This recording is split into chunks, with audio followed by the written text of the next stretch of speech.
Tantor Audio, a division of Recorded Books, presents Black Hat, White Witch by Hailey Edwards, narrated by Stephanie Richardson. Chapter 1. As I backed into the shop with a smoothie balanced on my latest bookish obsession, a romance between an owl shifter and a mouse shifter, I was greeted with screams and curses, not literal curses. These days I surrounded myself with human women who had clutched their pearls to learn I considered them a part of my makeshift coven. The uncomplicated circle of friendship satisfied the gnawing ache for community bred into all witches, allowing my power to slumber where it couldn't hurt anyone, where I couldn't hurt anyone else. "Rue!" Arden gripped my shoulders, then marched me to the counter. "You ruined my cobwebs." "I heard what you did there."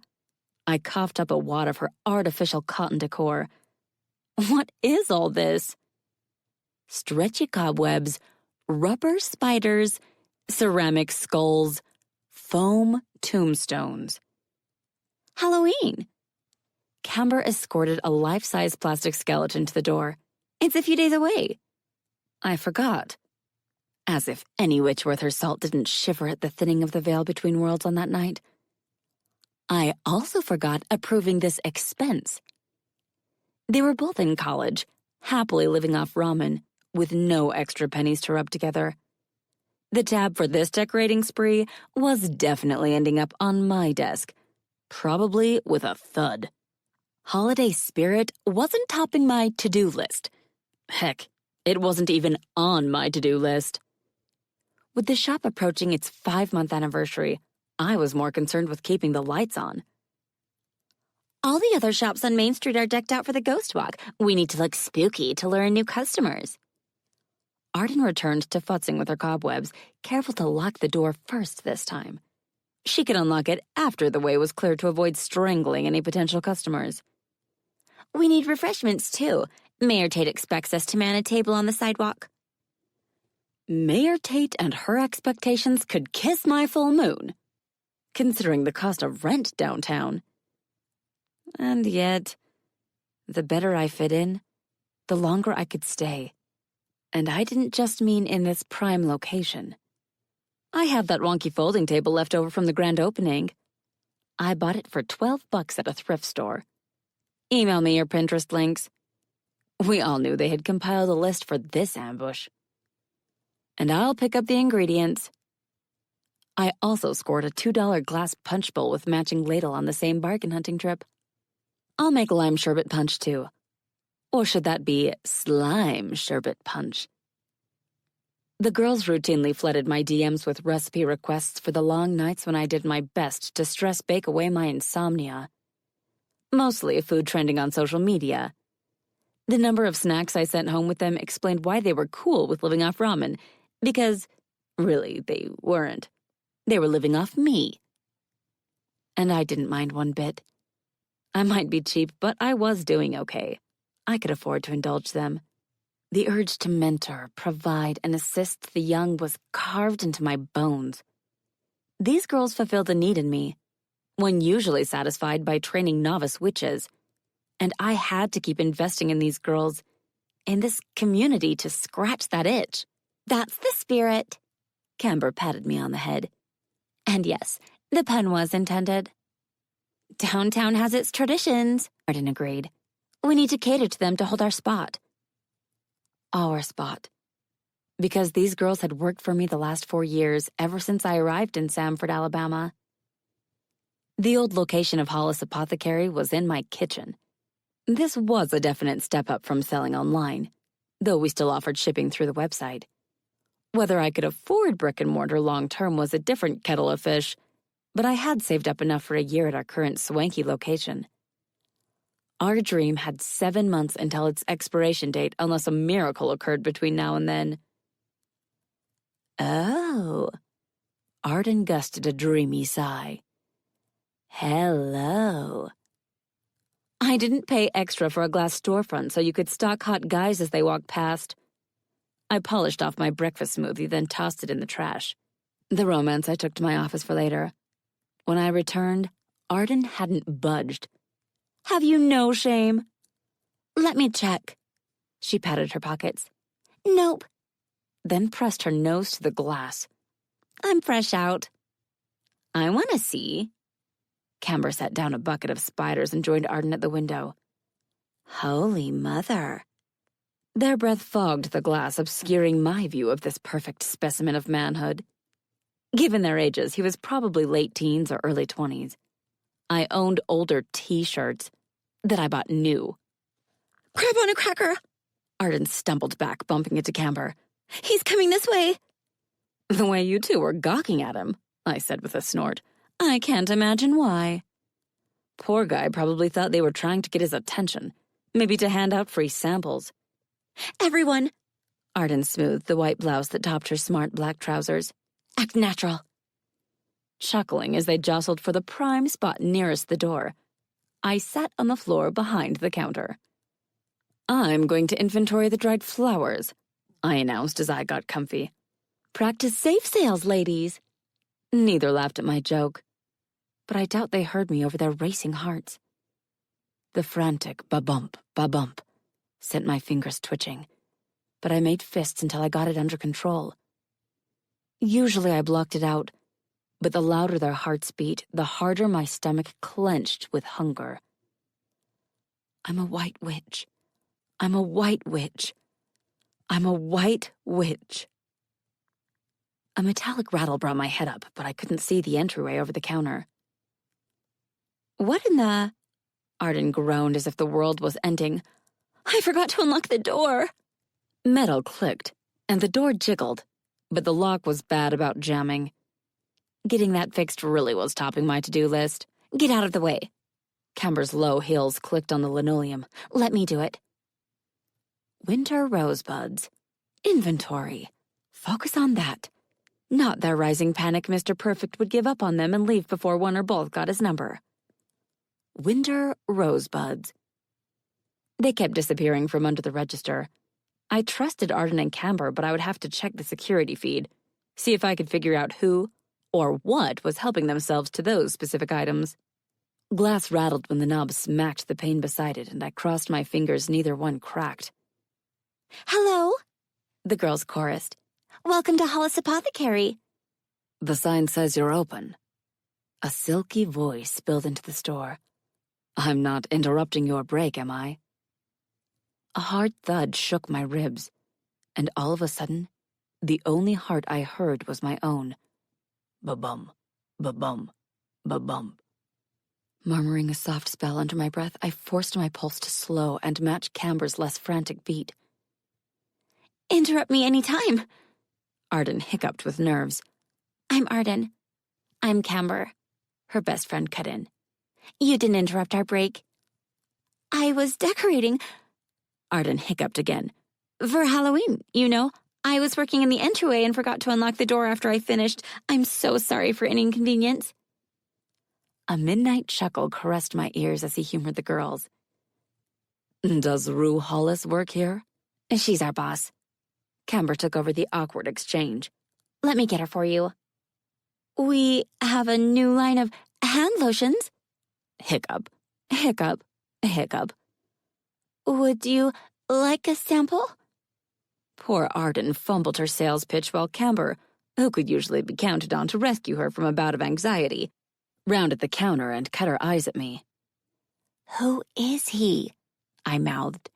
"Get his name." "I forgot to ask," she called out, all smiles. "Who should I tell her is here?" "Asa." His footsteps thumped closer, until I smelled the sweet burning smoke of rich tobacco and almost tasted the bite of ripe green apples. "Montenegro." The blood drained from my face in a dizzying rush, and I shook my head once. "Be right back." She strode into the office, waited to the count of 10, then returned. "She took an early lunch." She held up a note I wrote earlier in the week. "I'm so sorry, sir. I didn't hear her leave. She must have gone out the back." "Can you give her my card and have her call me at her earliest convenience?" "Of course." She resumed her post beside me. I'll pass it on as soon as she gets back. I'll be in town for 24 hours, he murmured. Can you tell her that too? Sure. Camber dialed up her sincerity 5 degrees. I'll do that. His footsteps receded, and I took my first easy breath since I heard his voice. Rue, he whispered for my ears alone. You can't run forever. The door opened, triggering a chorus of ghostly moans Arden must have rigged, then shut behind him. Only after Camber gave me the all clear did I draw my legs into my chest and rest my face on my knees. Slender arms encircled me as Arden knelt beside me.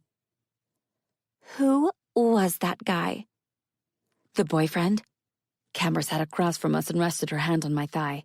He found you? Of all the lies I told when I moved here, I regretted spreading the story about running from an abusive ex the most. The cover had done its job, rallied my neighbors behind me. They looked out for me, giving me extra eyes on strange vehicles spotted on our dirt road, lurking near my house or passing through town. Their aid allowed me to stay in one place, to put down the shallowest of roots. But it wasn't freely given. I had stolen it, and I couldn't give it back. The store had been a mistake. I saw that now. I thought I was safe. Clearly, I was wrong. He left you this. Camber passed me the card. It's blank. Black ink spilled across its face in curling handwriting for my eyes only. Special Agent Asa Montenegro, Black Hat Bureau. You're shivering. Arden put her arm around my shoulders. This is our fault, isn't it? We pushed you into a physical location. Camber lowered her head. That's how he found you. We don't know that. I used the counter to pull myself to my feet. Girls, this isn't your doing. I ought to have known better. I did know better, but I also wanted to pretend this was my real life. What will you do? Camber stared out the glass storefront. What should we do? I'm going to pretend this didn't happen. I shredded the card into tiny pieces to void its tracking spell. A fire would have worked best, but the agent already knew this location. The trash was safe enough. That goes for you, too. Black hats were forbidden to harm humans. He said he's in town for the day, right? Yeah. Arden shuffled in place. You should go home once the coast is clear. Maybe stay there a few days. I wouldn't want that creep to catch you out in town, Camber agreed. Or to follow you home. Closing my eyes, I pictured my go bag, the one I kept in the closet by the front door. I had money in the front pocket, 3 changes of clothes, a pair of shoes, an athame, a spell kit, and pollen for my familiar. I could rush home, pick it, and her, up, and disappear again. All it would cost me was everything I had built in the last 4 years. I need to think. I had to settle on an exit strategy if this went south. Can you guys handle the store? Weird that you should ask. Camber tilted her name tag toward me. It says here I'm a manager. Whoa! Arden flashed hers at me. I got one too. She dropped her mouth open. We must have both put quarters in the same bubblegum machine. Maybe it was a misprint, I countered. And your boss was too cheap to correct the problem. Then our boss really shouldn't have cut us both keys too. Camber shoved me toward the back. Shoo! Go home, Arden urged me. Take a bubble bath, drink some wine, and think about next steps. Wine was the last thing I had to reach for in this mood. I wouldn't stop chugging until I couldn't think. Maybe she was onto something. Thanks. I grabbed my book, then lingered on the threshold to the rear exit. Call, if you need me. We will, they chimed, lying through the perfectly straight teeth I helped finance. Crossing to the shopping center's dedicated employee parking lot, I made it 3 steps before rock-hard arms encircled me, lifting me way too high and leaving my shoes dangling a foot above the pavement. A scream lodged in my throat, and magic singed my tongue in a spell I could spit at my attacker. But there was a familiar weight to the careful hands linked at my navel. "Clay?" Stones tumbled in his throat as he spun me toward him. "Miss me, dollface?" The smile cutting his rough-hewn lips forced mine into an unwilling curve to match. "Nice rug." I rang my fingers through his short blonde wig. "Still using Gorilla Glue?" The unique texture of his skin required an industrial-strength bond to keep his hair in place. "I had to look good for my best girl." His grin kept growing wider. "It's been too damn long." "I just finished breakfast." I covered my mouth. "Maybe put me down if you don't want to wear it." 7 feet tall, 400 pounds, arms like tree trunks. I wasn't going anywhere unless he let me. As a joke, he named himself Clayton Kerr when the Black Cats swore him in. He was a golem, and molded from, well, clay. Ancient magic animated him, and enchantments gave him the look and feel of a human. A bald human. Beauty stores stocked fewer wigs than he rotated through during any given week. Colors to match his every mood, styles to fit any occasion, and their little travel boxes. So many boxes. "Vanity, thy name is Clayton Kerr." That was before you factored in the company uniform, which was very Men in Black. Expensive black suit, simple black tie, shiny black shoes, starched white dress shirt. "Ace catch up to you yet?" He didn't release me. "He's not you. No one is. But he's a decent partner." The unintentional dig slid between my ribs, right into my heart. But I had my reasons for going AWOL. He checked out my store, exploded the ovaries of my shopgirls, and left me his card. "You hid from him?" Clay's eyes crinkled at the corners. "You?" The power I once wielded stirred, blinking awake, rattling the chains I used to bind it within my skin. But I was stronger than the hunger. I controlled it. It did not control me. Anymore. A roughness sanded the edges of my voice from the effort. "Rue Hollis hid from him." "Rue is a white witch," he murmured, understanding what that meant. "How many years?" "All of them. From the day I cut ties with the Black Cat to this one. Put me down, Clay." "Not until you talk to Ace." Regret pinched his lips, but he didn't loosen his hold. "Director's orders." Golems with Clay's agency were so rare as to be unheard of, which was how he ended up at Black Hat. Most of his kin were mindless dolls who followed instructions to the letter. But Clay had full autonomy until his free will smashed face first into the brick wall that was direct order from his current master. By choice, he wouldn't hurt a fly. But he had done things under orders that twisted even my stomach. It shouldn't have been held against him, shouldn't have landed him in Black Hat. But he was only as moral as his current master allowed him to be. "I understand." I bent as if to kiss his cheek, but licked his forehead instead. "I'm sorry, Clay." The magic animating him shorted out. His eyes clouded over and he froze as solid as a statue. The only way to best a golem was to smudge or erase the Shem, one of the names of God written on his forehead. Any imperfections disrupted his flow of power, immobilizing him, and yes, they were all male. Only someone he trusted would get anywhere near it, which made my betrayal cut both ways. I broke his grip with a twist, hit the pavement with a grunt, then walked to my car with a slight limp. Unless I wanted to run again, I had no choice but to retreat home where I was safe. Safer. There were no absolutes for people like me. Black Hat's arrival in town had just proven that. Chapter 2. Gravel pinged the undercarriage of my sporty little crossover as I pulled into Mrs. Gleason's driveway. As much as I wanted to breeze past my closest neighbor and get home behind my wards that much faster, I couldn't pretend I didn't see her when she was brandishing a pink shotgun in the air to get my attention. "Rue!" She banged on the car window with the side of her fist. "Rue!" As I lowered the glass, I reminded myself a gunshot wound probably wouldn't kill me. "Yes, ma'am?"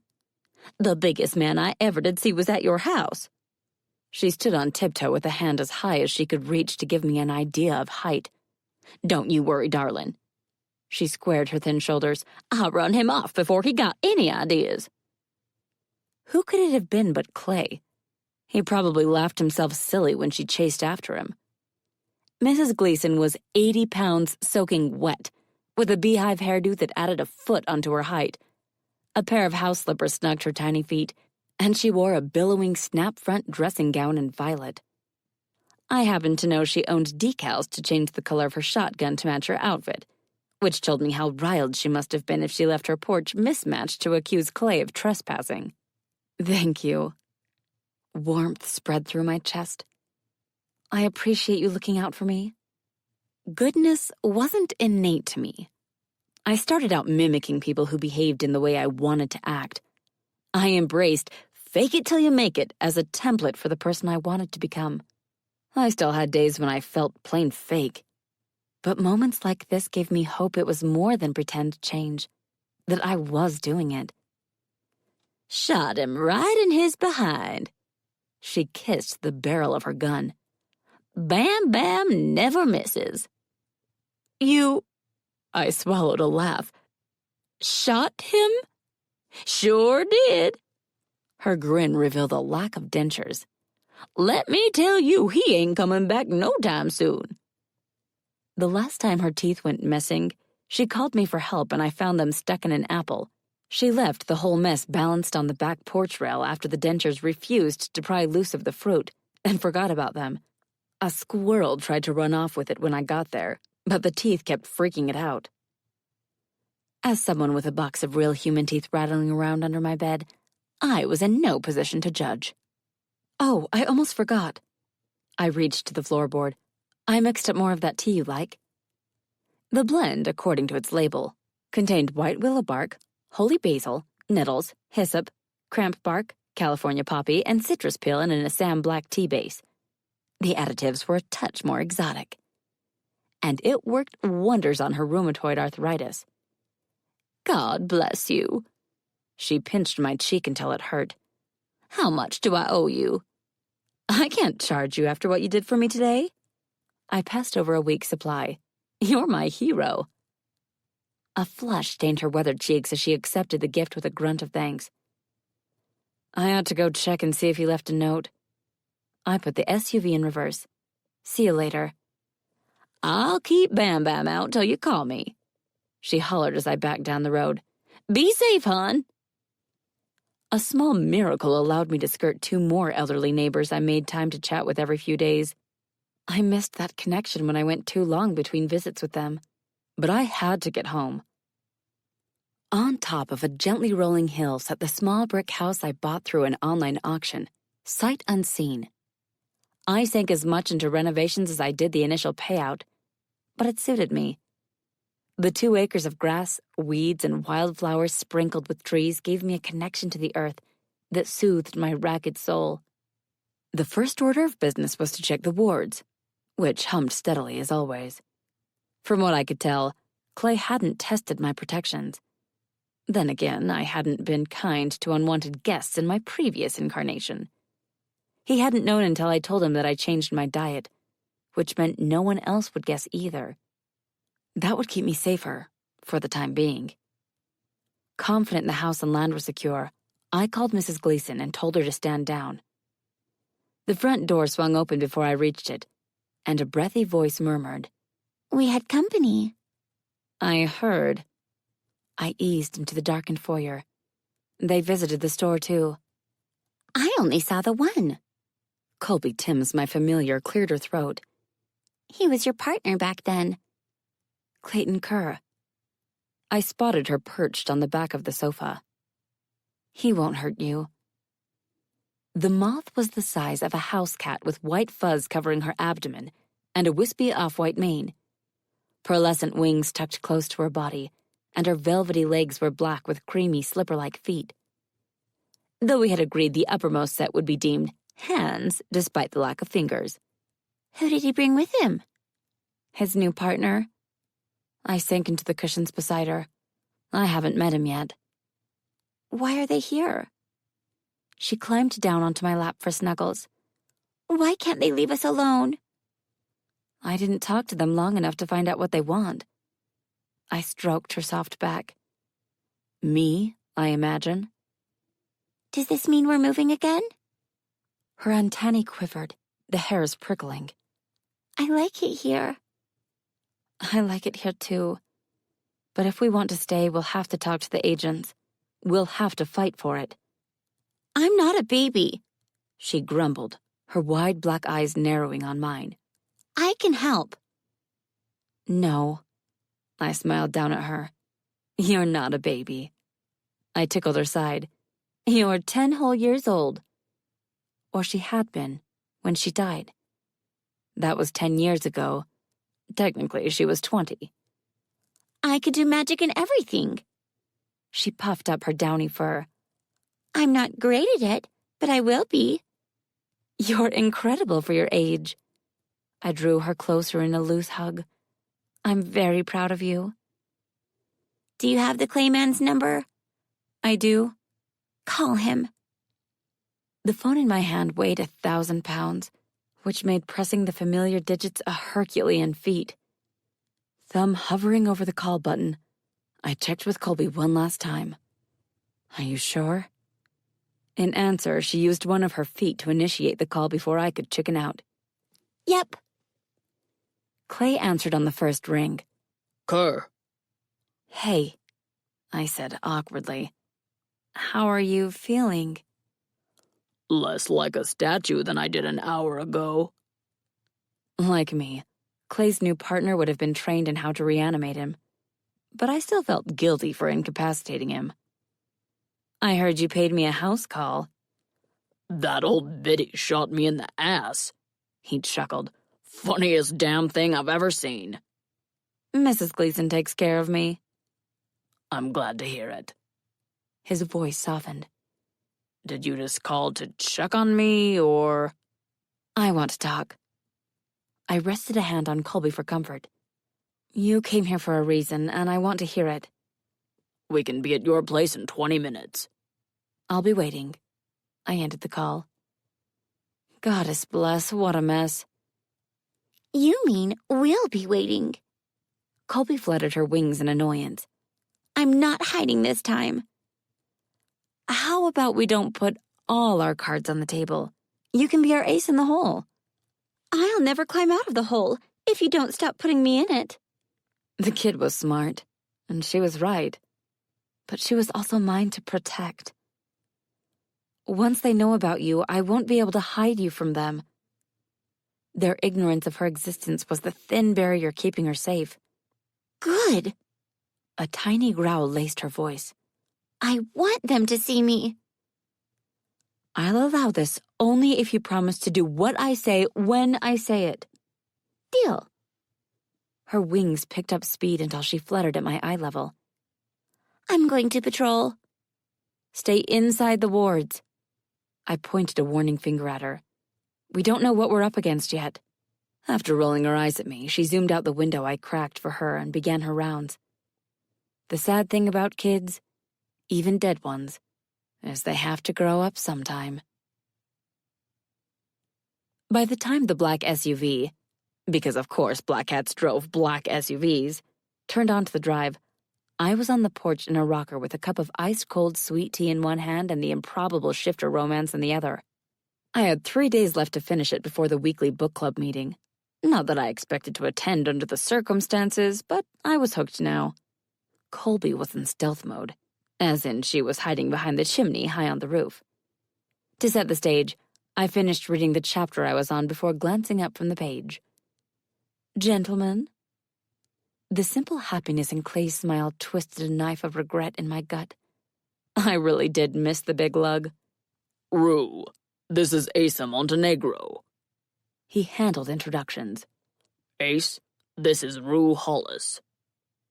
On the last line, Clay winked at me, as if Asa wasn't fully aware it was an alias. "It's a pleasure to meet you," Asa rumbled. "Clay says nothing but good things about you." All I can say about setting eyes on Asa Montenegro for the first time was, Goddess bless. Had I not already been sitting, I worried my knees might have buckled. No wonder the girls had drooled over him. He was gorgeous. But then, beauty came with the predatory package. There was no finer lure than a pretty face, and his was breathtaking. With Clay standing next to him, I pegged Asa at just shy of 6 feet. Lean muscle covered his frame. No amount of tailoring could conceal that, but he managed to hide his powerful body better than most.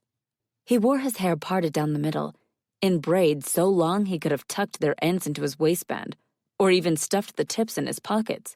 An oval disc the color of moonlight hung from each ear, and a thick silver hoop pierced his septum. The hair and the jewelry hinted at demon heritage, but the sharpness of his features and his jewel-tone eyes, a bright peridot green, screamed fey. A faint smile played around his full lips as he watched me cataloging his features, as if he were used to enduring such inspections often, and had decided to find the process amusing rather than insulting. Embarrassed at being caught, I cut the niceties. "Why are you here?" "The director wants you to consult on a case," Clay answered for them.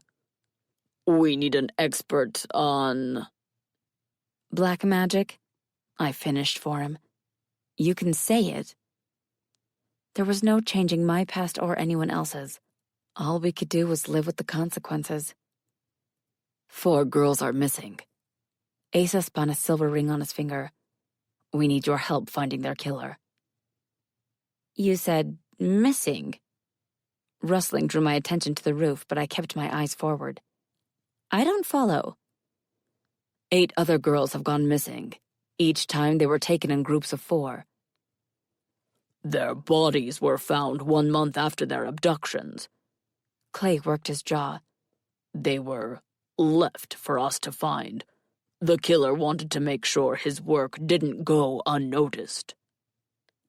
A tendril of magic unfurled within me, hungry for what they offered after living on so little for so long. There are other witches you could contact. I sipped my tea, tasting ashes of the past. Why me? There are similarities to a case you worked with, Clay. Asa quit his fidgeting. We think we're dealing with a copycat. Bile rose up in my throat, and I washed it down with more sugar that didn't help. Which case? Clay smoothed a hand over his head. The Silver Stag. No! The men jerked to attention, and I shut my eyes, wishing I hadn't agreed to Colby's demands. He's dead! The moth charged them in a rush of fury. Rue killed him and ate his heart. I saw it! The rocker creaked as I stood, my heart breaking for her. Colby. They're wrong. She darted as close to them as she dared without crossing the ward. You're wrong. While my former partner blanched as if he had seen a ghost, and he had, Asa hit his knees, in his suit. It must have cost a small fortune, yet he hadn't hesitated, not for a second. He bowed his head, rested his palms flat on his thighs, and murmured a soft prayer. You're Colby Timms, Clay said softly, a world of understanding in his coarse voice. The last of the Silver Stag's victims, a Fae girl who had turned 10 the night before she was taken. It had always struck me as ironic they named him the Silver Stag, when he had a preference for does. You kept her. Ace's tone chilled me to the bone. All this time? I jerked my chin up a notch. I did. You captured a loner? A sacred being, a child, for food. The comic shock on Clay's face when he registered his partner's words almost made me laugh. Yes. I crossed my arms over my chest. How did you think I was so powerful, demon?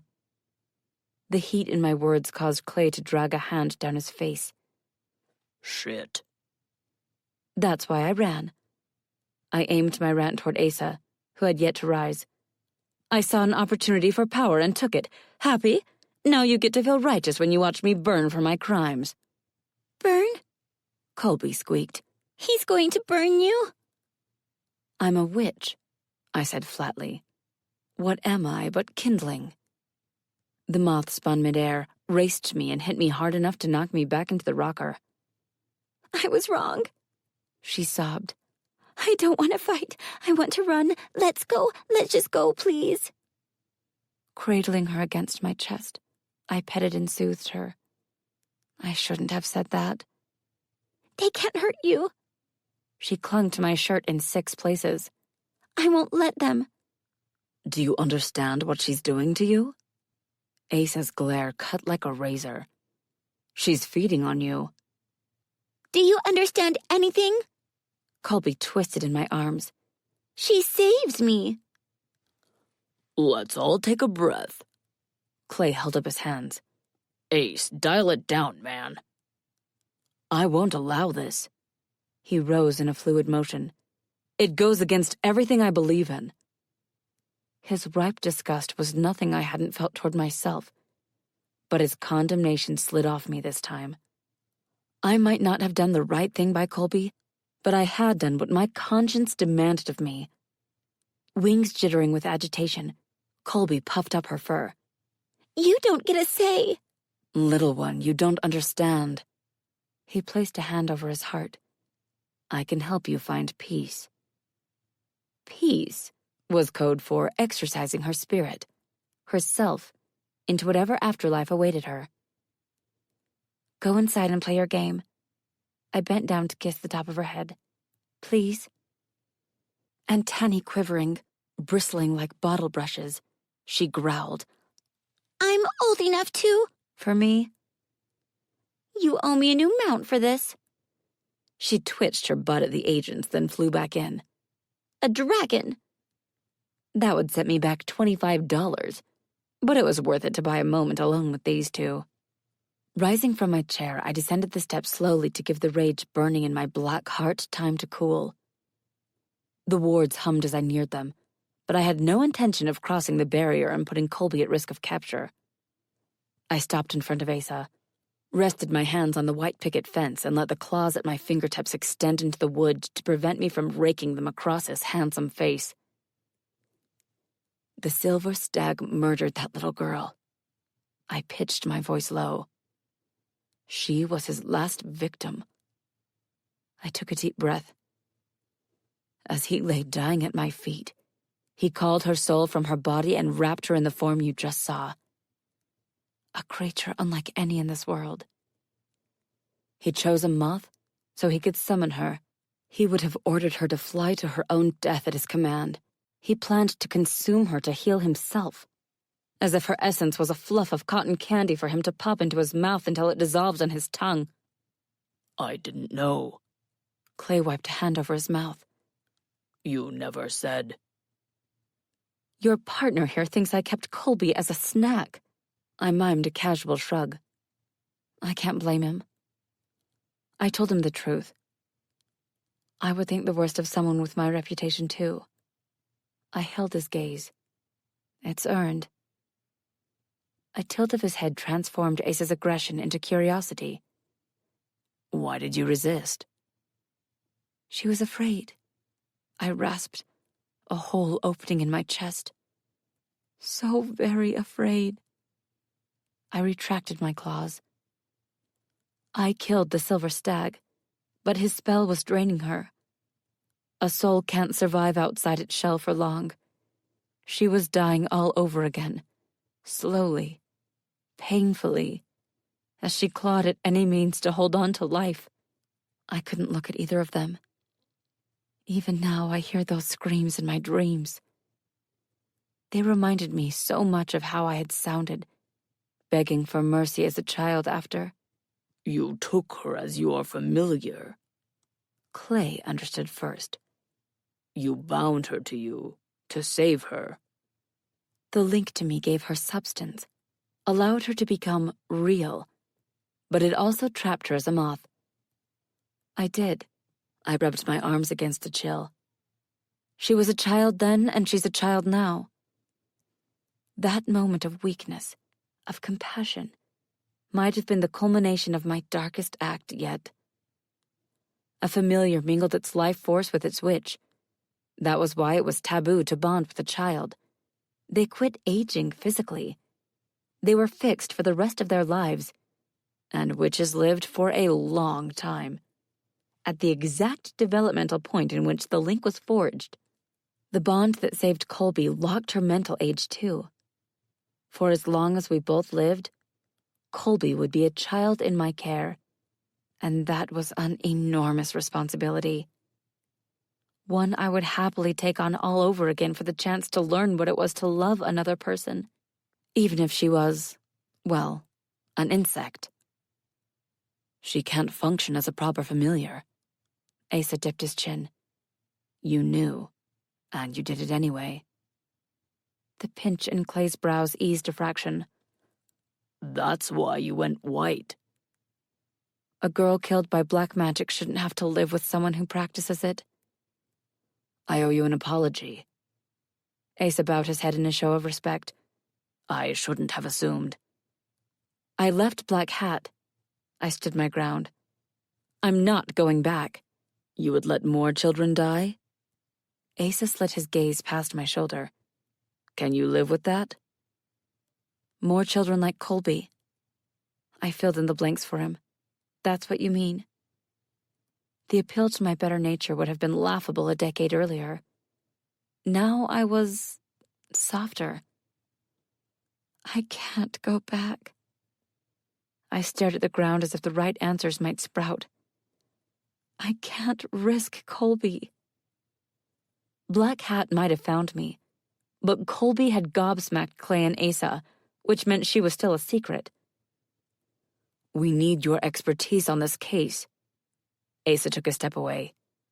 Will you sleep on it? It won't change my answer, I warned him. I have to do what's best for Colby. I understand. He made a gesture at the level of his navel. Until tomorrow, Rue Hollis. Backing away from the fence, he pivoted on his heel, then returned to the SUV. I wish you had told me. Clay stuck his hands in his pockets. I could have helped you. Because this was Clay, I could admit. I was afraid I was no better than your partner thinks I am. Had I consumed Colby, I would have rocketed from 6th or 7th most powerful black witch in the country straight to the top.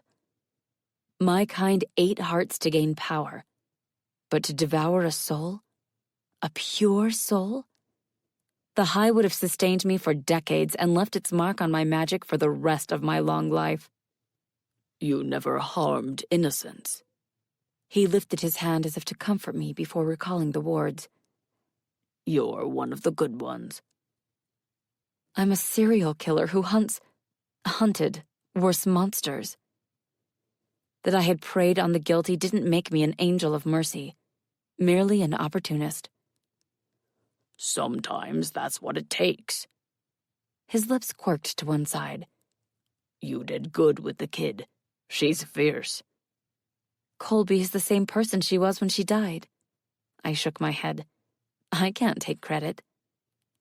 That belonged to her parents, to her. And for the second time in my life, I heard a whisper of conscience. The Silver Stack was dead, his victims avenged. I ended my career on a high note. I had nothing to prove. But Asa had done his job well. He had planted a bug in my ear that forced me to ask, what if? What if there were more Colbys out there? What if I could save them? What if I was the only one who could? I'll talk to Colby. I bet she had been eavesdropping. We'll meet you for breakfast with an answer. Text me the details.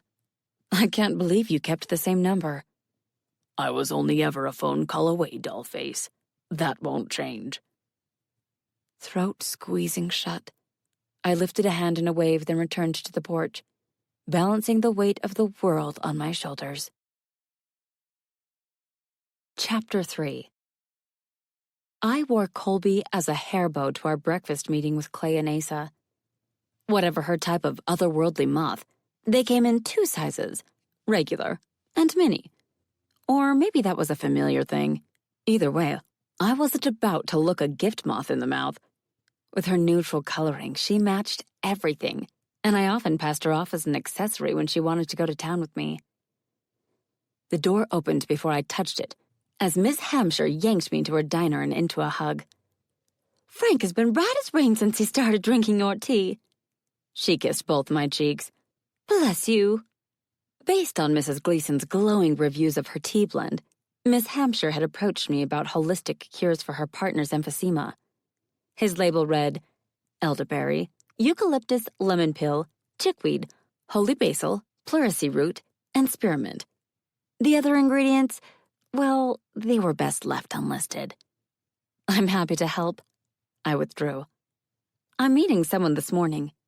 2 someones, actually. I know the pair you're meaning. Her brow creased. Never seen the likes of them around here. They're police officers. I stuck to my fabricated backstory. They helped with my ex and my new identity. Why are they here? She slapped her order pad against her palm. Has there been any trouble? No. I hit her with a bright smile as fake as my name. Nothing like that. All right. She cut her eyes toward them. I trust the big one more than the pretty one. Supernaturals having excellent hearing would have no trouble picking up on our conversation. Miss Hampshire's comment drew Ace's attention to me, as if he was curious how I would answer. There was Fae in his lineage, no doubt about it. Fae vanity was legendary. You think he's pretty? I swept my gaze over him. I didn't notice. Sure, she ribbed me with her elbow. I didn't notice the sky is blue or the grass is green either. Call the shop when you're ready for a refill. I couldn't help my smile. The girls will let me know. I'll do that. She patted my cheek. Breakfast is on me. She hesitated. Yours. She shot Clay a furtive glance. Feeding that one would cost me the earth. That's not necessary, I said over a laugh. But thank you. Don't go looking for your check, she warned. You won't find it. Yes, ma'am. Oh, before I forget. She touched the side of her head. That's a lovely hair clip you're wearing. Thanks. I stroked a finger down Colby's back. I think so, too. That tickles, the moth hissed. Stop it. The urge to squirm overwhelmed her, and she dug her feet into my scalp, which only made me laugh. Crossing the restaurant, I joined the agents at their booth, grateful they had squished in together to give me my own bench. Good morning, gentlemen. The cushions squeaked under me as I slid across them to the middle for a clear view of them both. Morning, dollface. Clay's smile couldn't grow any bigger. Damn, it's good to see you. A harsh intake of breath on top of my head caused the big man to blush clear to the roots of his wig. Today he had chosen a conservative style, by his standards, brown with blonde streaks and a messy cut. He said a bad word, Colby whispered, delighted. Rue won't let me say bad words. I apologize. Clay winced. I shouldn't say bad words either. You're old. Her wings twitched in a shrug. You can say whatever you want. Flattened against the wall by Clay's bulk, Asa fought a smile. What will you have for breakfast? Out of necessity, Colby kept her social life online. It took her a second to register he was talking to her. I ate before we left. She stomped my head. Don't forget, you promised me hot chocolate. With extra marshmallows. I rolled my eyes. I haven't forgotten. Before we got down to business, Miss Hampshire bustled over to take our orders. Unsurprising, Clay ordered more food than we had room at the table, which worked since Asa only ordered a black coffee. I went with bacon and pancakes, their daily special, and an orange juice. I'll get that hot chocolate out to you in a minute, she promised. I have to find the marshmallows. This time of year, This far south, I doubted many orders came through for hot chocolate when it was iced sweet tea weather. But she always made a point to keep the supplies on hand for my cravings. Thankfully, it held up well on the ride home, the only place Colby could enjoy her treat. Once we were alone again, I pressed my palms onto the table to hide their trembling. "I'm in," We're in. my herbo informed them. We're a team. In exchange for our assistance, I request that the Bureau drafts me a new contract that specifies I will only work for Black Hat on a case-by-case basis as a consultant. This town will be my permanent address until such time Colby and I decide we no longer wish to live here. We expect to be left in peace, barring necessary communications that pertain to potential cases. I aimed my stare at Asa. I have a business to run and obligations to this community. Our demands are non-negotiable. They had their hooks in me, and we all knew it. But maybe I could determine how deep the barbed edge pierced this new life of mine. We don't have the authority to approve or deny your request, but we'll hand it up line and see what the director has to say. Asa rubbed his thumb in the bowl of his spoon. Perhaps by tonight? He studied his reflection. Will you have dinner with me? As an apology for my earlier rudeness. Like a date? Colby tap danced on my head. Rue never dates. The agent lifted his piercing green eyes to mine. Is that so? He meant the four of us. I ignored his question and her excitement. A business dinner. I'm leaving after breakfast. Clay cut Asa epic side-eye. I won't be back until tomorrow. I have to study, Colby said primly. I'm working toward my GED. Impressive. Clay's eyebrows climbed up his forehead. I don't have one of those. I want to go to college. Her tone dared them to tell her she couldn't do it. I want to be a lawyer. There are educational grants available to Black Hat agents and their families. Asa regarded her seriously. They might be able to help Rue offset those costs. No, thanks. I wasn't allowing them that much access to Colby. I'm happy to pay out of pocket. Her attention span was impressive considering her mental age, but she bounced around a lot, as all kids do. Last week, she wanted to be a vet. This week, a lawyer. Next week, who knew? All that mattered to me was she believed she could do anything she set her mind to, wherever that road took her. Here you go. Miss Hampshire appeared with two other girls in tow. Breakfast is served. Thank you. I salivated over my stack of pancakes swimming in syrup. We appreciate the fast service. It would have been quicker if your friend here hadn't ordered half the contents of my fridge. Her laugh was bright and warm. Frank thought we must have gotten a school bus of field trippers in. I took a good look at everyone else's plates on my way in. Clay dialed up his charm. Everything looked so good I couldn't choose just one thing. I had to sample it all. Oh, you. A bright flush lit up her cheeks. Watch yourself around this one. With his simple coffee, Asa watched our byplay as if it were a better meal than what's set on the table. Well, I'll let you get back to your visiting. She pinched my cheek. Holler if you need anything. Once she was out of sight, I rubbed the tender skin, which was sore from an excess of pinches. That was the problem with eternal youth. I could pass for mid-20s, though I was probably her age. I had kept the round cheeks of my childhood, and their always flushed appearance made them irresistible to grandmotherly types. Pair that with wide blue eyes and wheat-colored waves that hit me mid-spine, and I could pass for a kid fresh out of high school. The camouflage had served me well, and make no mistake, it was camouflage. Nothing about me had been left to nature or to chance. I was the culmination of generations of selective breeding that resulted in power, beauty, and intelligence wrapped up in one girl-next-door package.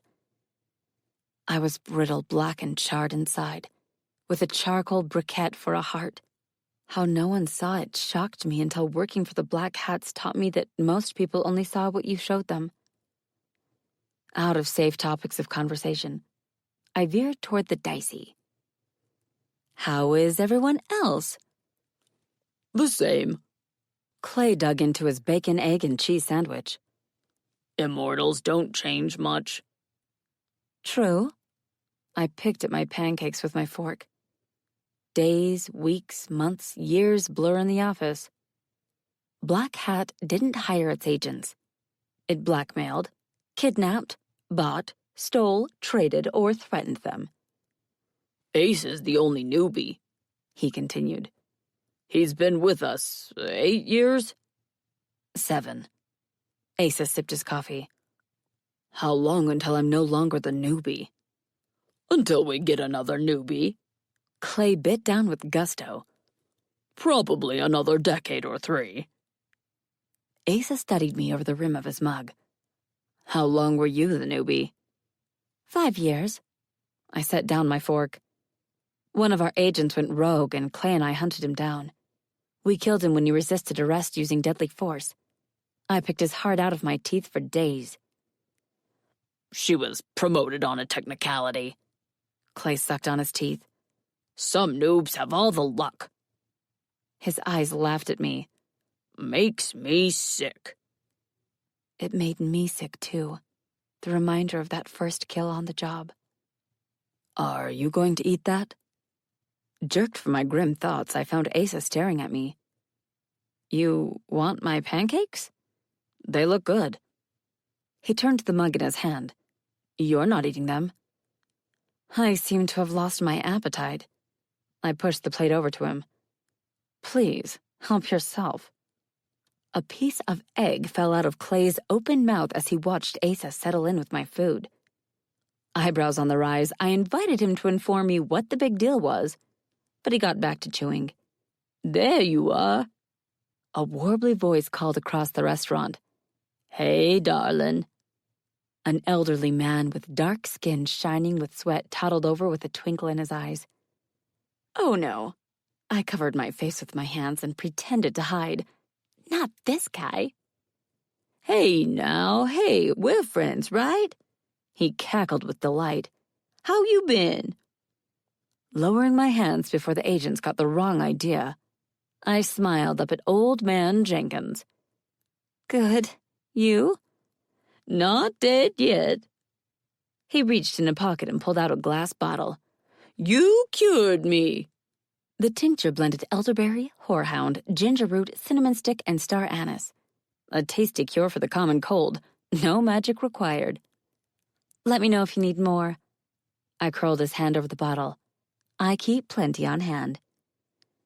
You're too good to me. He staggered back, noticing the agents. Hey now, hey, who are you? They're friends. I indicated the mountain of food. They're just passing through. He narrowed his roomy eyes at Asa and then Clay. You best treat her right. Unable to help myself, I leaned closer. Mrs. Gleason shot Clay here in the butt. Ha! He slapped his thigh. God love that woman. God love you too, Miss Hollis. Laughing under his breath, he shuffle-stepped off to his usual table with a wide grin. Crunching through a piece of bacon, Clay chewed thoughtfully.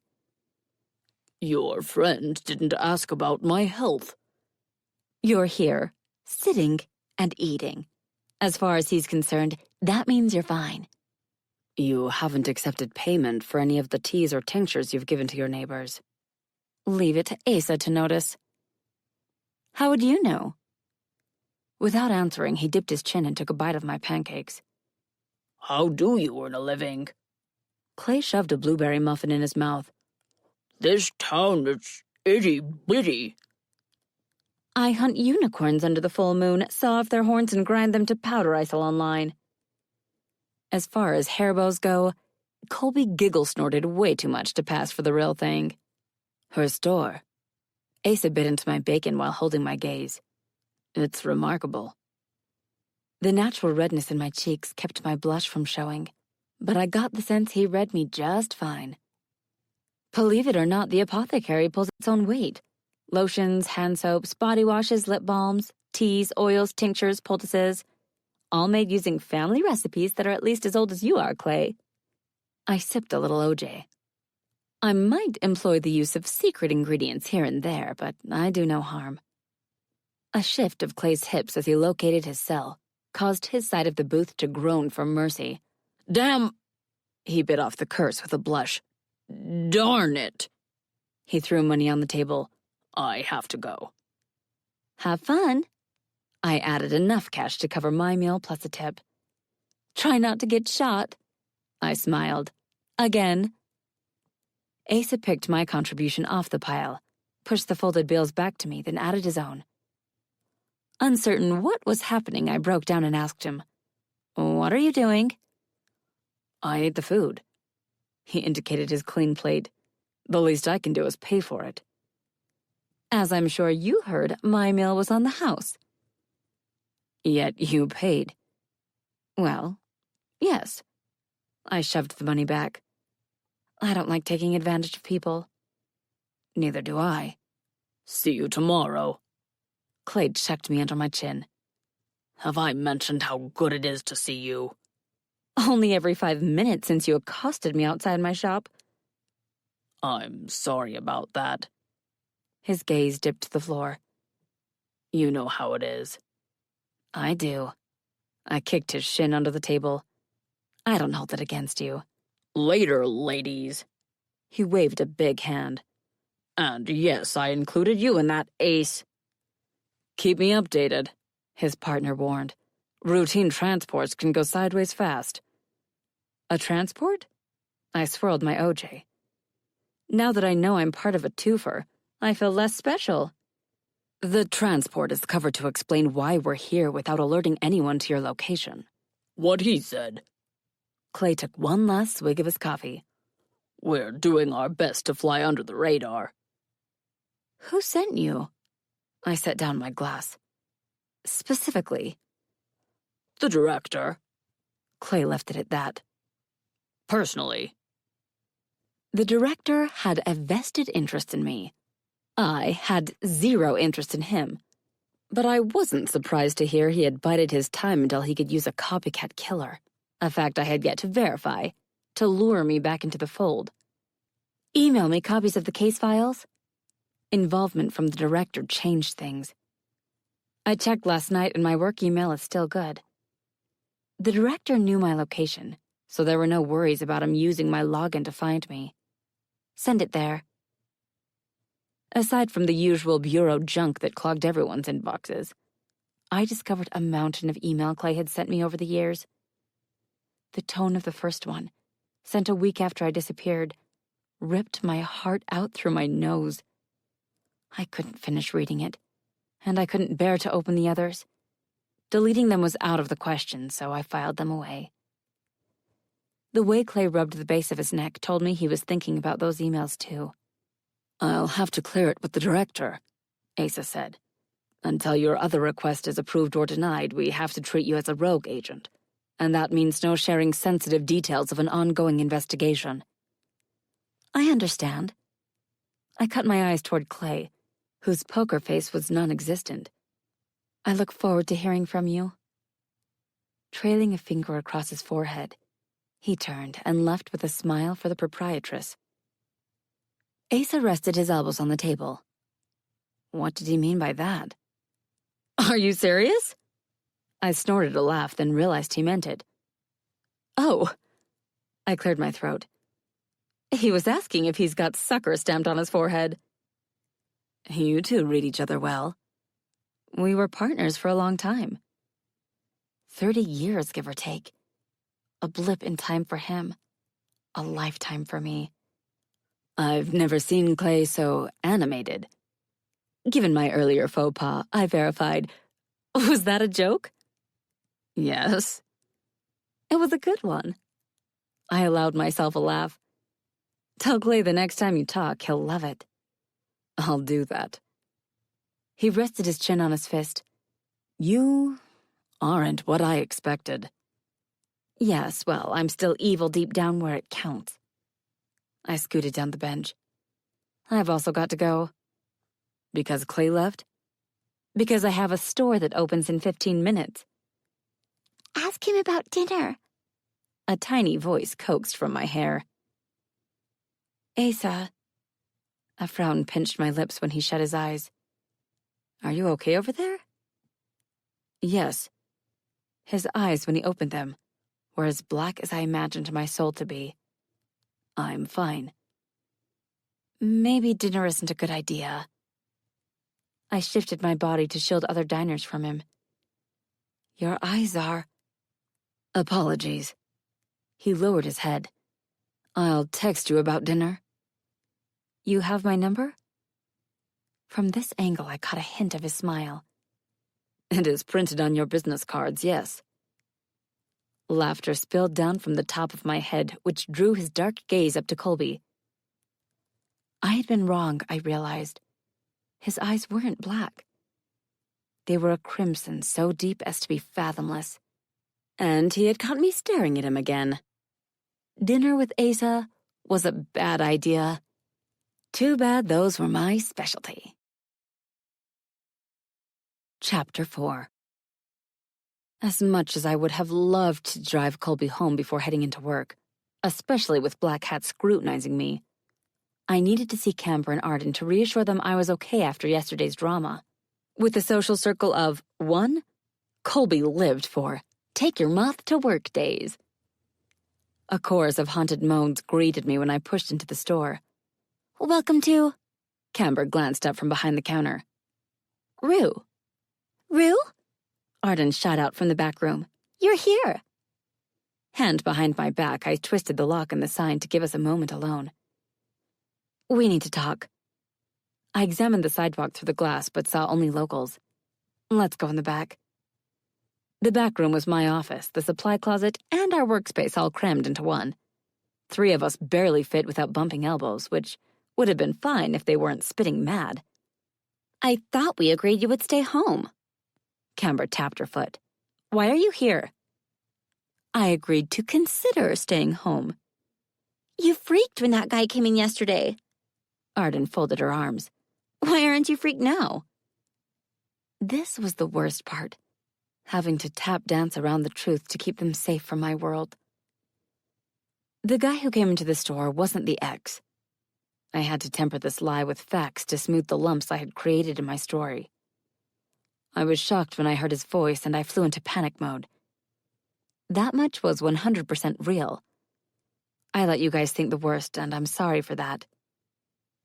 The harsh frowns knitting their foreheads eased a fraction as they absorbed what I was telling them. Who was he then? Camber's scowl cut deep. Why was he looking for you? He's one of the cops who handled my case. I kept the mental script I'd recited for Miss Hampshire. He heard my ex was in the area and came with his partner to warn me. Why not call you? Arden drummed her fingers on her elbows. Why drop in without warning? They were not making this easy.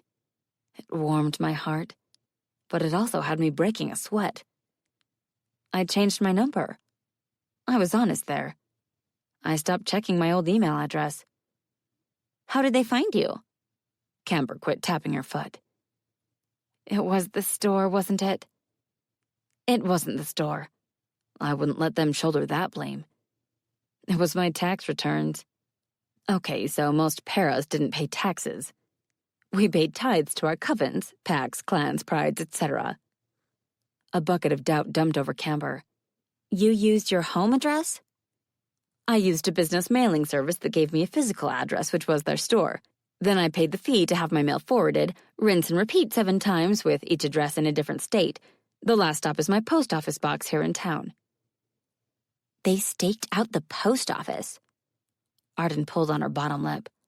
I saw that on True Crimes once. Maybe. I had to get out the rest. They want me to help them put my ex away for good.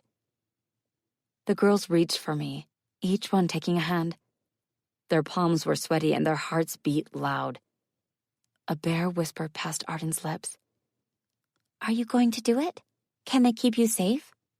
Camber squeezed hard. Don't risk it if they can't protect you. I owe it to any future victims to try. That much was the truth. Nothing is decided yet. You're considering it, though. Camber straightened her shoulders. We can take care of the store. That's what you mean. Arden clued in after her friend. You're going away. Not forever. I dropped their hands and pulled them in for a hug. Not for long, I hope. We'll support your decision, Camber vowed. We can bring in Gran to help if we need extra hands. Miss Dotha wasn't a witch, but she and Camber came from them. So did Arden's people, for that matter. The girls were human, but that drop or two of distant witch blood made them compatible with what our store made and sold. Miss Dotha wasn't interested in a full-time job, but she pitched in when I left town. Every year I closed shop for a whole week to take Colby somewhere new. Vacations were new for me. It wasn't a thing my family had ever done, and I had grown to love our annual girls-only adventure. I would appreciate that. I turned them loose. I'll let you know what I decide. You can count on us. Arden found her smile. We've got your back. A grin curving her lips, Camber leaned in. Does this mean this scorching hot guy isn't bad news? I didn't say that. I wasn't sure what to think of him. Plus, he's too old for you. With his heritage, he was likely near or past the century mark. For him to have attracted the attention of Black Hat and gotten recruited, he must be powerful and dangerous. Agents fit a certain lethal profile. Age is just a number, she countered. I'm legal. 19 is barely legal. I'll be 20 in 3 months. He'll be gone tomorrow. A knock on the front door sent Arden scurrying to answer, figuring it must be one of our regulars. Not 5 seconds later, she scurried right back, hiccuping so hard she couldn't get out the message. He's back, Camber teased. Are you sure I can't have him? Ask your granddad. I bared my teeth at her. I dare you. Anyone who knew my history would have shivered at the display, but these girls only saw a smile. I better go see what he wants. A half hour between visits was borderline stalking. Be right back. On my way to the front, I enjoyed the view far too much. I wished I could blame the uptick of my breath on the cloud of teen girl pheromones I left in the office, but I worried the warmth in my belly was on me. Yet another downside to my cover story. Men in town either revered me like the Virgin Mary for my past, or avoided me like my emotional baggage might leap into their trunk if they so much as smiled at me. For the most part, it was a good thing. Celibacy kept men out of my house and out of my life. Our lives. I didn't want a relationship, and vibrators made choosing the perfect man easier than going around asking for a peek in your date's pants before you made it to the restaurant. But the fact I was now wondering about the fit of Asa's pants was a bad sign. Maybe I had been around humans for too long if the first parrot across my path melted my panties. Asa made no move to enter the store, so I joined him on the sidewalk. Forget something? Clay called. He rolled up his shirt sleeves, which struck me as somehow obscene. He's in trouble. I was too. Forearms were not an erogenous zone. Oh no, the tiny voice from my hair squeaked. What happened? Never in my life had I been more grateful Colby and I didn't share a mental bond, as some familiars did with their practitioners. Here I was, mentally shopping for Asa-inspired vibrators, and I forgot about her. Oh yeah, this was bad. What she said. I recovered my mental dignity. What's wrong? He was sent to collect a young dryad. His gaze drifted up to Colby's perch. She's resisting arrest. Poor Clay wouldn't hurt a leaf on her head. And you're telling me this, why? The agent he was providing backup for is... He pursed his lips. Napping under a tree.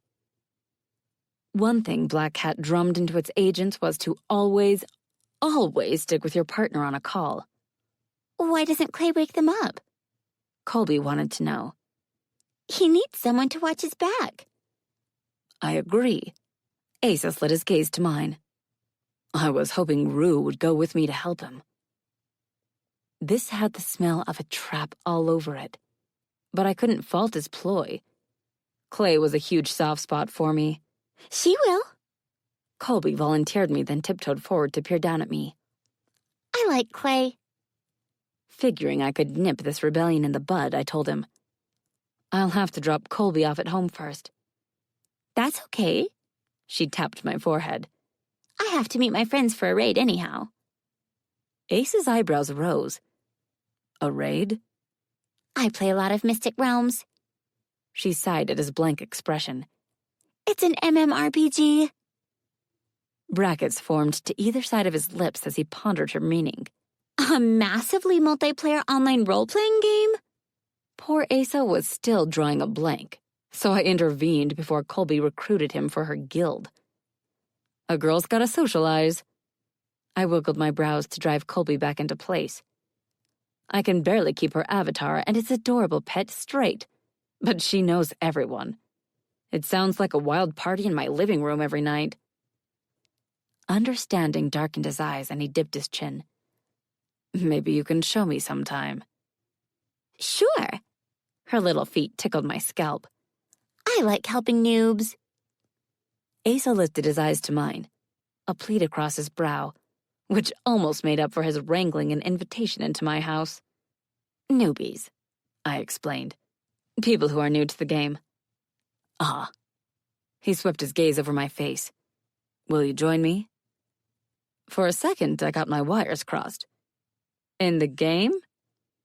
I had an avatar, but she had died horribly so many times I elected to let her rest in peace. He meant help with Clay. Colby snuggled in. She will. Excellent. Asa awarded her a smile that hitched my breath. Can I give you a ride home? I need to run a few errands first. I checked the time. Meet me at my house in 30 minutes? I'll be there. With one hand in his pocket, he strolled the sidewalk until a store caught his interest and he went in. You're grounded, I told my naughty hairbow. Grounded into the dirt. You have zero follow-through.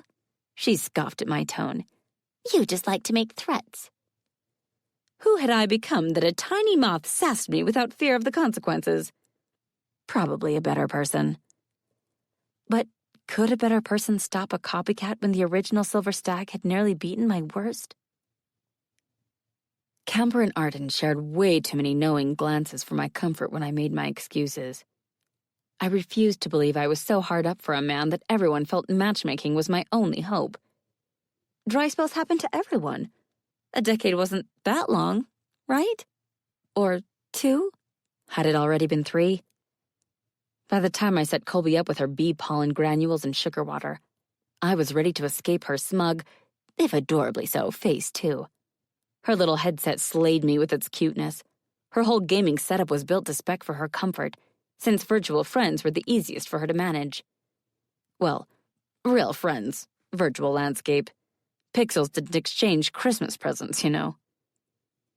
With her settled in for her raid, I checked to make sure I had all my supplies. Jeans, boots, tea, spell kit, and athame. The spell kit reminded me of a jumbo leather fanny pack, except it buckled like a belt at my waist when fastened around my upper thigh to provide extra stability for vials. The overall effect was very steampunkish, but it was an heirloom piece and its weight comforted me. I'll check in if we run late. I called on my way to the front door. Have fun. There was no answer, which wasn't unusual. She lived in those noise-canceling headphones. Best investment ever? Maybe.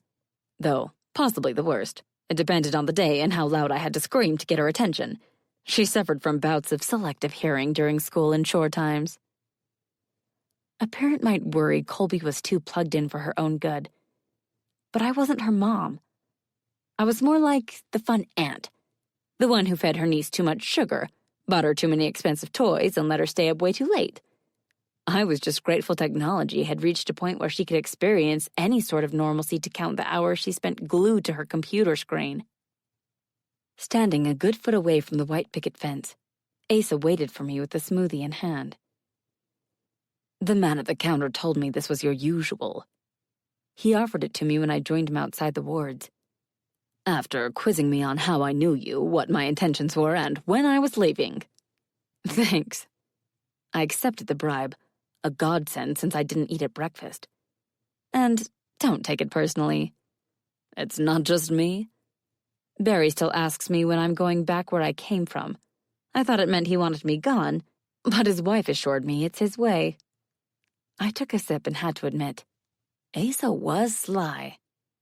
These things have too much sugar to qualify as healthy, but I do love a good strawberry banana pineapple smoothie. We got in the SUV, which smelled of earthy tobacco and apples, and I spotted his pink drink. I wasn't sure what to try, so I got the same as you. What did you think? I checked the fill line. Have you tried it yet? It's very sweet. He cranked the engine and started toward the main road. The cold bothers me. Demons prefer scalding coffee as black as damned souls.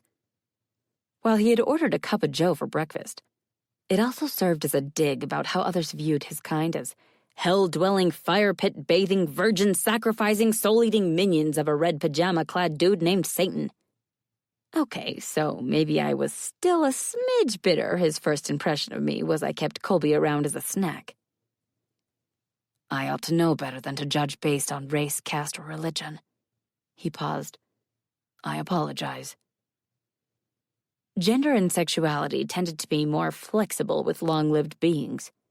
But he nailed the sticking points. You did come on strong. I set my drink in the empty holder. Not that I blame you. I had earned my reputation. He was right to believe the worst of me. I would have in his place. I shouldn't have been so quick to accuse you. Demons have their own reputation to overcome. Like, they weren't demons. Demons weren't real. Or that they came from hell. Hell didn't exist. Hail did. We don't have to kiss and make up. I stared out the window. This is one job, not a partnership. Things will go smoother if we get along. Does Clay actually need help? Or did you lure me away for the chance to smooth things over? The agent Clay went to back up was crushed to death by the Dryad. She beat her to a pulp. Did you hear that, Pop? I faked searching the cab. I think that was the sound of my ego deflating. Subtle tension clenched his fingers where they gripped the wheel. Did you want me to get you alone? Reaching for my drink, I pulled up short. Did you want me to want you to get me alone? The two cups were identical, so were their contents. Only their fullness levels had distinguished them. As I tended to gulp down my breakfast of choice, I expected to be slurping air, but there was plenty left. That was odd, but I had been paying more attention to him than my drink, so maybe I miscalculated? Just because he ate my pancakes after I passed on them didn't mean he switched our drinks. No. The inner debate over my sanity lent my voice an undecided quality, which earned me a thoughtful look. This was ridiculous. There was nothing kinky going on here. But was that a dare glinting in his eyes? Picking up the drink from the holder nearest to me, I took a cautious sip, barely enough to taste. When that didn't kill me, I held a big gulp on my tongue, letting it dissolve as I waited for any weirdness. Brain freeze? A quick swallow to clear my mouth made that true. Yeah. Without glancing down, he palmed the other cup and drank slowly. I'm starting to like this flavor. Certain he hadn't spiked my drink with a truth spell or worse additive, I settled in for the ride. Not long after, he pulled onto a winding dirt road with nothing but trees for miles. What caused this dryad to go off the rails? I sat up to pay attention. They're usually pretty chill. The paperwork says pollution in the water supply where she sprouted caused a psychotic break. But it's rare for a dryad to land on our radar. As you said, they're pretty chill. They don't cause problems. Do you have the file on you? For a beat, Asa drummed his fingers on the wheel. It's on the floorboard behind my seat. Clay, who couldn't fit shotgun easily, must have left it back there when he finished reading. This says magical pollution. I skimmed for more details. It doesn't say what kind. That's important, right? No one expected this to escalate. Another case of allowing preconceived notions to color expectation. The bulk of the vehicle made parking fun, assuming we wanted to get out again without requiring a tow. The SUV Clay had arrived in was nowhere in sight, which puzzled me, but there were other roads. Are you armed? Asa reached into the console to retrieve his service weapon. Or do you need to be? The modified Glock used ensorcelled rounds that blasted magical shrapnel throughout a target's body. I'm good. I patted the leather pouch. I brought my own firepower. Interest sparked in his eyes before he slid out, his door onto the grass. Interest in my magic, not in me. After giving his drink the stink eye, I joined him in the field and did a thing I rarely did these days. I drew my wand. The length of twisted wood resembled a crooked finger and had come from the magnolia tree that grew above my mother's grave. Most wands required an emotional link to infuse the carved base with power. For white witches, it was a familial element. For black witches, it was a link to an important death. For me, it was both those things. I hadn't traded wands when I changed disciplines. Mine covered both. A steady thumping noise drew us deeper into the woods, where all suspicion Asa had ulterior motives in bringing me along vanished, as we discovered the spot where the agent in charge of this retrieval lost her life. Death didn't bother me. I'd caused too much of it to be squeamish. But this was a bad way to go. The killing blow crushed the woman's skull. The dryad had decided to smash her brain to jelly for funsies. I squatted next to the body, as if there could be any doubt the woman was dead. And there it was. A tingle along my senses that alerted me to the presence of power ripe for harvesting. Her heart was intact, and like an addict jonesing for a hit, I salivated as I stared at her chest. Clay must be over there. On a breath that was part mercy and part desperation, I murmured a spell and touched the wand to her. The body incinerated in a fever-bright rush of magic pulled straight from my core, leaving fine white dust that would scatter on the winds, lifting her soul to whatever afterlife she believed in. And most importantly, destroying her heart before I cheated on my diet. A warm hand rested on my shoulder, and that touch made it easier to shake off my mood and rise. Thank you for that. Asa made a gesture at his navel that reminded me of a Catholic signing the cross. We all deserve last rites, pitiful as they might be. Let's find Clay. Golem or not, Clay had his breaking point. We had to reach him before a rabbi was required for repairs. A steady thump, thump, thump guided us straight to him and the dryad. The nature spirit had inhabited a rotting pecan tree, but that didn't limit her reach. The roots had ripped from the earth, leaving them to slither across the dirt in search of anchors for when it swatted at a foe it was having trouble pulping. Clay might not be fast, but he moved well, and he was tough. Need help? I kept a safe distance from the tree. Or is this a con job to get us to do the work for you? A turn of his head revealed the far side of his face. Shish look like a con job to you? Had he been anything other than Golem, he would have been dead. The first blow might not have done it, but it would have put him on the ground, and that was the last place you wanted to be during a fight. An inch to the left, and she would have destroyed his shem, leaving her with a clay statue to pummel. From the corner of my eye, I spotted a black SUV up a tree, and wondered if she smacked him with it. I can take her down, Asa said from beside me. But it won't be pretty. I haven't done the white witch thing in the field. I confessed with a twinge of embarrassment. Because honesty with your partner, even a temporary one, kept you both alive that much longer.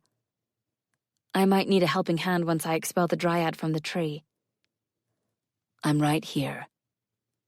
Hearing Asa say so shouldn't have made a difference, but it did. I didn't trust Asa. To be fair, I didn't know him. But I trusted how Clay behaved toward him.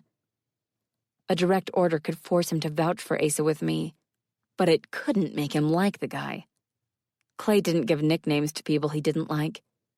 Well, okay, nicknames used in the person's presence. Here goes nothing, I muttered under my breath. Wand, don't fail me now. A black witch had power in proportion to the amount of magic she consumed, aka hearts eaten. A white witch had spells, charms, or potions from her spell kit, made in advance, and her own essence. If I swaggered into the ring bent on reliving my glory days, more like gory days, I would KO myself. Prowling closer to the enraged pecan tree, I let Clay do the hard work of distracting the dryad while I got in position behind her. The downside of using a wand was the fact it required contact with its target. The flick your wrist spell slinging in movies was wishful thinking. Wands were conduits for power and intent. I had to mentally prep a spell, and then make a conscious choice to unleash it on someone or something. The wand was 13 inches long, which meant I had to get close. Handy as a cloaking spell would have been right about now, I couldn't risk expending my power willy-nilly until I rediscovered my limits. I was out of practice sneaking, but I crept in until 3 feet separated me from the splintering trunk. Black witch, The dryad spat. I smell the death caked on your soul. A limb wider than my waist swept in an arc that almost knocked my head off my shoulders. You're no better than I am.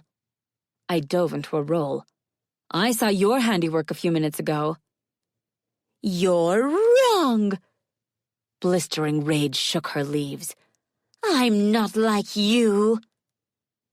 A hard yank on my ankle dumped me on the ground.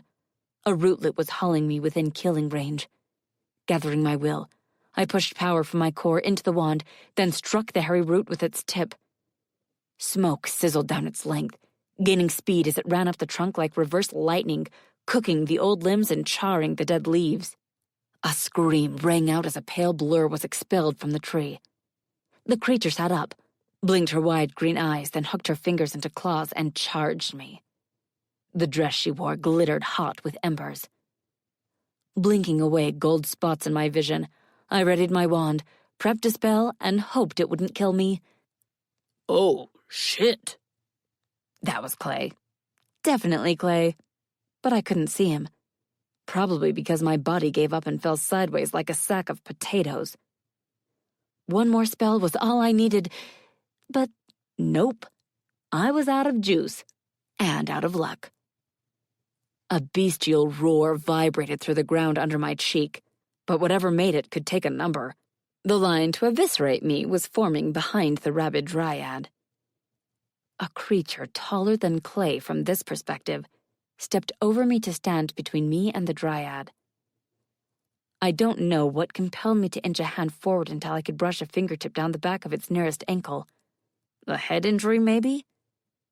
The skin was dark red, feverish to the touch, but black rosettes made stunning patterns over its heel. The creature tensed under my touch, torquing its muscular upper body to inspect what I was doing, and whether or not I meant it harm. The bones of its face had shifted when he did, widening his cheeks and forehead. But it was Asa. Thick black horns curled from his temples back over his head, and his hair had come undone. There were miles of it. Black silk. I would have reached for that too if I had the strength. But I couldn't get my fingers to twitch, let alone my arm to rise. He was still staring down at me with those burnt crimson eyes when the dryad smacked into him. A low growl of annoyance curled his lip, revealing thick fangs, and I returned his focus to subduing her. There wasn't any doubt in my mind the Dryad was beyond saving. Even if she were salvageable, the director would put her down for the death of a Black Hat agent. Knowing both those things, I gasped when Asa punched his fist into her chest and ripped out her heart. And I recoiled when he offered it to me on his wide palm like a gift, or a snack. Eat, He rumbled, blood dripping through his fingers. heal. Ace, Clay warned, his speech much improved. that's not how she rolls anymore. Eat, Asa insisted. heal. No, I whispered as my eyelids lowered. No. I had come too far to fall back on old habits now. Chapter 5. A hard bump jostled me awake, and I murmured, "No jumping on the bed." For a moth, Colby had surprising heft. She probably weighed a good 10 pounds. "Rue?" A warm hand cradled my cheek. "How do you feel?" The touch flung my eyes wide open, and I got a prime view of a half-naked Asa. "Where's your shirt?" Oh yeah, I was blaming brain damage for the fact his cut torso was mesmerizing me. "I lost it when I shifted." A furrow tightened his brow. "Do you remember what happened?" "The end is a little fuzzy." I moved my arm and bumped his knee. "Am I in your lap?" A snort from up front confirmed it.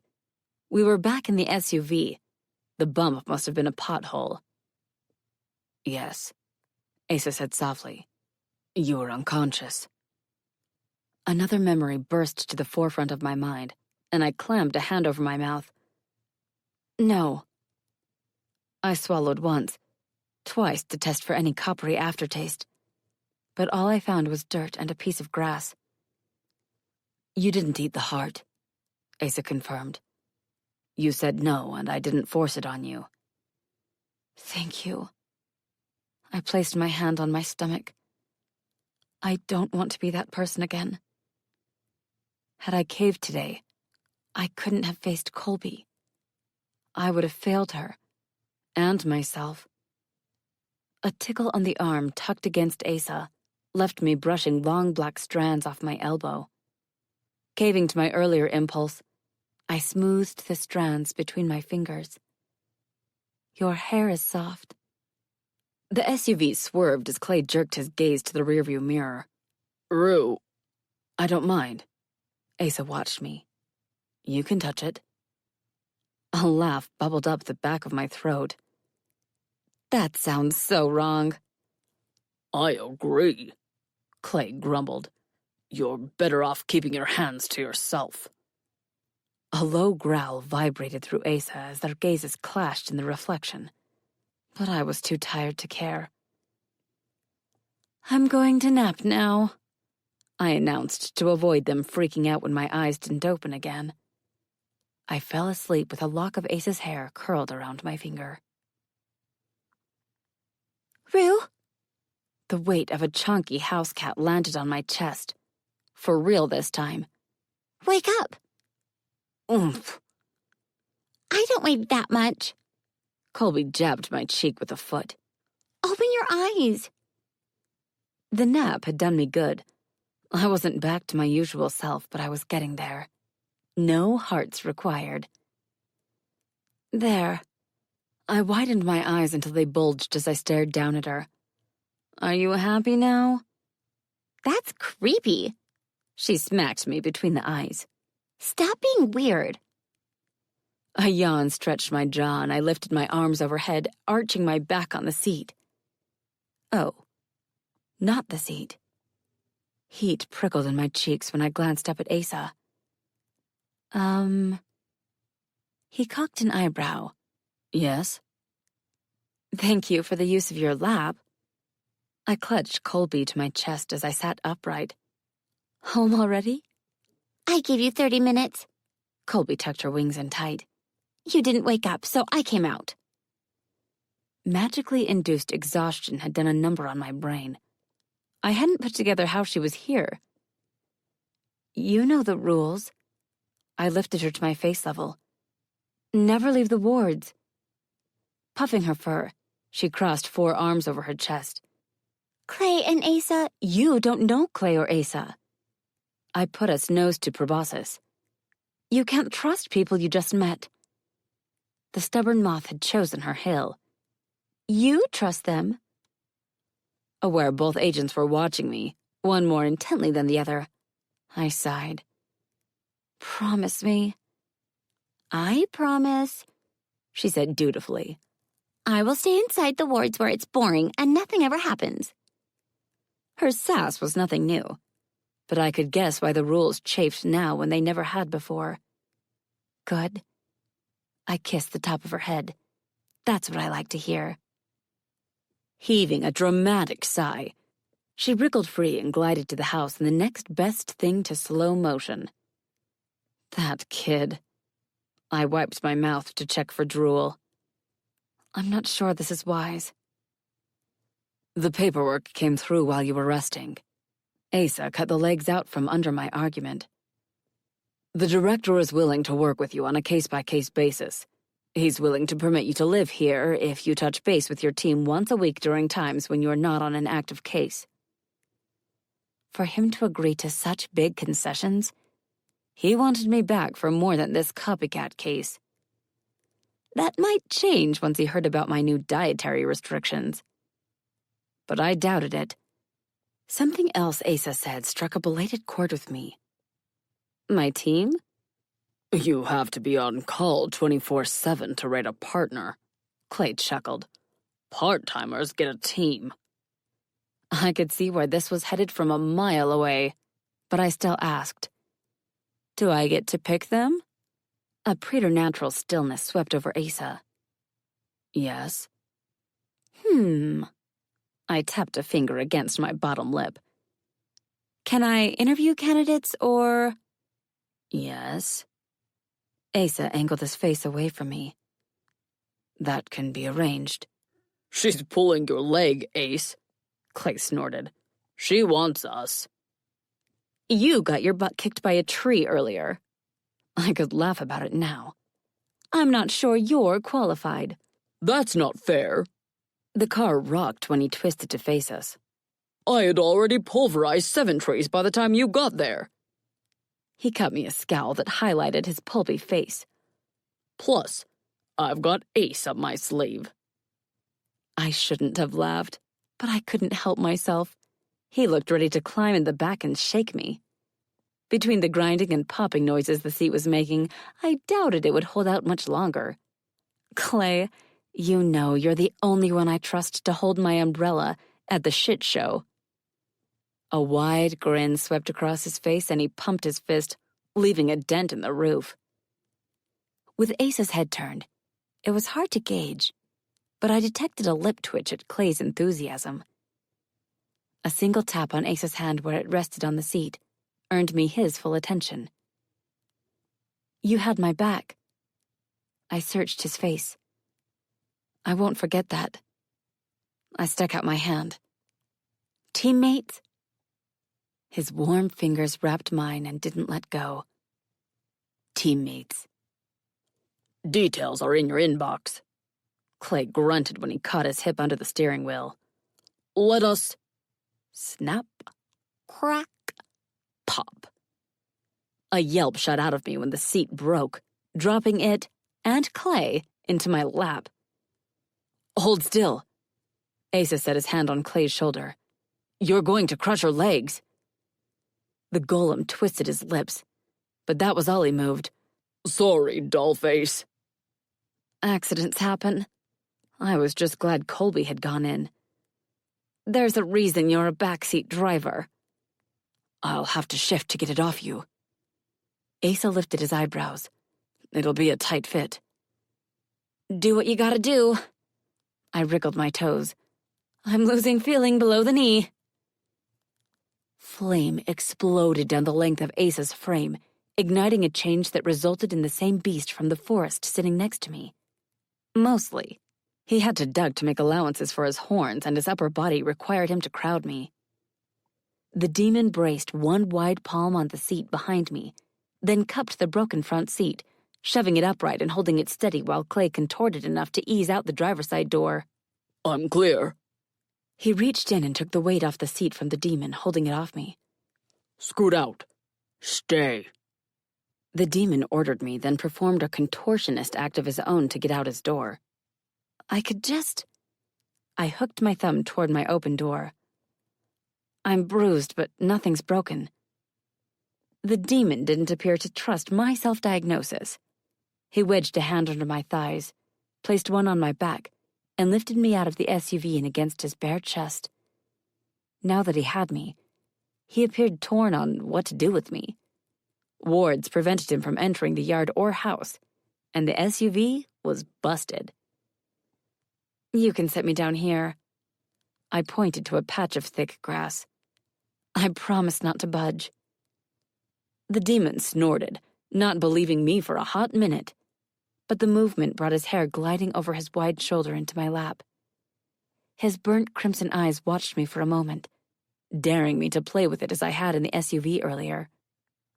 Maybe it was an inkling that Asa viewed himself as monstrous that made me slide my fingers through the silken length while he purred around me.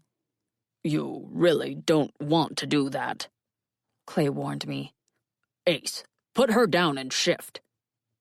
Wide fangs sharpened the corners of his smile. No. As much as I hated playing the damsel, I had witnessed this type of overprotective behavior triggered in predatory males when their female partners got hurt before. Wargs were terrible about it. Gwisky weren't any better. Big cat shifters might be the worst. Even vampires got extra bitey over opposite-sex partners. Demons must have the same instinctive drive to care for us puny females under their protection. I'm going to let go of your hair. I opened my hand. And now you're going to let go of me. The demon's brows slammed down, and he looked like he was thinking about growling at me. Done humoring him, I murmured a tiny spell and jabbed him with my finger. I had only enough juice for a static shock, which was laughable on a demon his size. But it did the job. He lost his focus. That gave me an opening to shove off his chest, flip over his arms, and land in a crouch. Ace? Clay snapped his fingers in his partner's face. I will kick your ass if you take another step. A tinkling laugh froze us all in place, and we turned in unison to the porch and the moth on the railing. You say a lot of bad words. Colby fluttered with delight. More than my gamer friends, even. As I straightened, I leveled a stare on her. Your gamer friends use language around you? I hear the microwave beeping. She spun in a circle. Gotta go. Can she use the microwave? Oh, yes. I found Clay standing beside me, half his attention on the demon. She enjoys explosions. Moths weren't meant to microwave, but that didn't stop her from trying to cook when I wasn't home. I was shocked she hadn't burned down the house as often as she zapped tinfoil, and utensils, and metal takeout containers. For a while, I thought it was a cry for attention.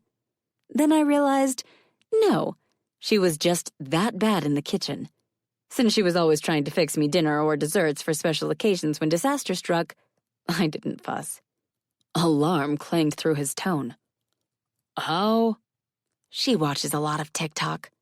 She got me hooked, too. It gives her ideas. The thirst traps I fell into on total and complete accident gave me ideas, too. I should go. I backed away to keep the demon in sight. I need to read over that contract. No doubt there was fine print buried in there ready to trip me up if I didn't comb over it. You do that. Clay waved to the moth with her proboscis glued to the drama. See you tomorrow. This 24-hour window Asa sold me on was stretching into a solid 48. I have to make the right decision. I had to say it, even as it caused Clay to drop his smile. For her. Team, the demon growled.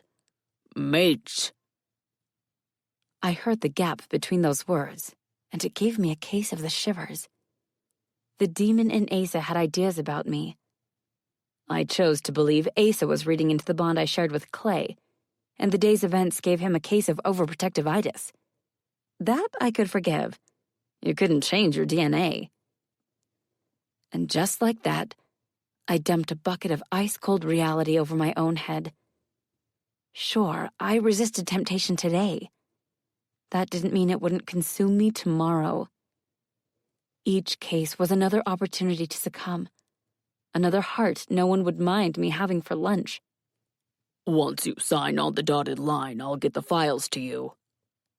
Clay kept a wary eye on the demon. Well, he will. The size of Clay's fingers made it hard for him to use laptops. Phones, at least, could be voice-controlled. Inching back, I banged the fence with my hip, fumbled the gate open behind me, then retreated into the yard, safe behind the wards. All without turning my back on the demon, who watched me with avarice. Manners I had forgotten returned to me in a rush now that a ward stood between me and the demon. Already dreading the answer, I still forced out. Do you need a lift to your hotel? Yes. The demon rumbled, his fangs gleaming. No. Clay spoke over him. I called a tow for the SUV. The driver said he would give us a lift into town. Sounds like you boys have it handled. I pivoted on my heel. I'll be inside if you need anything. A shiver coasted down my spine, and I glanced over my shoulder to find the demon sliding a dark claw down the ward that kept him from opening the gate. Chapter 6. After Colby fell asleep in her faux forest bedroom, I retreated into mine to scry for legal help. Cross-legged on the bed, I sat with a mixing bowl cradled between my thighs. A drop of blood got the party started, and I dialed, for lack of a better word, an old friend from beyond the veil. With Halloween around the corner, the connection ought to be crystal clear. Megara, I summon thee. More blood, more intent. Megara, I summon thee. The stubborn wench refused to show until I jumped through all the hoops, which probably explained why she was aces with contracts. Thrice I bid thee. Even more blood, even more intent. And thrice I tithe thee. I ran a fingertip along the edge of the bowl, and the water rippled, darkened, swirled in a mini whirlpool. Hear me, I called in a resonant voice. Arise. A face appeared wreathed in smoke, not from theatrics, but from the cigarette hanging from her bottom lip.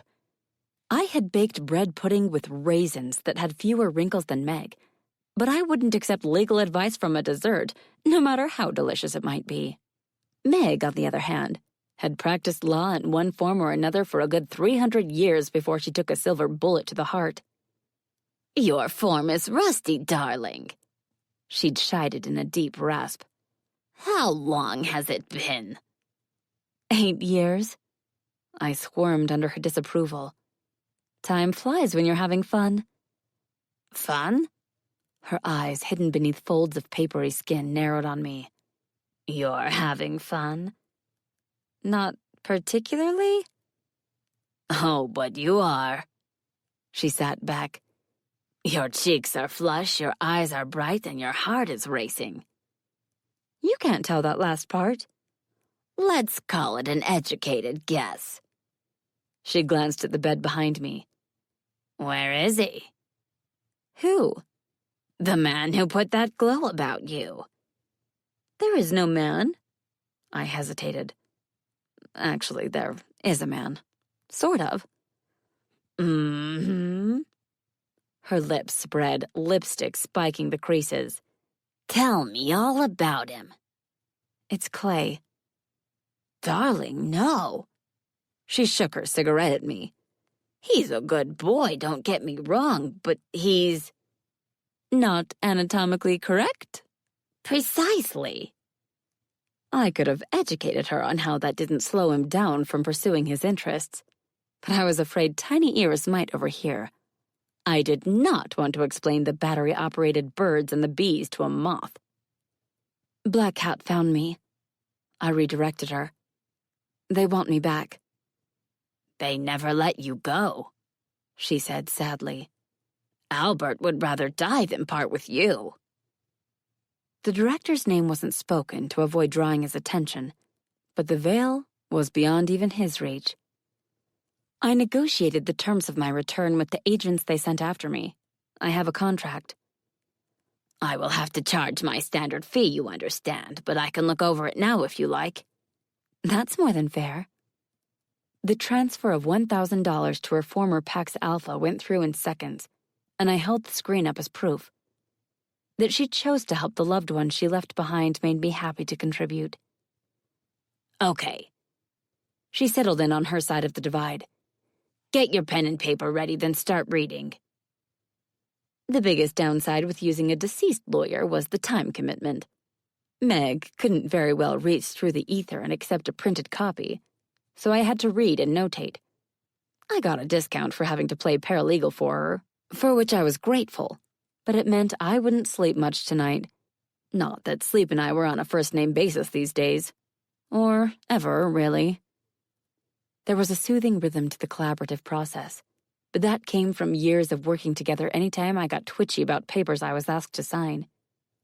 I hadn't met Meg while she was alive, though she had been friends with my mother.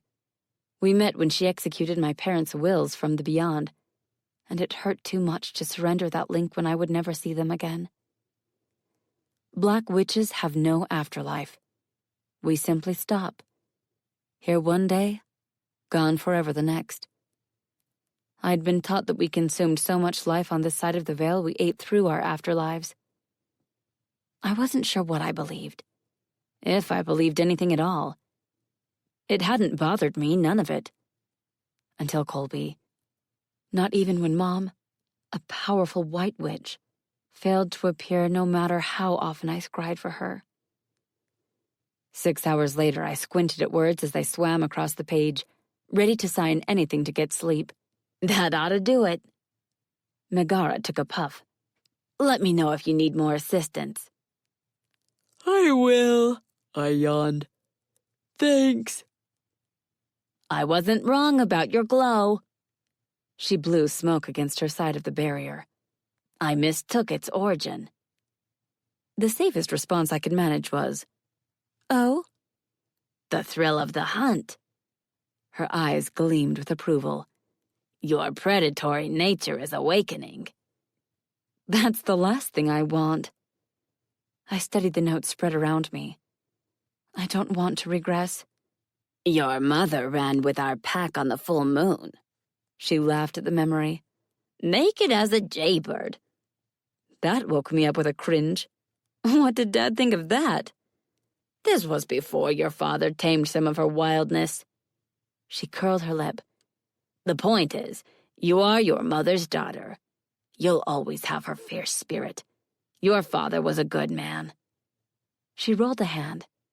As far as black witches go. She shook her head. I can't blame him for falling in love with her. What she saw in him? That I'll never know. But God is my witness, she loved him more than anything. Until you. I have to walk a path that doesn't haunt me for the rest of my life. Curling smoke cast shadows onto her features. I know, darling. This contract is as good as it gets for people like me. It's a breadcrumb. Her mouth pinched. Follow that path and you know where it leads. Right back to the loaf. Or maybe the bakery? One or the other. Clay says they've got a Silver Stag copycat. He, or she, is taking young girls in groups of 4. Albert couldn't have baited his hook better if he cut them to chum the waters himself. That painted a vivid mental picture I wouldn't soon forget. Do you think he's involved? No. She sighed her disappointment. Black Cat's reputation for training monsters to hunt their own is his legacy. He would never tarnish the Bureau's reputation and would kill to keep its record spotless. I'm going to finish this counteroffer then crash. I rubbed itchy eyes. Thanks for your help.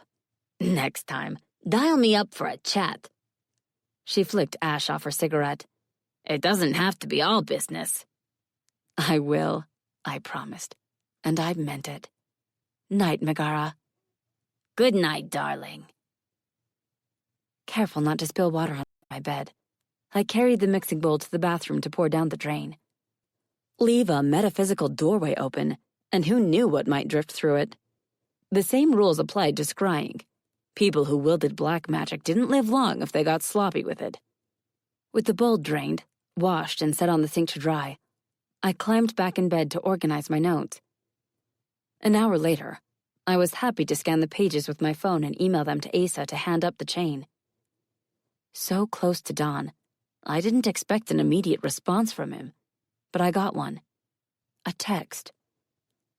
I apologize for my behavior. As much as I would love to claim I fired off a quip about how he always seemed to be apologizing to me, I debated how to answer until I fell asleep. Morning came seconds after my head hit the pillow. That was how it felt anyway. I strangled my phone, which was bleeding its usual "time for work" alarm, until it shut up and left me alone. Hey. The tiny whisper almost brought tears to my eyes. I did not want to get out of bed yet. Hey, Rue. Maybe if I ignored it, it would go away. The demon from last night is on our porch. That did it. My eyes flew open, my heart lodged in my throat, and my feet swung over the edge of the bed. Wart? I wiped my mouth with the back of my hand. Breach? Soft feet tickled up my leg until a guilty-looking moth sat on my lap. I lied about the demon. The starch went out of me and I fell back, but the adrenaline churning in my veins refused to quit. He's not on the porch, she continued, climbing up my stomach to sit on my chest. He's in the yard. Why? I wasn't sure if I was asking her about Asa or the universe about why I was awake or why she was attempting to give me a heart attack. He was there when I woke up this morning. Not demon Asa, just regular Asa. She stared down at me. And before you fuss, I've been calling your name forever, and I really need to get back to my game. The downside of my brand of insomnia was when I finally did fall asleep, I was dead to the world. That explained why I didn't rouse when she called my name. It had nothing to do with my subconscious perking up at learning Asa was right outside. None of which sounded great for my peace of mind. Clay? I haven't seen him. Eyes sliding closed, I mumbled, I'll handle it. Colby pounced on my gut, knocking the wind out of me, then zipped out the door in a blur. That was cruel, I wheezed after her, and horrible and plain mean. I had to make sure you didn't roll over and go back to sleep. For that, no high-speed internet for a month. It's dial-up for you. Popping her head around the doorframe, she quivered her antennae. What's dial-up? Leave. I flicked my hand at her. Your youth disgusts me. A quick check confirmed that, nope, I hadn't taken off yesterday's clothes. Grit in my eyes and tangles in my hair, I padded through the house until I stood on the front porch. Asa leaned against a tree, whittling a stick he no doubt found in my yard. For no good reason, that irked me. Can I help you? He wore his standard bureau-issued suit that made me hot looking at him. Not like hot, I meant sweaty. Not like good sex sweaty, just regular sweaty. And gods above, could I see him once and not have dirty thoughts? I came for your signature. He straightened from his lean. We got a phone call. That first day, Clay told me the copycat killer phoned in his crimes after he committed them. A heavy weight pressed on my chest. A question of whether I could have made a difference to these girls if I had been less invested in protecting Colby and myself.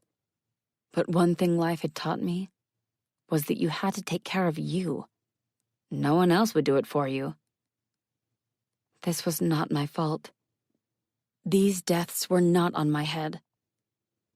But the next time, and there would be a next time, and a next until we stopped him. It might be. If I didn't sign away my soul, I might cost someone else theirs. 4 someone's.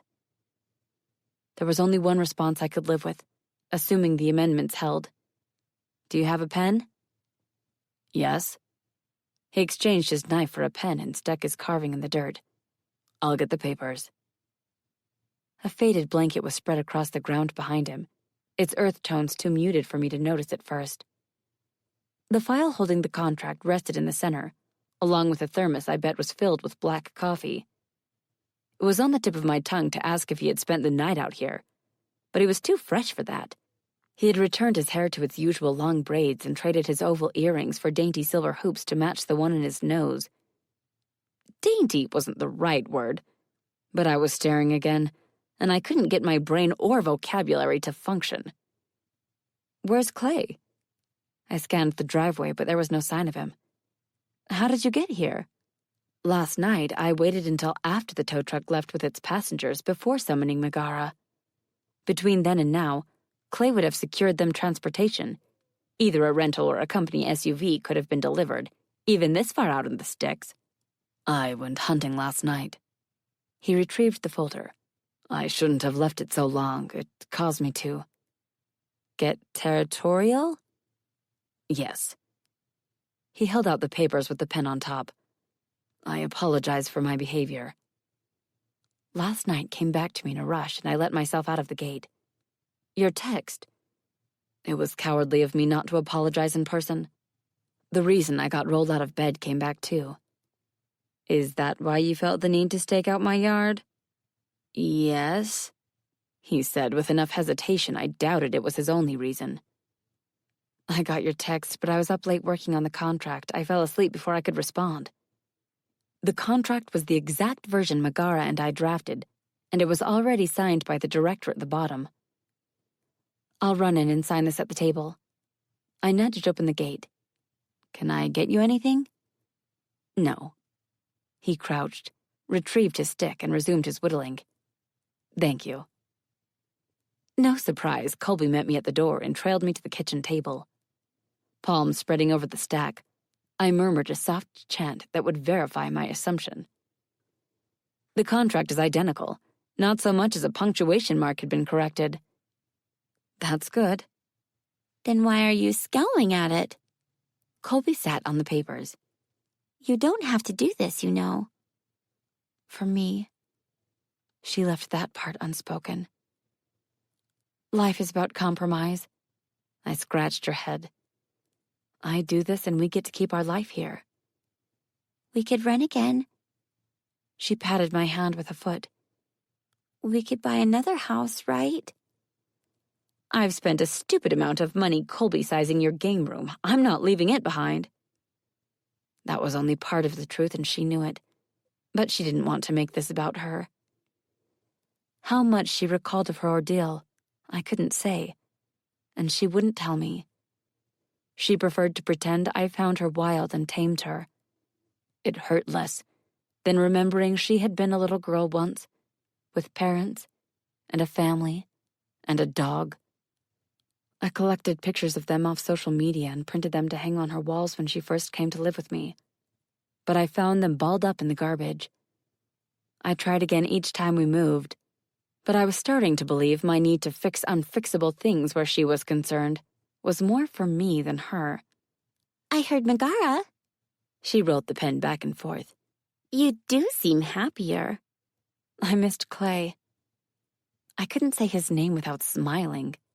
I didn't realize how much. It's hard hiding who and what you are from your friends. Her antennae swiveled. It's like, okay, they're your friends, but would they still be your friends if they knew the real you? This wasn't about me. Not really. But that was the safest way to address the answer. Sometimes the face you show one person might not be what another one sees. Our friends share our interests, but not all our interests. It's okay to have different ones for different things. That a person only knows one side of you doesn't make them any less your friend. No one here knows you're a witch, she said thoughtfully. So Clay is your witch stuff friend. Exactly. I let her mull over that. The relationship I have with him isn't like the one I have with Arden and Camber. They have different hobbies than he does. I poked her side. Like viral food videos and cute boys. And Tanny quivering, she stared up at me with big, round eyes. What's our thing? Everything. I kissed the top of her head. It's hard hiding secrets from your roomie. Happiness twitching in her wings, she scooted off the contract. You going to sign or what? After I signed my life away, I sat back, half expecting my soul to be contractually ripped from my body. Nothing happened. Either because I was overly dramatic or had no soul, or maybe both. The stack of papers shimmered under my hand. It was the only warning I got before they disappeared. Whoa! Colby walked a circle where they had been. Where did they go? A sour taste hit the back of my throat. Straight to the director's desk. Much like the mythical Satan, he was the final word on all binding contracts. That's so cool. A shiver worked through her. You're a witch and all, but you never do witchy stuff. You're just mad because I refused to enchant the kitchen to bake for you on command. Rainbows and kittens might as well have burst from her eyes as she rounded them for full effect. I would blow things up less if you did. Are you trying to tell me you blow things up on purpose so I'll cave to your demands? A heartbeat passed as I watched the calculations run behind her eyes. Gotta go. Quick as a flash, she kicked off the table and zoomed back into her game room. Spoiled brat, I grumbled loud enough for her to hear. No respect for your elders. The weight of the pen in my hand brought my attention back to who waited for me. I had done the deed, signed my name, accepted my fate, and maybe I would do some good. I was a willing employee, as willing as any black hat, and it was time to pay the piper. I'm going to talk to Asa, I called, figuring she was already plugged in. Stay inside the wards. He met me at the gate, and it was silly to be more comfortable with the ward between us when I just did the unthinkable by returning to Black Hat, which entailed a formal agreement to work with Clay and Asa. It's done. I worried one of the claw marks I would have to repair later. I'm official. The peridot of his eyes was eclipsed by burnt crimson for a split second. I'll send the case files then. Clay still not here? I checked the road, but I could see it was clear for miles. Where is he? At the hotel. He examined the claw marks too, or maybe the tips of my fingers. I put him in stasis last night while the enchantment repaired the damage from the dryad. He hates that. I couldn't blame him. How much longer does he have? For Clay, he could still hear and see what happened around him. He was paralyzed, not sleeping. I'm going to head back now. He backed up a step. You have my number if you have any questions. You're going to walk back? The sun was up now, and so were my neighbors. The whole way? Yes? He canted his head. I walked out here. Ran, actually. Groggy from my wake-up, I missed the big picture earlier. You hunted in my backyard? Your yard is warded. He smiled the tiniest bit. I hunted in your neighbor's yard. This isn't going to be a problem, is it? I gestured between us. Whatever this is. Without answering me, he turned on his heel to go, with that pleased as pie look on his face. He made it to the end of my driveway before I caved to my better nature. Wait, I called to him. I'll drive you. Rushing inside, I changed clothes and pulled up my hair. Colby, I'm heading to work. No answer. No surprise there. I scribbled a note that said the same and stuck it to the pantry where I kept her pollen. Asa waited for me with one hand in his pocket. When I rolled to a stop beside him, he made no move to get in. I stared at him. He stared right back. I considered driving over his foot. He only widened his smile. Giving in to him, a dangerous habit to start, I leaned across the seat and shoved open his door. "You are one weird dude." I strapped on my seatbelt. "Why did you stand there?" "You had to invite me in." A laugh burst out of me. "Are you serious?" "No." He laughed too, softer. I was teasing.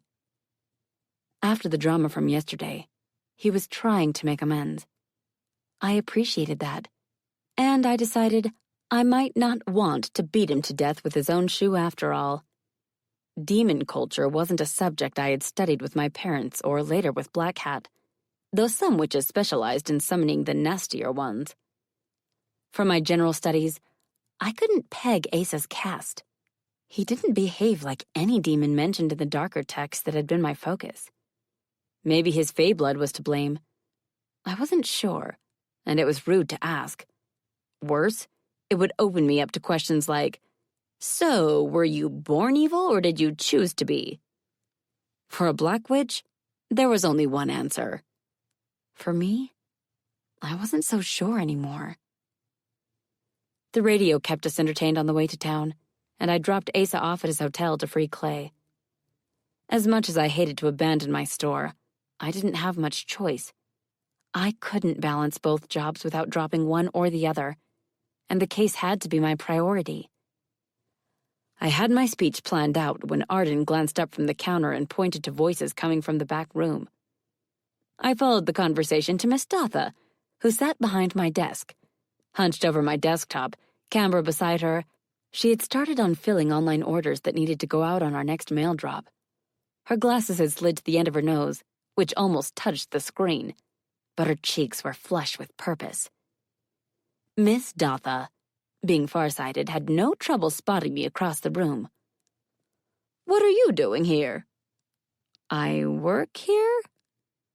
Camber snorted, then straightened when Miss Dotha gave her side eye. "Why aren't you on vacation?" While the girls believed I was helping the police put my abusive ex behind bars, Miss Dotha and the rest of the town got the much more vanilla excuse of me taking a trip to the mountains. "I came to break the news to the girls."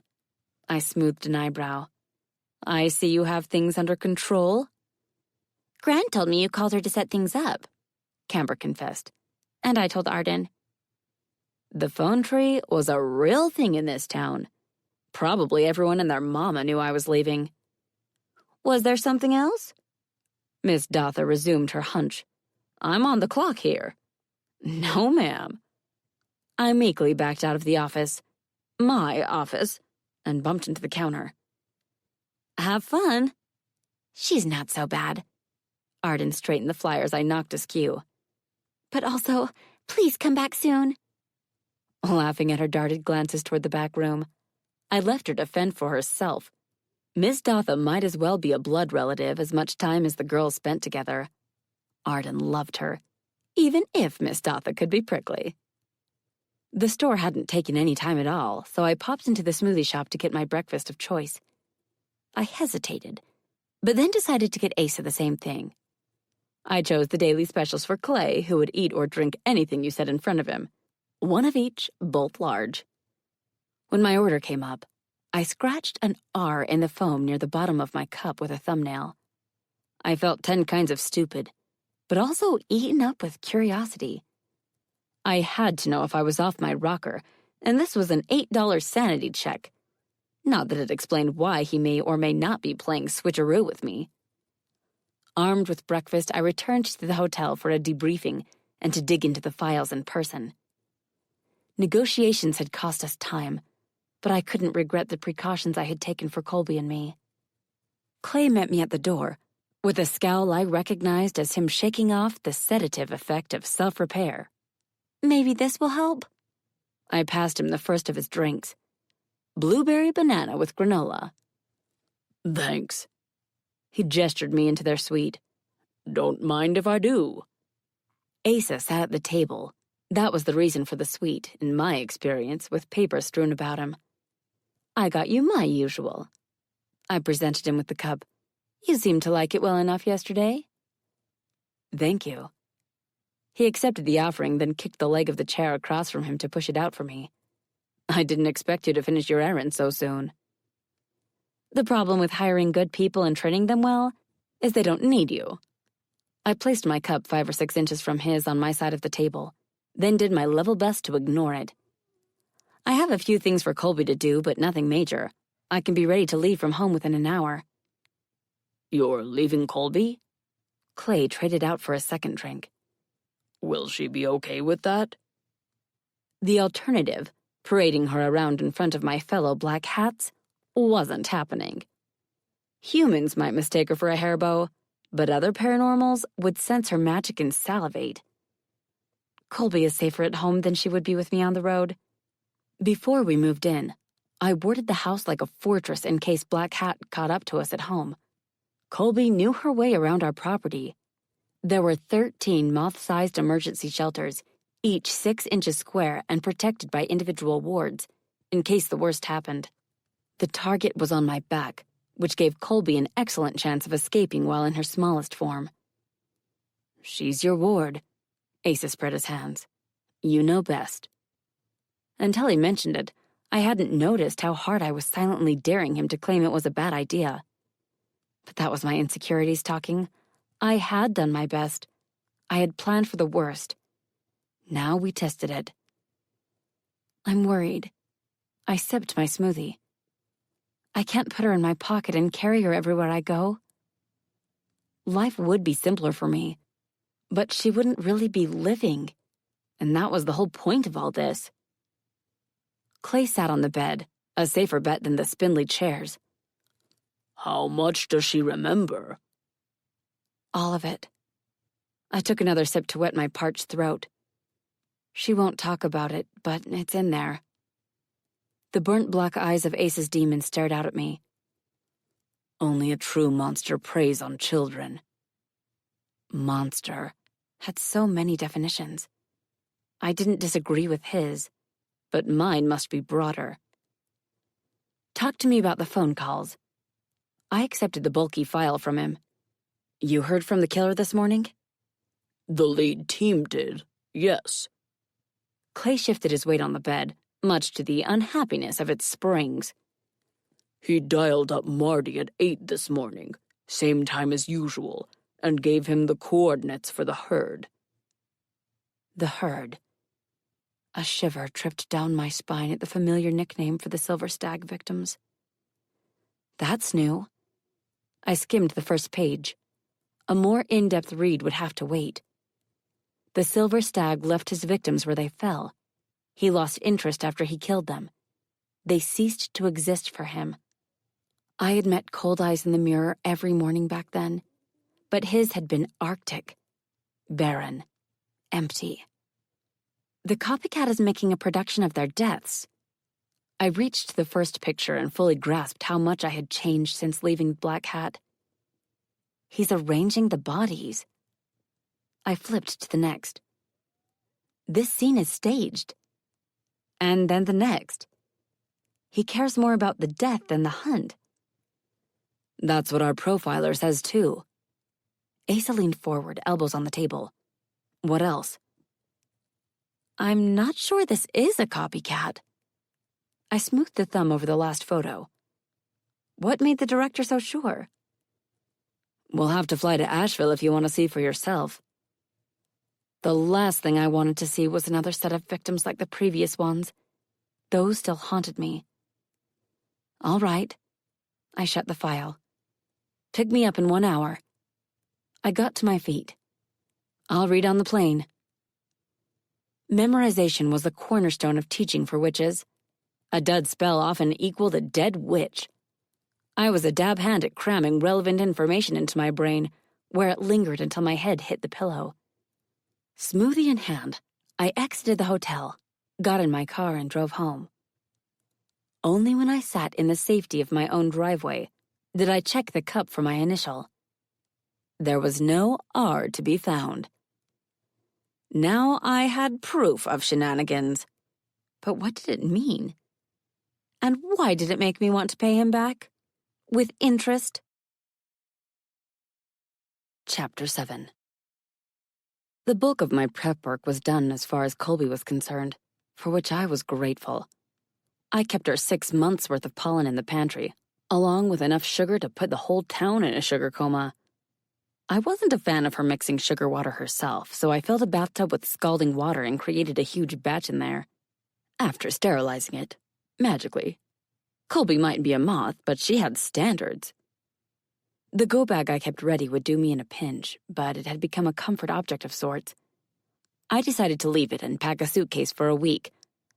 I refused to be apart from Colby longer than that.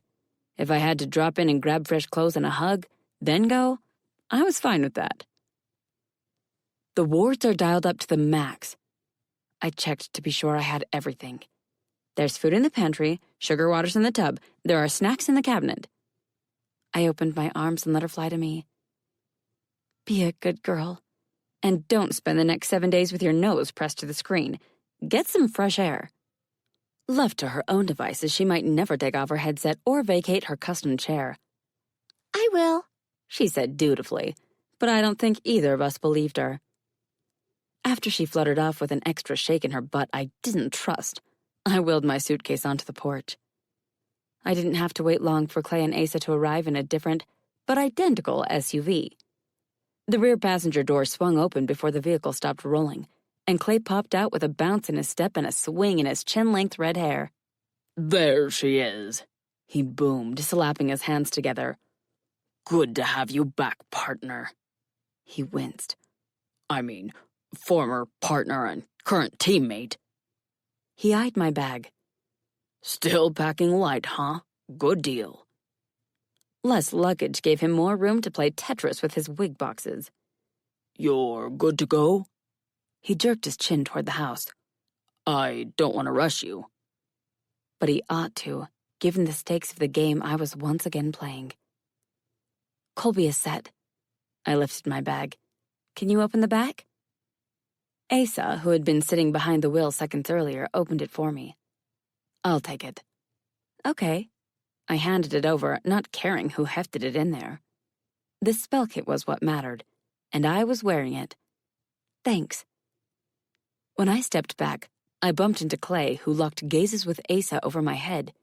He waited until the demon was in the SUV, with the door shut, to frown down at me. There was nothing he could say that Asa wouldn't overhear, which meant he kept his mouth shut, but his eyes said plenty.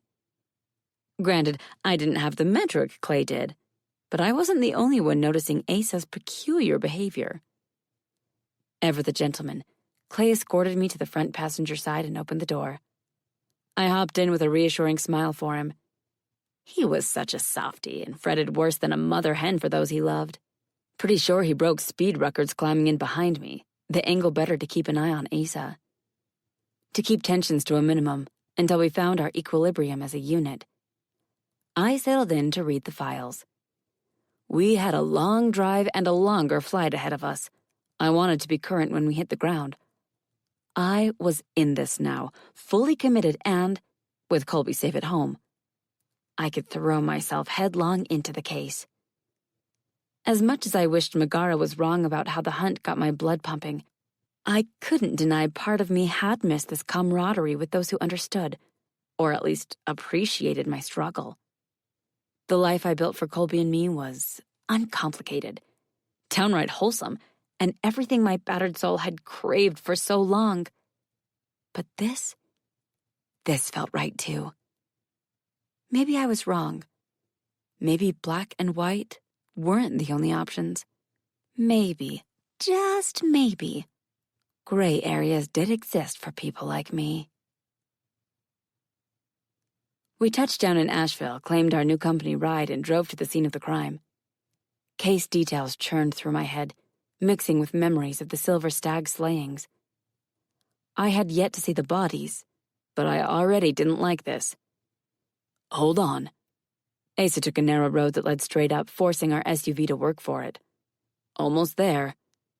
The "oh crap" handle was cutting grooves into my palm by the time we leveled off high above the trees.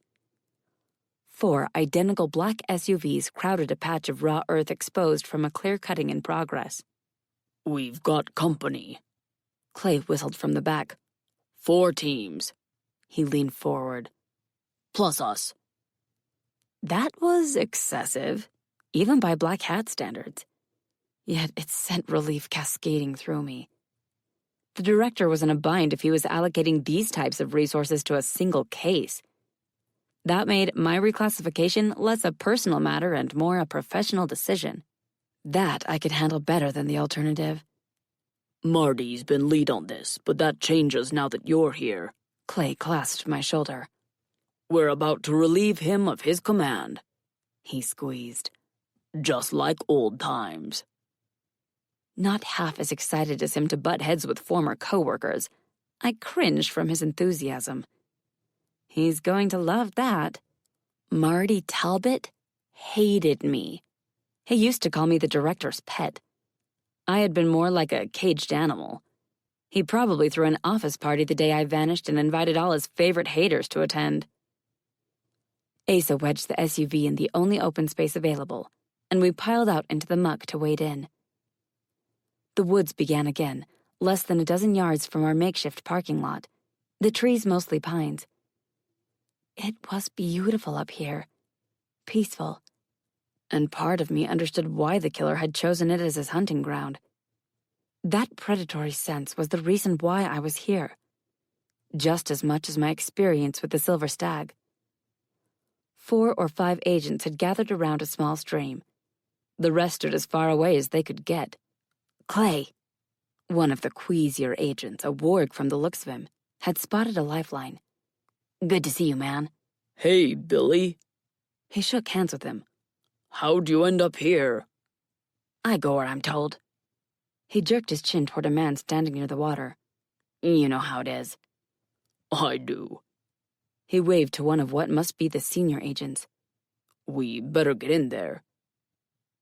While I had been kept isolated from other agents, for the most part, Clay had been a black hat forever. He knew everyone, and everyone knew him. He was a walking bureau roster, which came in handy. Sure thing. He leaned around Clay to better see me. I'm Billy Kidd, by the way. Rue Hollis. I declined the hand he offered me. The bodies are over there? Yeah. To save face, he raked that same hand through his hair. It's brutal. I can handle it. Eager as a puppy to please, he kept chatting. What do you think they'll call this guy? Copycat. I watched his face fall. He doesn't deserve more recognition than that. No serial killers deserved glorified monikers that praised and popularized their depravity. Clay hung back to check on the other guys, who were all green around the gills, but Asa followed me. You two didn't exchange pleasantries? I cut him a look. You're not a team player? The others are afraid of me, he said matter-of-factly. It's easier if they pretend they can't see me. Those sweet, sweet children, I crooned in my best Wicked Witch voice. Raised to believe if they ignore the monster under their bed, it won't get them. I smiled at him. I don't care if their eyes are shut when I grab their ankles, do you? Lumping us together smoothed a subtle tension from his shoulders I hadn't noticed he carried until now. I thought you were dead. My old nemesis swept his gaze over me. What are you doing here? Same as you, Marty. I kept a pleasant expression on my face. I'm working this case. I thought the only way out of Black Hat was in a pine box. That's what you get for thinking, I said sweetly. Do you mind? I'm here to do a job. The other senior agents struck me as vaguely familiar, but I couldn't put a name to them. They took their cues from Marty and gave me dead-eye stares that dared me to get in their way. Asa they ignored, as if he weren't standing at my elbow, which blew my mind. Just because I was a girl, I was less scary? Really? I mean, I wasn't all that scary now, but I used to be. Bathory. One of the guys breathed as his eyes rounded to the size of softballs. The others flinched at the name and took a healthy step back, reminding me of the good old days when I struck terror into the hearts of my coworkers. Except those days weren't all that great. It felt that way at the time, but the true high came from using black magic. I had to admit, I didn't miss people being afraid of me. Much. "I would prefer you never speak that name within my hearing again," I said coolly. "Step aside, please." Between Mr. Bigmouth blabbing my surname and the bomb Clay would drop on their heads about who was now in charge, I doubted we'd hear another peep from the agents for the duration of the case. They would open the emails from us as lead team, file their paperwork to look good for the director, but sit in their hotel rooms watching porn or sports, eating pizza and waiting for their free ride to be over. The agents scattered before I got within touching distance and I got my first look at the crime scene. A narrow but deep creek ran through its center, and the victims had been posed on a rocky outcropping. I was glad for Clay's suggestion I pack waders. They had saved me on the muddy hike down and would keep me dry while I conducted my examination. The single similarity, as far as I could tell, between this killer and the Silver Stag was right in front of me. The Stag had chosen Fae girls between the ages of 10 and 18, with healthy amounts of magic. The transformative spell was easier for him to cast and more likely to stick that way. He preferred his victims on 4 legs rather than 2, and he had a thing for deer. Each time he completed a herd of 4, he let them go. That is to say, he unpenned them. Then he hunted them down with a crossbow. The Stag had been a black witch, but he practiced a type of magic even my ancestors found distasteful. Rather than eating hearts to increase his power, he consumed souls. To transform the girls, he drew their essence to the surface and fashioned the shape he wanted from it. The end result was a silvery white spectral animal of his choosing, and when he pierced its heart with a silver-tipped arrow, the spirit parted from the flesh, allowing him to inhale it using a thrice-cursed spell. These girls were still deer, their fur still white, and magic had frozen a tableau straight out of a painting. A spring creek, the artist might name it, to highlight the vitality of the flowers on the shore and the rush of water that lent the arrangement a sense of movement. Even their eyes gleamed, bright and alert. There were no wounds, defensive or otherwise, on the deer. They appeared well-fed with sleek coats. It occurred to me he might have brushed them post-mortem. He had taken care of the herd, but I wasn't as convinced he had hunted them. In addition to the cleanliness of their fur, no mud caked their hooves. The creek explained how the killer washed them, but not how he got them here. The average white-tailed doe weighed about 100 pounds, and that was the nearest comparison here. The killer had to lift each deer individually and pose them, I murmured. That was after the hunt. "Yes," Asa said, startling me. Lost in deciphering the grim scene, I hadn't noticed him follow me into the creek. He's strong. Even if he carried them in versus flushed them out, what he had done required great physical strength. Powerful, too.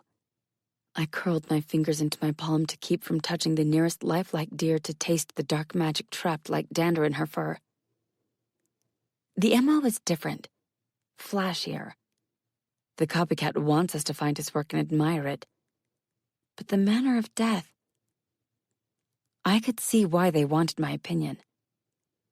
These girls were transformed using the same magic, if not the same spell the Silver Stag used, and their souls were consumed as well.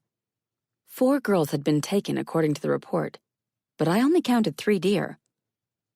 Where's number 4? I raised my voice to include Asa. The file didn't indicate one was missing. You won't get a word out of Agent Montenegro. Billy had worked up the nerve to approach me without Clay. He's the strong, silent type. Asa wasn't the only one who got protective of his teammates. What does that make you? The opposite? He ruffled his short hair. I heard you ask about the 4th girl. Most everyone here came with supernatural hearing, so it came as no surprise they were listening in. Still annoyed for the slight to Asa, I stared a hole through the warg. And her remains were found in a meat processing plant down the road. He swallowed hard. Ma'am, that's not part of his ritual. I would have remembered that gory detail. This is the first time. And the killer was male. That much I could tell from his magical signature. This is a heavily hunted area, Kid ventured. A hunter might have just taken a statue. They're not statues. I smoothed the bite in my voice. They're victims, not lawn art. Cut him some slack. Clay's wide hands landed on my shoulders. He's still learning to cope. Humor did it for some people. Dissociation worked for others. This guy had chosen door number 2. As young as he looked, he had been with Black Hat longer than Ace's 7 years to not be the newbie. If you figure it out, I told Kid, you let me know. The agent, braver with Clay present, spilled the rest of the details. The owner came in to work this morning and found a mound of ground meat left half in the grinder. He was pissed off, thinking his son got drunk and went hunting with his crazy-ass wife. But when he started cleaning up the mess, he noticed bone showing through. He went to scoop it in the trash and ended up palming a human skull packed in ground meat like one of those giant burgers with melting cheese centers. The killer involved humans. A story like that would grow legs. That explains the number of agents. The director wanted this killer stopped before he made a public exhibition of his art. He's escalating, Clay agreed. The director won't let this stand. He consumes their souls. Asa watched water run over his boots. Do you think he's eating their flesh too? I doubt it. I studied the deer again. There's no artistry in how those remains were found. Steaks cut with the precision of a master butcher, then wrapped in paper and tied with twine. I could see that. Neat stacks in the fridge, fresh and ready for pickup. A name in bold black marker. That fit the theme too. With a slap on the back, Clay sent the agent away. Black witches don't practice both disciplines, right?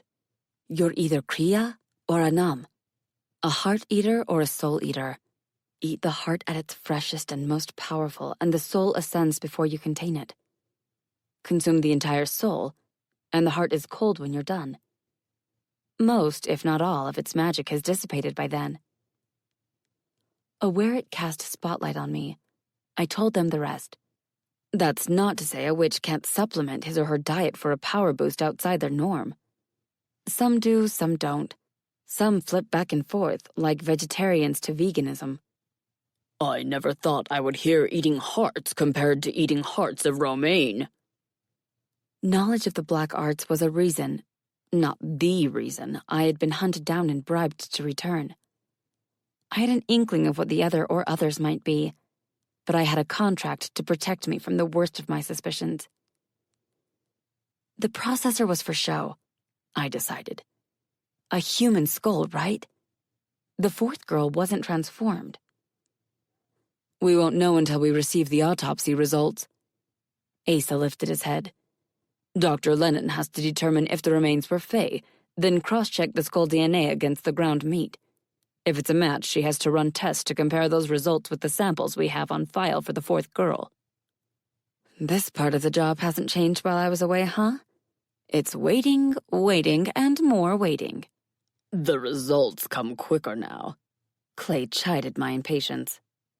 There have been several breakthroughs in the last 10 years on the magic side that allows faster processing and guarantees more accurate results.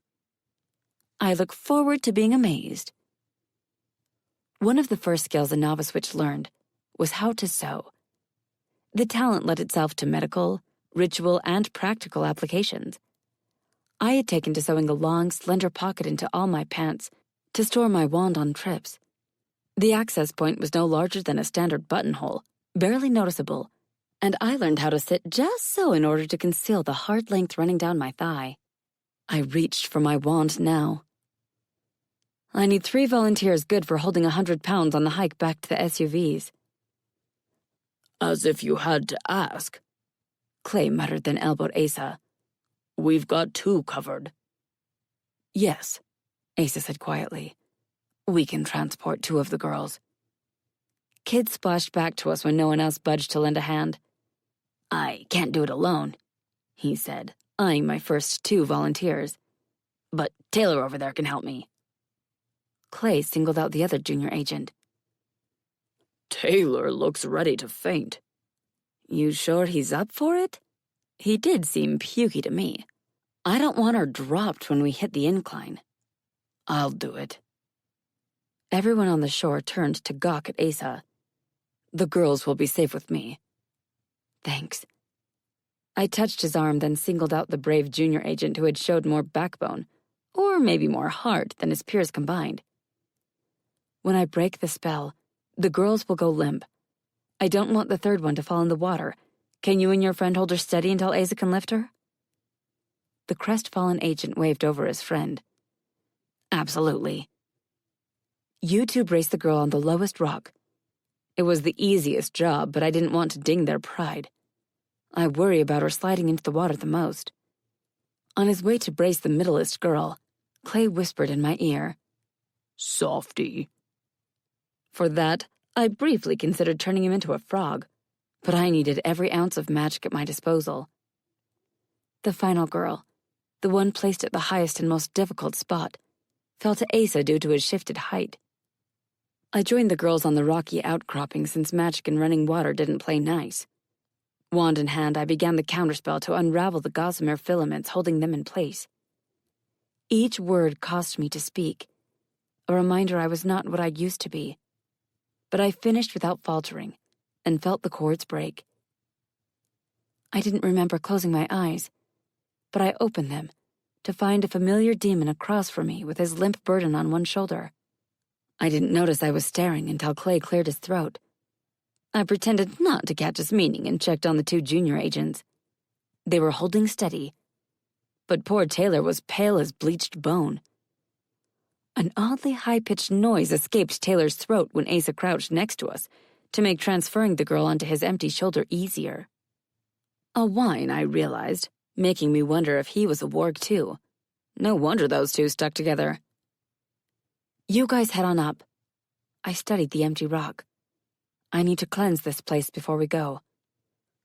You heard her, Clay said out. Come on, Ace. The demon watched me until he was forced to break eye contact, but he showed his duty the respect it deserved. I was left alone with Kid and... What was your name again? The junior agent swayed on his feet. David Taylor. Ruhalis. I gave him a short nod, then faced Kid. You better help your friend here to your ride. Are you sure you want to be alone? He scanned the bank. I doubt the killers stick around, but... The killer was an exhibitionist. His audience gave him the thrill. His art meant nothing without patrons. There was no doubt in my mind he had been here, somewhere when the Black Hats first arrived to soak up their reactions. He would view them as a critique on his work, which could make him that much more dangerous if he felt we failed to show proper appreciation. I can take care of myself, I assured him, though it was a lie. I'll be up in a minute. The longer the others believed I was a black witch, the safer I would be from those with a score to settle. Once I was alone, I took a vial from my kit, unstoppered it, and sprinkled its contents on the rocks while I hummed a low song of mourning to cleanse the residual negative energies of the space. The running water would help the process along, but I didn't want to risk another dryad incident from contaminating the area. The whole process took maybe 15 minutes, and it left me winded from the effort. Sweat ran into my eyes and glued my shirt to my spine. The others might think I had decided to go for a swim at this rate. It was one thing to go into this knowing I was less than I once was, but another to experience the shortfall. Are you finished? I didn't startle at the voice. I was too tired for that.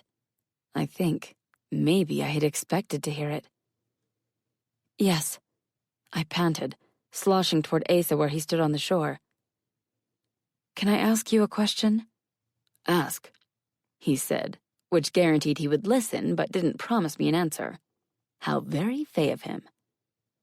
The junior agents were huddled together as far from the scene as they could get. I hated to show what I considered weakness in that I had been clueless about the problem. The scene was picturesque, if you didn't know what you were looking at. So why the revulsion? A softening in his expression warned me I wouldn't like what he had to say, but I needed to hear it. The black magic made them ill, mentally and physically. He hesitated. You didn't notice? No. It sucked having my suspicions confirmed. Not until I began the counterspell. The strands clung to my skin, tacky like cobwebs, rather than sliding off as they had back when I radiated the same negative energy. Then I had repelled black magic. Now it appeared I was vulnerable to a degree, but not precisely sensitive to it. I had spent too long mired in darkness for it to register, and that was a dangerous liability to discover on my first day back. The Dryad must have been right about me. I still reeked of black magic. I should have known when Marty minded his manners instead of calling me out in front of everyone on my change in diet. And in power. How good is your poker face? I watched for his reaction. Did it bother you? I was aware of it. He helped me up onto the bank. It reminds me of home. You were raised... I checked behind us once more. Or is that too personal? I was raised by my fey mother. He started walking, after my demon father raped her. The taste of foot soured my mouth as I fell in step with him. I'm sorry. That he abused her, or that she kept me? This conversation had taken a nosedive, and I lacked the skills to right its trajectory.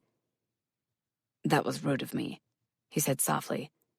You've never treated me like a monster. I get it. I pushed out a sigh as we started to climb up to the SUV. I didn't know how to act today. Aloof and all-powerful? Or polite and reasonably sure I wouldn't blow us all up unraveling that spell? He made a thoughtful sound low in his throat. I'm safer if the others think I'm still a badass, but I'm not. Though my actions would out me eventually, I considered cultivating my stink by wearing a few charms. You chose a path few witches in your position would have dared. Fewer still would be walking it 10 or more years later with no signs of withdrawal. He used a sapling to haul himself up the last few feet. Be proud of who you've chosen to be. Not many people embrace change even after they acknowledge their wrongdoing. Change is hard, I confessed. I almost caved with the Dryad. I shouldn't have tempted you. He hesitated. The demon form you've seen is me at my most primal. He helped me up to level ground. We're not separate exactly, but we're not the same either. I wondered. I almost mentioned the smoothies, but he had confided things of a deeply personal nature just now. The last thing I wanted to do was draw attention to what might be instinctive behavior, and step in it again so soon after my earlier faux pas. Working alongside a variety of different species required making concessions. As much as I loved my smoothies, I was willing to share them now and then if it helped put him at ease. I was about to send out a search team. Clay boomed as he strode over to us. What took so long? I'm out of practice. I rubbed my arms, recalling the tacky sensation of webs. Or out of juice. You'll get the hang of it. He swung a heavy arm around my shoulders. I'm proud of you. We walked to our SUV, the last one remaining, and I was grateful when Clay held the door open for me. I'm beat. I slid down in my seat and shut my eyes. I need to nap off that counterspell. Food worked best to replenish my power, but a raw steak on the hotel tab would raise eyebrows. Sleep was the next best cure. Weary as I was from the spells I had cast, I could faceplant in my pillows and not twitch until morning. Lunch on the flight was an eternity ago, but I wasn't hungry for food. "We'll head to the hotel," Clay announced from the back. "Eat dinner and rest up for tomorrow." I'm down for part 1 and 3. I'm going to beg off dinner. I'm too tired to be good company. "We requested a connecting room," Asa flicked his gaze toward me. "to make it easier for us to come and go for meetings in your room." He smiled, just a little. "We gave you the suite." Nice. I settled in. I haven't had a good soak in ages. The tub and shower combo at my house barely covered my navel when I filled it to the top. "Looks like it's you and me, Ace." Clay patted his partner on the shoulder. "Where do you want to eat?" "I noticed a steakhouse past the airport," he suggested. "Or a 24-hour diner near the hotel." "The diner works for me." Clay sat back and rubbed his stomach. "I love all-you-can-eat pancakes." Pretty sure he could eat them out of ingredients if he set his mind to it. Goddess knows he had plenty of times in the past. Once the free refills began to raise eyebrows, though, he tended to pay the bill, tip the waitress, and make his exit before management got involved, while also hanging on to the receipt to remind himself not to hit the same place twice in one trip. While the guys cemented their plans for the night, I let my thoughts drift into my power slumber. I dreamed of counting sheep that leapt over stones and splashed down into a creek. Somewhere along the line, the fluffy white sheep became sleek does, with glossy eyes that didn't blink. Chapter 8. Faint knocking lifted me out of my deep sleep, and I jerked awake to find myself in a hotel room. "Colby called Clay," Asa said through the door. "She's worried about you." What time is it? I craned my neck until I spotted the alarm clock. Midnight. "I thought you would want to know." Muffled steps retreated before I could thank him. Fumbling my muted phone out of my pocket, I dialed Colby, who hit video chat, bringing her adorable face into full view. You didn't call, she accused. You didn't return mine either. I had a rough first day, I'm sorry. I shoved upright. I should have called you before I crashed. You should have. Her antennae stood on end. I worried about you. I'll tell Clay if I ever wipe out on the job, it's his duty to call you and let you know I'm okay. I'm not happy with you. She used her mocking tone, aka her impression of me. You know better. Okay, twerp. You're pushing it. I chuckled. I said I was sorry, and I meant it. It better not happen again. It won't. I crossed my heart. I have learned from my mistakes and vow to never repeat them. I gave her a second to enjoy calling me out, which was deserved, before I returned the favor. It's midnight here. I spied her computer screen blazing. What time is it there? I couldn't sleep. She made her eyes bigger and rounder. I had to know you were okay first. Aww, I mimed, wiping a tear. Now go to bed. This is the thanks I get for worrying. Night-night. Sleep tight. Don't let the bedbugs bite. The call was the exact medicine I needed to get back to 100%. Feeling guilty, I texted Asa an apology for Colby bothering them. Clay didn't sleep, but he zoned out to binge shows on his phone. It was my fault both of them were wide awake and plugged in at this hour. You didn't interrupt us. We're going over the pictures from today. I'm wide awake now. Want to come over? Rereading it after I hit send, of course I cringed. To work? We'll gather the files and join you. The guys had left me in my clothes, which meant I only had to roll out of bed to be ready. Clay, I wouldn't have minded undressing me. Bodies were bodies. As far as he was concerned, I had nothing new or interesting to see. Plus, when we worked together, we often posed as a couple and shared a room. He had seen it all, many times, and didn't give a fig. But Asa? He was complicated in a way I didn't need or want right now, maybe ever. He had baggage, a full set, just like me. He probably had a history that would turn human hair white. Also, like me. Otherwise, he wouldn't be in Black Hat. I didn't understand Ace's cultures well enough to grasp if his interest was reciprocal, or if his possessive tendencies came with the dominant demon package. And it was a nice package. I really had to stop thinking about his package. For a split second before the door between rooms swung open, I entertained taking a cold shower. Hey, dollface. Clay carried 3 black bags to the table. How's Coco? Still fuzzy around the edges, I squinted at him. Coco? Colby, he snorted. She needs a nickname so I don't slip up in front of the wrong people. Not a bad idea. And it warmed me that he hit her with a nickname so fast. Whatever his reasons. Mad. I rolled a shoulder. I missed our chat time. We scheduled it before I left to be sure we kept up with one another while I was away. I told her you had to be carried in. Clay shook his head. Guess that didn't make a dent. Nope. I claimed a chair. Can I ask you a favor? Name it. He unpacked 3 laptops and shoved them into position. What do you need? A pinch in my chest reminded me why I had missed him, so much.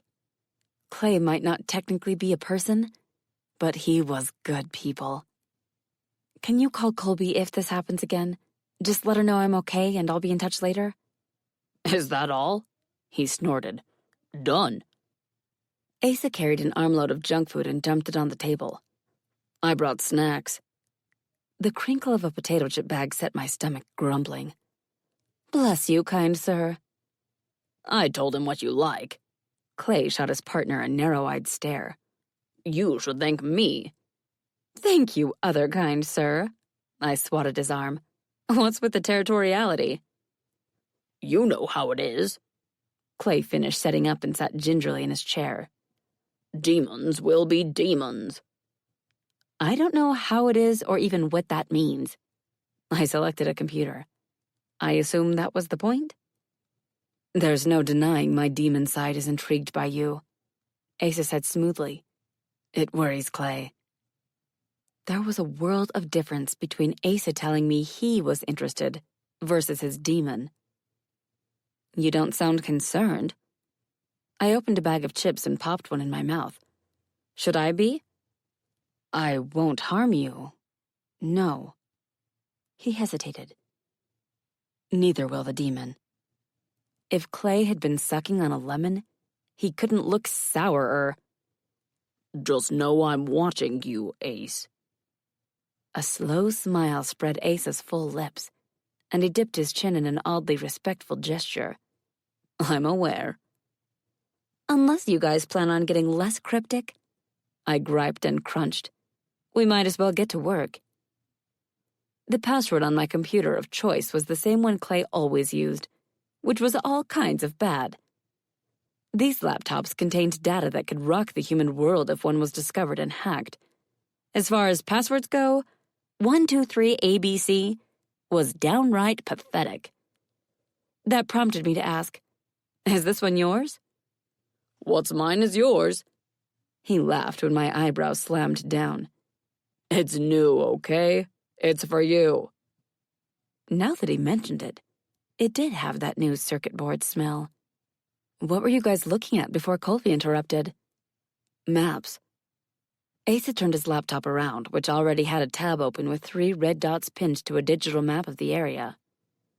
The crime scenes are within 25 miles of one another. You think the killer is local? I went through the motions of setting up the laptop how I liked it. There's another common thread, right? The properties where the victims have been found are off logging roads. The areas are in the process of being clear-cut. That fits with him being local. Clay left his laptop shut. He could be scouting locations on the job. Done futzing, I asked, how many logging companies operate within a 50-mile radius of Asheville? A lot. Clay snorted as he peeked over Ace's shoulder. A quick search pulls up 25. So, we find out which companies had contracts for each kill site, get a copy of their employee rosters, and see if we have any matches. For companies, employees, or hopefully both. Are the Kellys still in research? They'll be glued to screens until they die, Clay said fondly. And love every minute of it. Arthur Kelly and Kelly Angelo, a.k.a. the Kellys, were the Black Hat research team. Arthur was an old-as-dirt vampire. Kelly was a fledgling gargoyle, and they were as head over heels with the job as most folks were for their mates. With their light sleep schedules, the pair worked pretty much around the clock. Neither were allowed outside the Black Hat compound. The security feeds allowed the two a view of the changing world without risking human lives by releasing them into it. Do we have video of the scene? I wasn't up to speed on current procedure. Or is that old school? First on-scene films it, Clay confirmed. We have vest cams now too, but the director nixed them for this case. I'll put in a request. Asa clicked a few keys. We'll have it in the morning. He didn't want to risk a leak. Smart move on his part.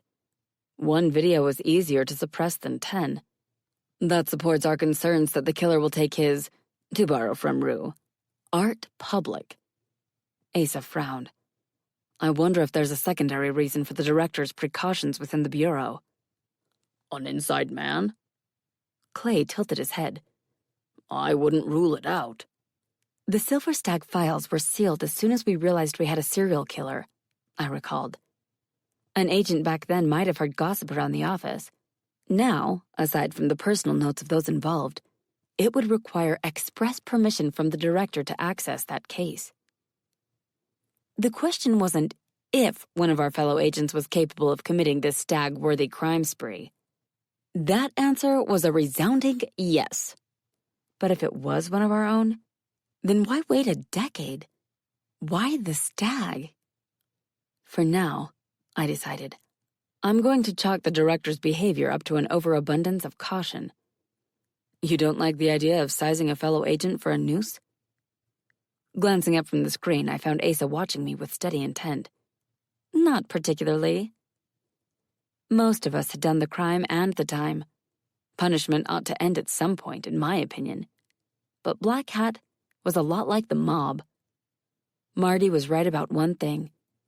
The only sure way to leave the Bureau for good was in a pine box. We're veering off track. Clay rapped his knuckles on the table. Logging companies are a good place to start. The Kellys can have that information to us first thing. We'll follow that lead from there. I could have contacted the Kellys myself, but I wasn't ready to talk without hexing them yet. They sniffed out intel for agents working cases, yeah, but that was a drop in the bucket of their duties. The duo also tracked prey for the director via the internet. Prey that now included me. The Kellys had been doing their jobs. More importantly, they had no choice but to do their jobs. I knew that. I did. I understood. Sympathized even. We were all trapped. Caged within the Bureau's bars. True, the world was safer with us contained. Leashed. But through me, they had put Colby in the director's crosshairs. And that I had trouble forgiving. Works for me. I had another thought. Do we know if the truckers are employed by the company, or are they independent contractors? I'll make a note, Asa murmured. The Kellys can dig up that information while they're at it. A familiar trilling sent me in search of my cell, which I had left on the bed. Hello? The wards blinked just now. Ice glazed my spine, and my fingers curled around the phone. As in contact? The wards had a few different indicators I rigged for Colby, who couldn't feel them the way I did when in close proximity. The most common was a blink, which meant that a person or object had made contact. I had the sensitivity dialed all the way up while I was away, which meant anything bigger than a chipmunk would trigger a blink. The blink itself was conveyed via a decorative traffic light I mounted on the wall above Colby's monitor. I fixed it so brief contact with the wards would flash yellow for caution. Prolonged contact turned it red. If all was well, it remained green. It was yellow, she said in a tiny voice. It's okay, I'm okay. I just wanted you to know. Keep an eye on it. We both knew she wasn't going to sleep anytime soon without adult supervision. Tell me if it goes red and I'll be on the next flight home. Okay, she said softly. Call me in the morning? You got it. I let her hang up, then opened the security app on my phone. Better safe than sorry. The guys who had no trouble overhearing private conversations would guess at my panic. The first thing I did after purchasing the house was blanket it with security cameras. I wanted a warning to come through to us even if my wards unraveled before they sounded an alarm. I was doubly grateful for that paranoia now, as I flipped from camera to camera, bouncing from the porch view to the various entry points to the empty driveway, and then to the tree mount that overlooked the entire house. I don't see anything. I exhaled through my parted lips. It was probably an animal. There are plenty of rabbits, deer, raccoons, foxes, and smaller prey on and around your property. The rundown from Asa, who had hunted there, made me feel better. However, Clay was unamused for it to come to light that Asa had been on the prowl while he was paralyzed and had chosen my property for his hunt. I get alarms if the camera perimeter is breached, I told them, but I'll turn on motion alerts too. Maybe we should call it a night. Asa noticed the time. It's been a long day. That sounds good. I set down my phone. I'll shower and order room service while you rest. I can stay if you want company. A wrinkle pinched Clay's brow. I can binge Baketopia later. That reminds me. I squared off against him. Your addiction to baking competitions is the reason why I stress bake. I hope you know that. I jabbed a finger into his hard abs, which had literally been sculpted to perfection. I could have opened a bakery with all the flour, butter, and sugar I've gone through in the last decade, all because you got me hooked on sweets. Yet another reason he booked sweets. They tended to come with full, if mini, kitchens. If he got bored with streaming videos or reading on his phone late at night, he got out of bed and hit Pinterest for recipes. One night early into our partnership, when my dreams were extra gruesome, Clay invited me to join him at the stove. The rest was history. I could have groceries delivered while you shower. He winked. I still remember that cookie recipe. Kitchen sink cookies? I wiped my mouth in case I drooled. Can we bake them tomorrow night? Sure thing. He grinned. I'll get an order together. I expect we'll be here another day at least. That sounds perfect. I flipped a hand at the equipment. You guys can leave that here. Okay. Clay led the charge back to their room. See you in the morning, dollface. Asa was slower to follow, and he paused on the threshold between rooms to toy with my doorknob. We left this unlocked earlier. He twisted the deadbolt. I would rectify that. That wasn't worrisome to hear right before bed. You carried me in, right? Hands sliding off the door, he lowered his gaze. I did. Then thank you. I joined him on the threshold, placed my hand on his chest, and pushed. Night.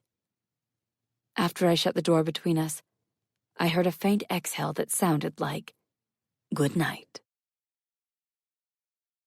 Chapter 9. I ordered in breakfast before I called the guys and invited them to my suite for updates. It was the least I could do to make up for last night. I still felt bad about Colby disturbing them to reach me, but I felt even worse for neglecting her. This was our first time apart, and I was falling down on the job on day 1. Yes, circumstances beyond my control were to blame. No, that didn't matter one bit to a scared kid home alone. A kid who must have stayed up all night playing with her friends if she was missing her requested call. This time I would leave a message to make sure she knew I hadn't forgotten about her. You're not answering, so I assume you're unconscious. Call if you need me. or if you need anything. You're good on food, right? Enough sugar water to last you? How about snacks? Do you need... A knock on the room dividing door kept me from going overboard with the helicopter parenting. Or not. Ending the embarrassingly long voicemail, I opened the security app on my phone and jumped into our cameras until I spotted Colby asleep in her chair in front of her computer. Safe and sound. Another knock had me rushing over to twist the lock and let the guys in. Morning. Do I smell bear claws? Clay sniffed as he entered the room. Did you knock over a bakery? A smile twitched in my cheek when I noticed a gleaming black pompadour perched on his head. These are apology muffins and bear claws of remorse. There's also coffee of forgiveness and milk of... I thought about it. Okay, I'm not sure what the milk signifies, but it's whole milk, your favorite. How about milk of you didn't have to do this? He sat and claimed bear claw. You're a package deal with Colby. We knew that when we left Samford. The rich tobacco scent I had come to associate with Asa filled my nose as he entered the room. He wore his black cat suit, but had left his hair down, and it flowed in a smooth sheet past his hips. His septum bling was a thick silver barbell and his earrings tiny dots to match. I briefly wondered if he was pierced elsewhere, but I couldn't focus, even on dirty thoughts past the hair. The girly girl in me craved to plait it, like my fingers actually curled in want of a brush. An overwhelming need to touch it made my palms itch. He was lucky I didn't have any hairbands on me. Otherwise, I might have attacked him with an insatiable lust to style him. Morning, he said softly. How did you sleep? Better than I have in years. That was the honest truth. I was too tired to toss and turn. A quick turkey club from the hotel kitchen, which cost $25, made for a decent meal. After I showered the woods and creak off me, I expected to stare at the ceiling until dawn. The earlier nap had been glorious, and I didn't expect to get lucky twice in one night. With the Sandman, that is. The jerk had been holding out on me forever, so I was thrilled he felt like putting out for a change. You bought breakfast. He took the seat opposite mine. That was thoughtful. The call, Clay explained between bites. This is edible guilt. After careful consideration of his options, Asa claimed a muffin. He also poured himself a black coffee. With my guests both eating, I sat and selected a muffin. To play the game well, I chose one with a similar blueberry to crumble ratio. I couldn't help myself. It was a compulsive behavior at this point. Part of me had to know what Asa would do. I had a good idea, of course, but I had no idea why he did it. That smidgen of mystery was enough to convince myself I ought to yank the demon's tail. Not that Asa had a tail. That I had seen. Did he, though? I got a present in my inbox. I pulled up the file from the Kellys. I assume you both received a copy? The crime scene recording. Clay sounded about as thrilled as me to view it. Synchronize watches. Hitting play, I hovered my finger over the key. Now. The first 5 minutes made me regret the one bite of muffin I had taken to market. I can't see a thing. Clay rubbed his stomach like the jumpy footage also made him queasy. Too blurry. The agent wasn't walking at a fast clip so much as he was sliding down the embankment, which made for a tilt-a-whirl ride for his viewers, namely us. His arm steadied when his feet hit the flat bottom, and I got my first look at the untouched crime scene. The camera panned a slow circle, taking in the surroundings, before the agent advanced to the creek.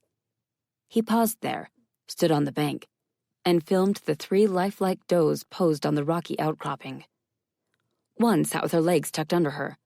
Another stood tall and proud at the peak. The last victim balanced on 3 legs while the 4th leg hovered over the water, as if she were about to jump. A sleek crow, perched on the highest doe's head, cawed for the camera before leaping into the sky. The illusion was so convincing. Had I come across this tableau on a hike, I would have frozen, breath held, for fear of spooking the deer. The video progressed from there. The agent waded into the creek to film the rock from all angles and spent a long time on each doe to ensure no details were lost. When he finished, he backed onto the shore and ended the cut with another framed shot of the entirety of the killer's handiwork. Who filmed this? I cued it to play again. He did a good job. Billy Kidd, Clay read off his screen. Credits are at the very bottom. The word credits triggered a suspicion Billy might have been a film major in college. Nothing stood out to me. Asa drummed his fingers. What are we looking for? Anything. I was reminded of my conversation with Billy. Kidd was hesitant to leave me alone at the scene after everyone else had headed back. He brought up a good point I should have considered sooner. That the killer would have been present when the first agent arrived to receive a critique of his work. You've been out of the game, Clay shrugged. It'll come back to you. Kidd was right. Asa grew a scowl. We should have thought of it and ensured you had backup. Rue is a badass. Clay reached for his milk. She didn't need us babysitting her. It would have sent the wrong message to the other agents.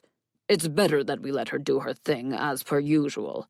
We were a holler away, so it's not like she was in any real danger. Except, a well-aimed curse would have reached me quicker than they could have, and they both knew it. Still, I appreciated Clay's usual thoughtfulness in helping me preserve the illusion of being all-powerful. The point is, I waved a napkin as a white flag. The killer might be present in this footage. Nothing stood out. Asa leaned back in his chair. We'll send it back to the Kellys with your theory. They had the time, the tech, and the tenacity to ferret out any clues the killer might have left behind. That works. Clay used a pinky to gently navigate his keyboard. Looks like the Kellys are putting an OT on this one.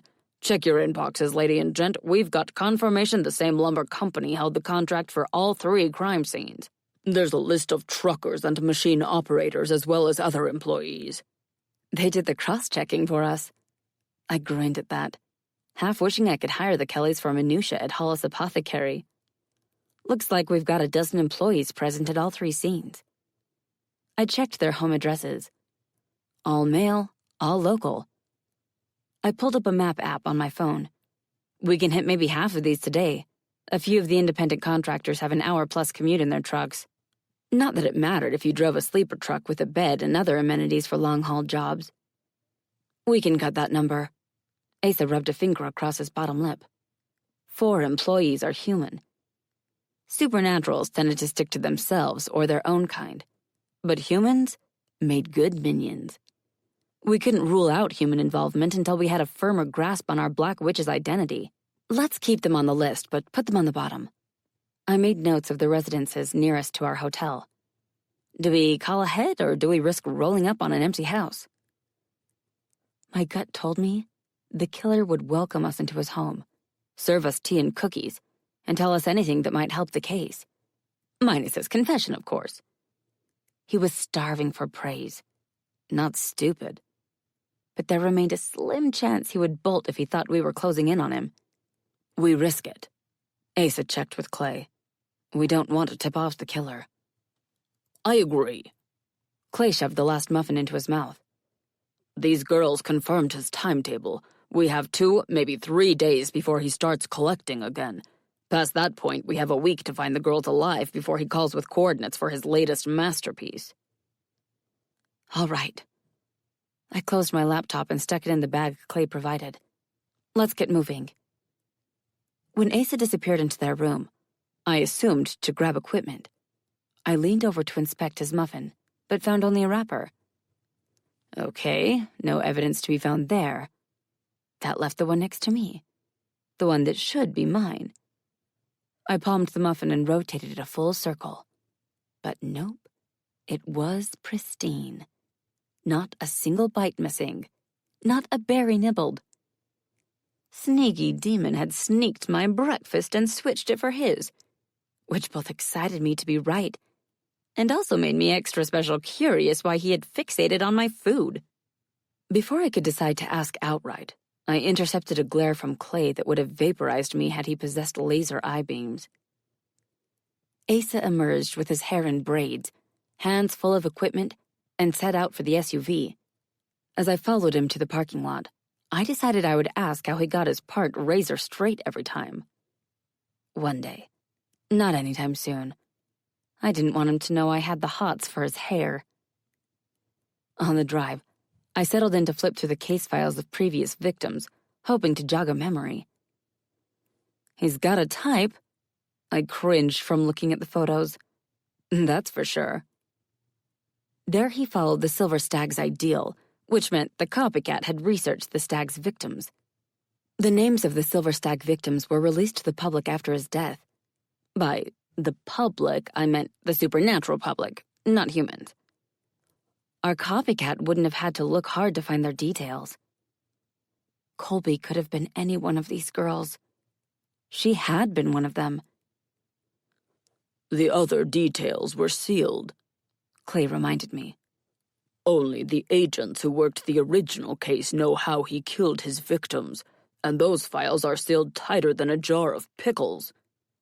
Perhaps that justifies the divergence from the original MO? Asa cut me a sideways glance. What if the killer followed the case in the news, collected every snippet, but assembled the big picture wrong? That would explain why he took girls who fit the profile. Clay agreed from the back. He pulled off the trick that earned the Silver Stag his nickname, but those details were leaked early on. The exact manner of death was kept under wraps, and the copycat got it wrong. Or he chose to go his own way. Ace's lips turned down, which would mean he's not a true copycat. As much as I hated to ask, I had to know how divergent this copycat was in his methodology. There was no sign of sexual trauma on the stag's victims. Do we know about the recent victims yet? Asa tucked his chin, but he didn't say a word. Clay, thankfully, answered for him. The previous victim showed no signs of abuse. Small mercy. I stared out the window. That was all the dignity he left them. DNA would help the lab identify each girl. Their remains were cremated afterward to insulate the family from the harsh truth. There was no return to normalcy for their daughters, even in death. An urn was the lesser of two evils, according to the director, and for once, I had to agree with him. No parent ought to witness their child reduced to the trophy the killer made of them. This is it. Asa flicked on the blinker. Our first suspect lives in this subdivision. The homes were older, but the yards were neat. Kids played outside and dogs chased them. In a word, it looked safe. Not at all like a killer might be hiding amongst these normal, everyday people. But normal was the best camouflage of all.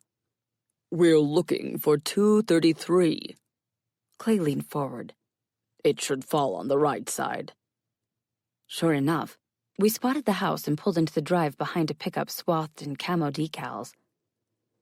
On my walk to the house, I paused at the driver's side door to peer in the vehicle, and I noticed a gun rack mounted in the rear window. It didn't mean this guy was our killer. Probably half the trucks in this neighborhood had them too.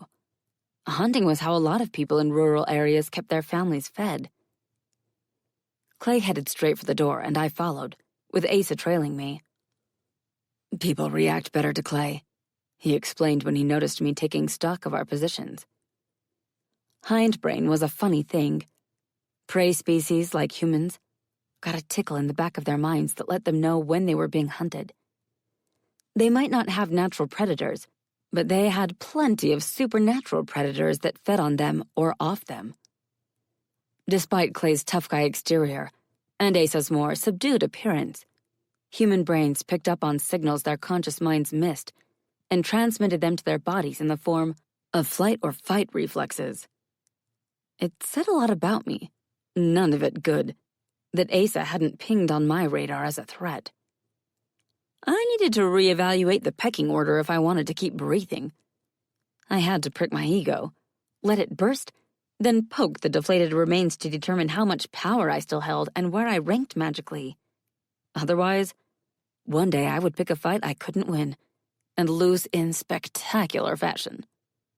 Used to be that butting heads with me was like bringing a knife to a gunfight. Now I worried it was like bringing a hot knife to a room temperature stick of butter. We witches were famous for melting, after all.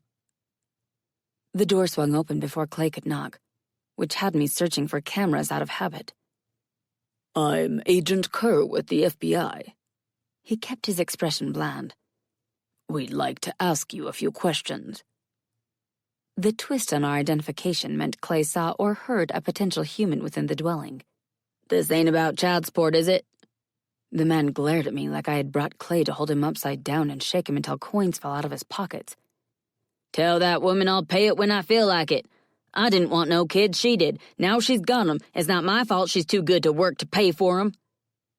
His open hostility toward women meant I had to keep my mouth shut for us to get answers. However, that didn't prevent me from whispering a spell to nudge his responses in the right direction. Not a truth spell exactly. More like a light compulsion to make him comfy enough to confide in us. No wand or contact required, just the way I liked it. That's a local matter, Clay assured him, his voice tight. We're not here about that. Oh. He scratched his belly button through his threadbare shirt. What's this about, then? The way he shifted to block the door made it clear he didn't plan on letting us in. Or putting on pants. His boxers were plaid, holey, and made me wonder if it was too soon to ask for a raise. They were also the only thing he had on, other than his tee. The bodies of 3 girls were discovered near one of the sites where you work, Clay explained. We came to ask if you saw or heard anything or noticed anyone acting peculiar. 3 girls? The color drained from his ruddy cheeks. I got 5 girls myself. Girls he had no interest in supporting if his tirade was anything to go on, but the spell had loosened his tongue. Which side? He snapped back from the shock quicker than a rubber band. I work all over. Clay rattled off the address from yesterday, and we watched the light bulb click for our machinist. I worked there, yeah, for 3, maybe 4 days. He tugged on his earlobe. Didn't hear a peep as I recall, but I wouldn't with the earplugs in. Don't remember seeing anything odd either. Just me and the same old guys doing the same old thing. He shrugged.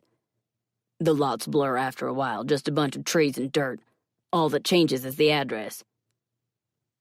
Thank you for your time. Clay pasted on a good old boy smile. We appreciate your help. We kept silent until we piled into the SUV. As one, the guys looked to me for my opinion. He's not our guy. I set my laptop on my knees. The spell nudged him, and he gave us nothing.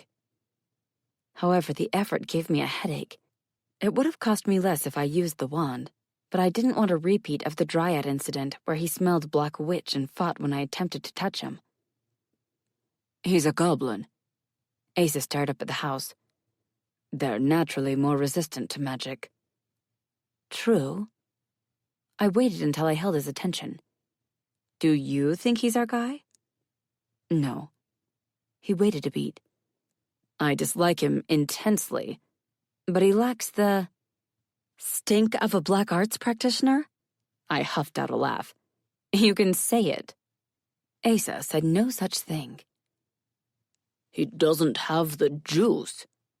Clay came to his partner's rescue. He barely gave me the tingles. As a creature animated by magic, Clay sensed power in others. From experience, he had a decent gauge. To practice the black arts, you didn't have to be a witch, only magically gifted. But we excelled at it. Our killer, copycat or not, was skilled in a way that left me certain he was witch-born. Then we move on. I pulled up the next address. Looks like it's about 15 minutes from here. On the drive over, Colby texted me proof of life, a photo of her stuffing her face with pollen granules. An orange sports bottle rested on the desk beside her, a kitty cup verging on doll-sized, full of sugar water. And I, to avoid making her feel babied. Didn't mention I had spied on her while she slept, like an overprotective creeper. I showed the guys, who both smiled at their first glimpse of her rig, as she called her gaming station. Your familiar bond with Colby. Asa juggled his words more carefully. Is it functional? It's set, or she wouldn't be here. Can you draw power from her? He kept his tone light and accusation-free. Can she draw from you? I've never tried, and to my knowledge, neither is she. You can never only bond to one familiar. I'm aware. Yet you refuse to use yours for her intended purpose. And? I wonder how you bear it, he said softly. The constant temptation to take what you want. It almost sounds like you're asking if I saved Colby to punish myself. Maybe I am. Maybe you're right. His question echoed thoughts I'd had myself, years after the fact.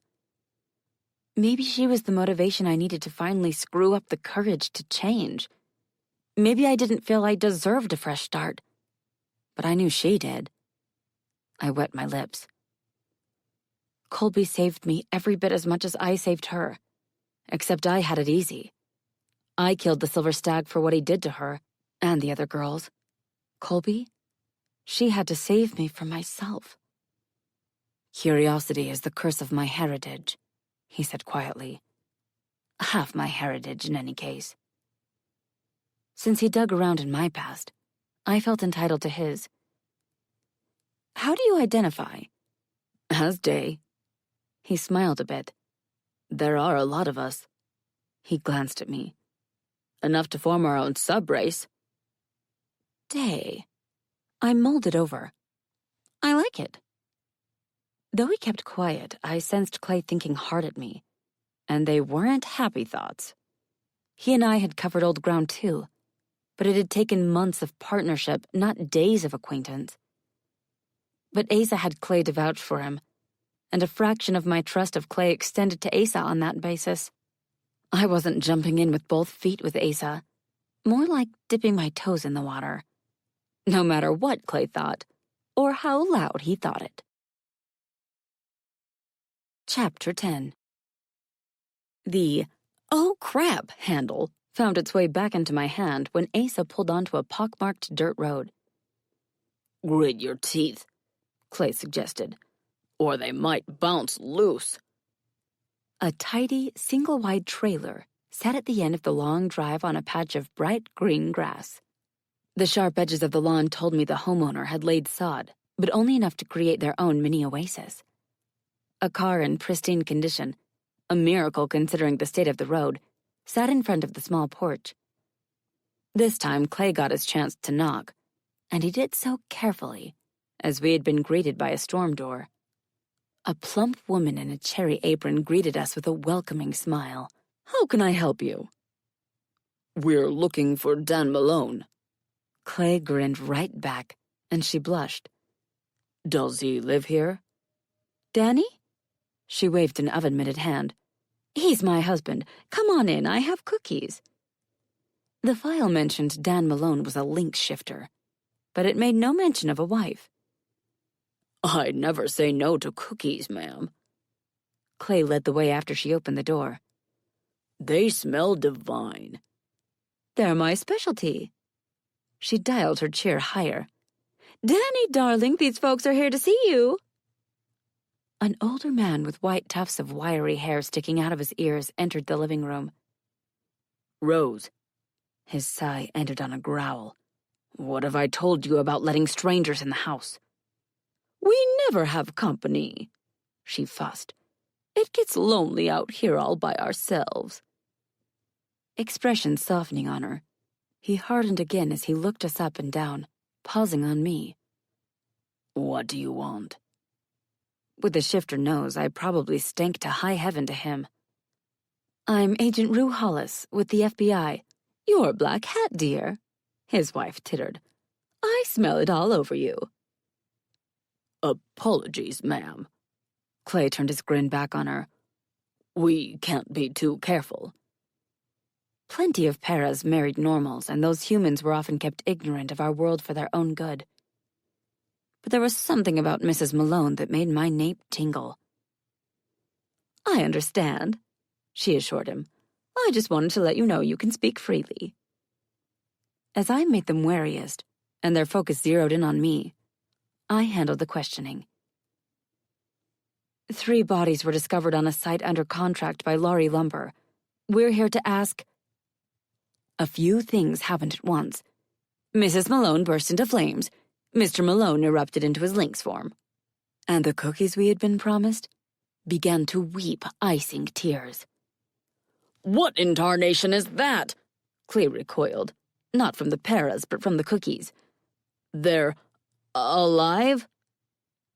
"I only take what I need!" The column of flame that was Mrs. Malone crackled at us. "Just enough!" Mr. Malone braced his silver paws on the linoleum, barring us from the kitchen and his wife. "Are you responsible for the deaths of the 3 girls killed with black magic?" Asa stepped forward. "You are both hunters. I doubt you would stoop so low as that in order to feed." "I don't harm children!" Mrs. Malone's flames rose higher. "Who would do such a thing?" "That's why we're here," Asa explained. "We're hunting their killer." Since he didn't appear to be making much headway, I jumped in while Clay continued playing defense. "Whatever you've done, we're not here for you." I included them both in my statement. "Either of you." I held up my hands. "All we want are answers about this particular case. Give those to us and we'll go." "All right." Mrs. Malone extinguished herself, leaving us with a soot-dusted and extremely naked old woman. "Danny, I think we should help them." She stroked his head. "Change back, please." The lynx took a bit longer to shift without his mate in immediate danger. Mr. Malone stood, ready for a fight, and buck naked. A low growl pumped from his chest until his wife swatted at his arm with a laugh. "He's so overprotective." She fluffed her smoking hair. "Stop fussing and tell them what you know." Her husband cleared his throat and singled me out yet again. "There were 3 sites, weren't there?" Clay's fingers tightened into fists. Asa moved in closer to me, and I locked my knees to hold myself still. "Yes," I confirmed. "How did you know?" "I hunt on the tracks I work. I go late, after everyone's gone home." He rolled a bony shoulder. "It wasn't natural, those deer, so I let them alone." He tapped his nose. "I smelled the black magic on them." Rude as it was of me, I had to ask. "Do you think you could follow the scent for us, see where it leads?" "I tried then when it was fresh and had no luck." He watched my face and nodded to himself. "I stalked the trail, but it vanished within yards of the bodies each time. I would have killed him if I could have sunk my claws in him. But I knew black hats would come." He kissed his wife's cheek. "I knew you would find us." One salient point stood out to me. "You're sure the black magic user was male?" A second opinion never hurt, especially since I was still finding my balance. "He marked his territory." Mr. Malone chuffed. "Guess he thought it would keep wildlife away, as if any animal would go near a place seeped in that much negative energy. The magic alone warns them off it." From a shifter, that was as good as a positive ID in my book. What do you mean by the trail vanished? "He doused it with diesel fuel from the site." He sneezed at the memory. "It clogged my nose something fierce when it was fresh. I went back a few days later and all I smelled was fuel. He was smart to do it." A few days later meant Mr. Malone had been first on the scene and last on the scene each time. He made a valuable resource.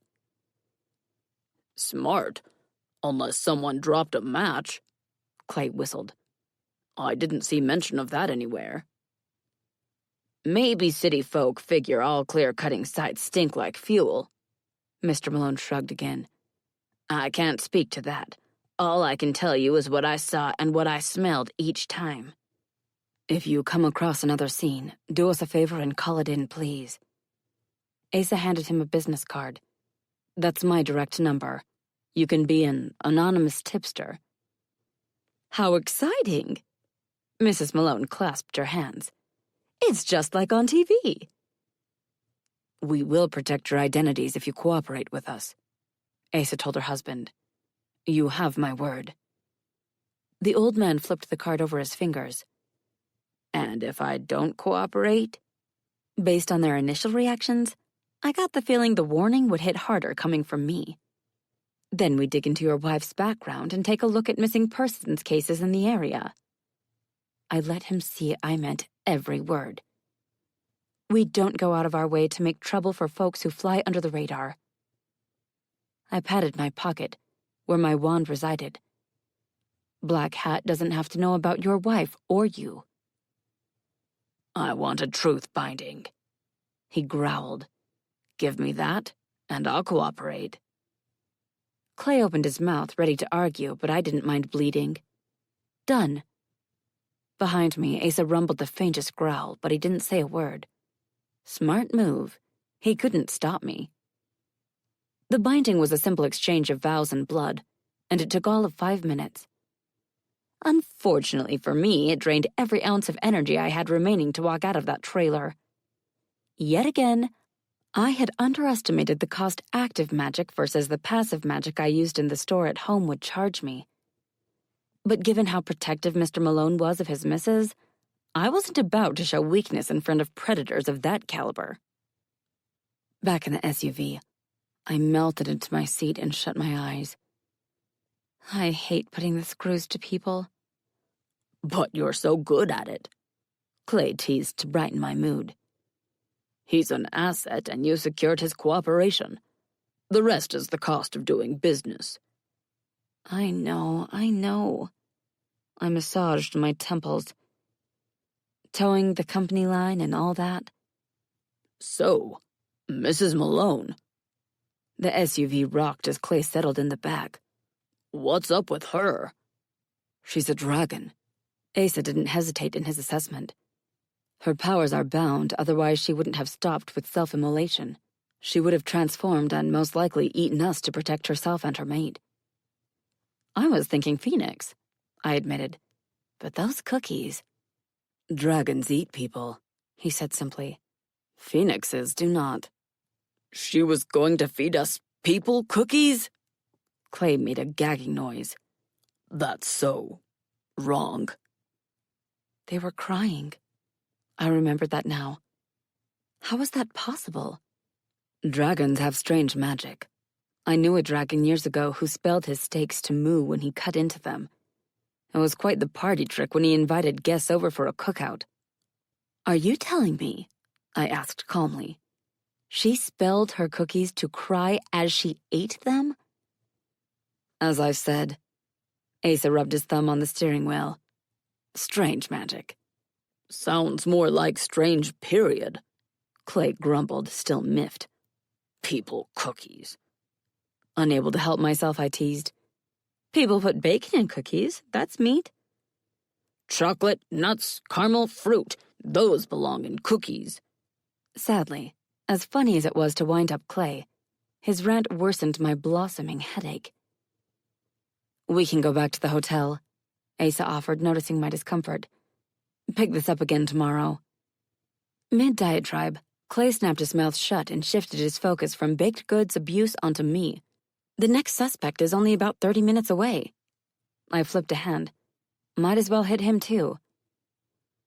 Asa and I can handle this one alone. Clay patted my head. You can stay put. Maybe. An outright refusal would only spark an argument. I'll think about it. Thinking turned into another blasted nap that left me waking up alone in the SUV.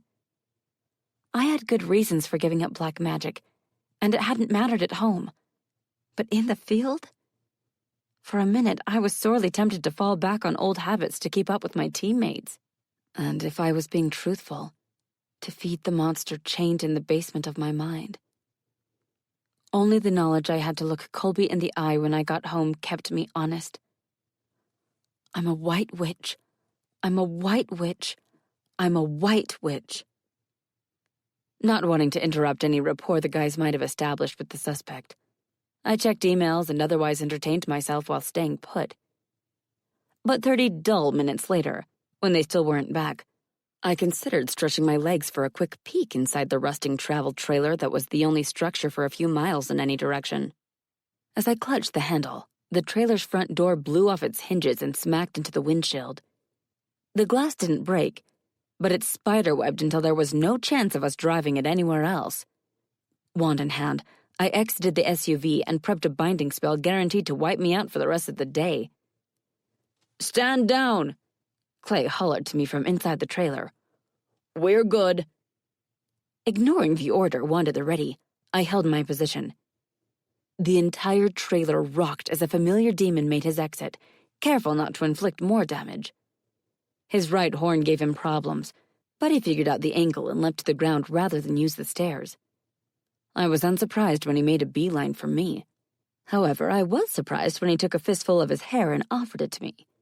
He shook it at me until I accepted it, and it was all I could do not to laugh at his earnest expression. Maybe I wasn't as smooth as I thought, and Asa had noticed me coveting his hair. Or if not him, his more primal self. You have very pretty hair. I ran it through my fingers. Thank you for, sharing it with me? That seemed to please him, and he stood sentry beside me, leashed by his hair, until Clay joined us. Clay took one look at the handful of hair, shut his eyes, inhaled, exhaled, then ignored it altogether. "That was the father of a missing girl." Clay gusted out a sigh. "I told him her disappearance didn't fit our timeline, that she wasn't one of the victims we found, and it pissed him off worse." He thought you had news. I saw the problem and sympathized with the guy. He was hoping for closure. "He punched the door." Clay eyeballed the battered SUV. "Guess you noticed." As my adrenaline ebbed, I felt safe enough to pocket my wand, but I was stuck holding demon hair. I doubt they got much out of him, but I still asked. Did he offer anything useful? "He said if we want to know about his daughter, we should check the missing persons reports he filed." Believe me, I would do just that. How certain are we she's not a previous victim? "Pretty sure, since this guy wasn't flagged on the suspect list. The Kellys don't make mistakes often, but I would have handled the situation differently had I known. We need to update his file." The timeline left me certain I was missing critical information. What took so long? "That would be the 20-minute standoff where he held a gun loaded with cold iron rounds at Ace." A grimness pinched his expression. "Ace believes he could have survived it, but he seems as fey as not to me. I didn't want to take any chances." The demon beside me grumbled under his breath as if to say, "I beg to differ." I would have told him we were all more than the sum of our worst parts, but I wasn't convinced I believed it either. This is why you shouldn't ditch me. Clay knew better than to leave me behind. I could have thrown a sleep spell at him. Bart Olson, according to his file, was a troll. Trolls were highly territorial. They tended to punch unexpected visitors in the face, then let their guests announce themselves while spitting out teeth. They also kept caches of various items of value. To them, not necessarily to anyone else. Yet another reason for their legendary aggression. They guarded their prized possessions to the death. One troll on the company payroll built a fallout shelter to house his pickled foods hoard. Carrots, pig's feet, beets, green beans, eggs, okra, as well as a variety of the classic pickled cucumber. Go figure. "We could have thrown you at him." Clay chuckled at my temper. "You were dead to the world." "Drool," the demon beside me growled. "Everywhere." With a handful of his hair, I did what came naturally. I yanked.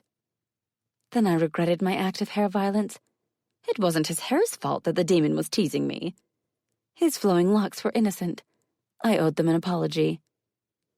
You can have this back. I pressed the hair into the demon's hand.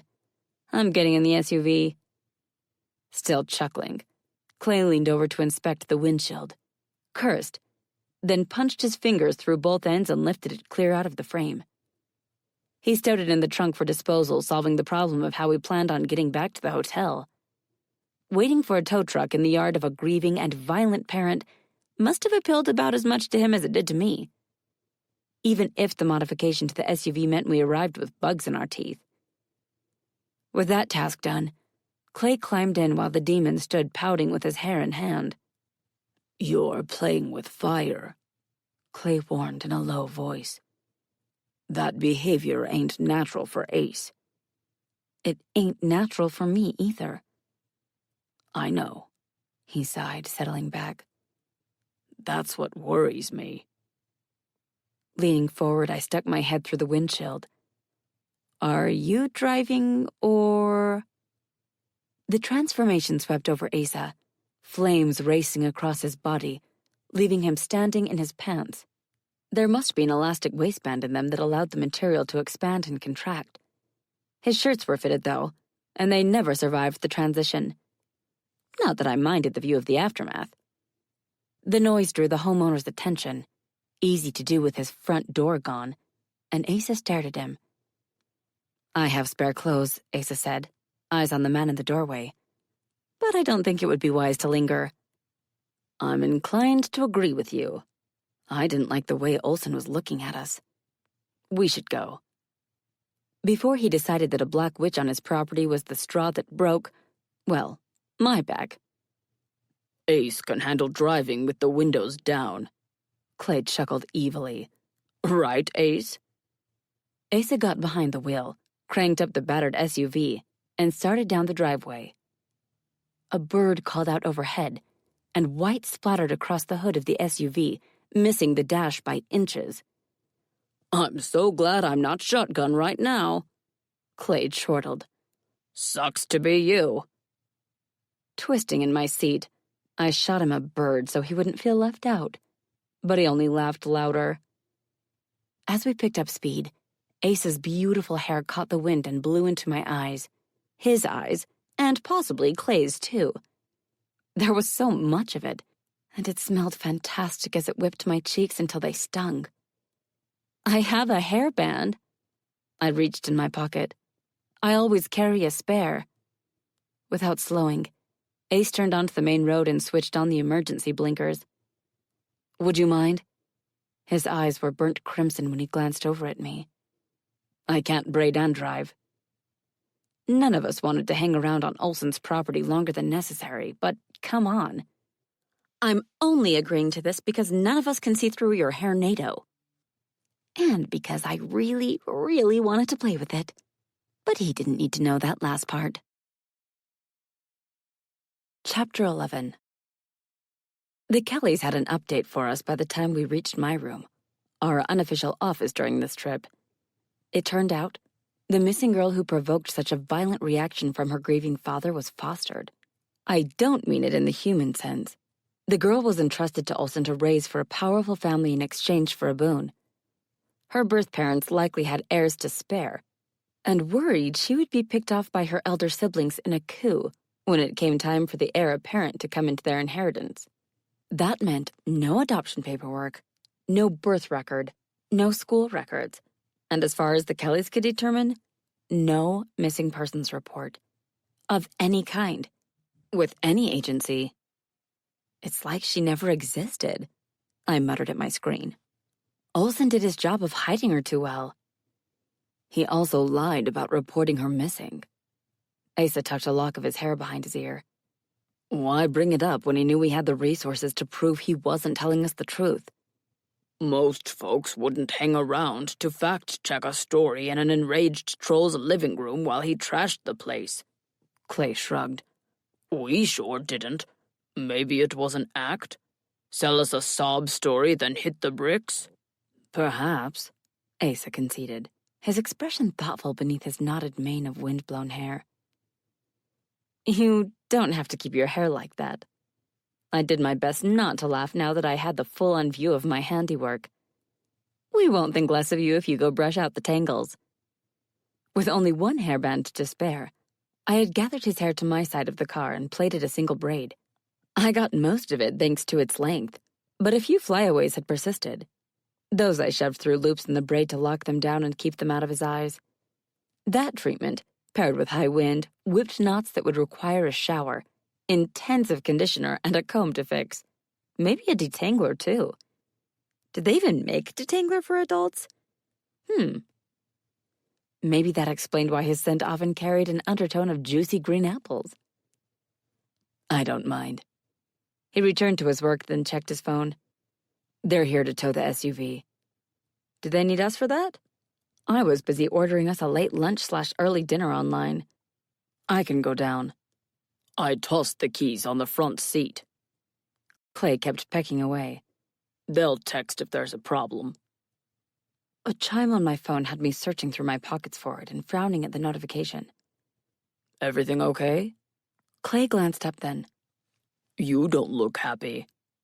It's probably nothing. I opened the security app to be sure. There was movement near the house.